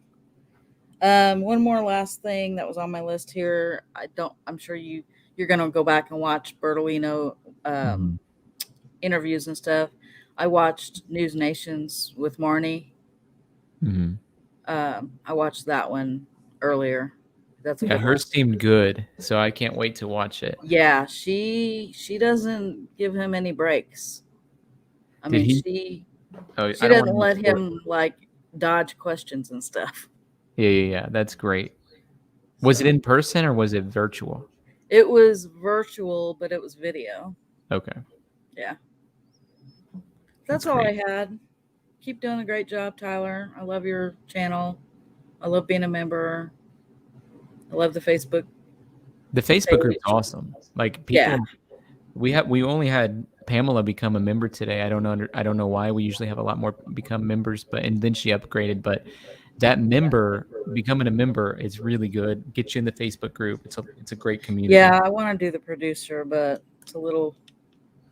Can't really quite afford that quite much. I may end up doing it before Saturday just because. Yeah, because we're gonna do that live on Saturday at 3 p.m. for people that are at that level. Central time zone. Yeah.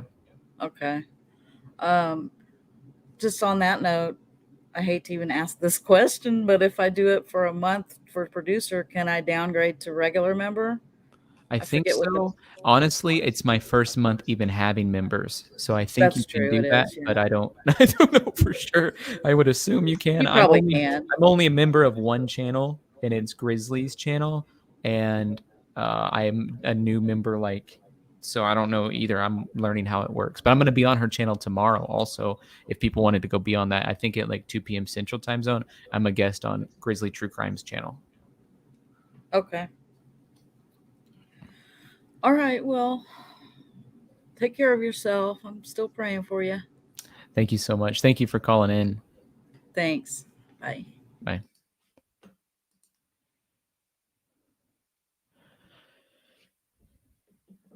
Well, Latrice, I don't think you saw the chat. I know you're waiting. I was telling people that were waiting that was going to have to be my last call for tonight. So can you call back tomorrow?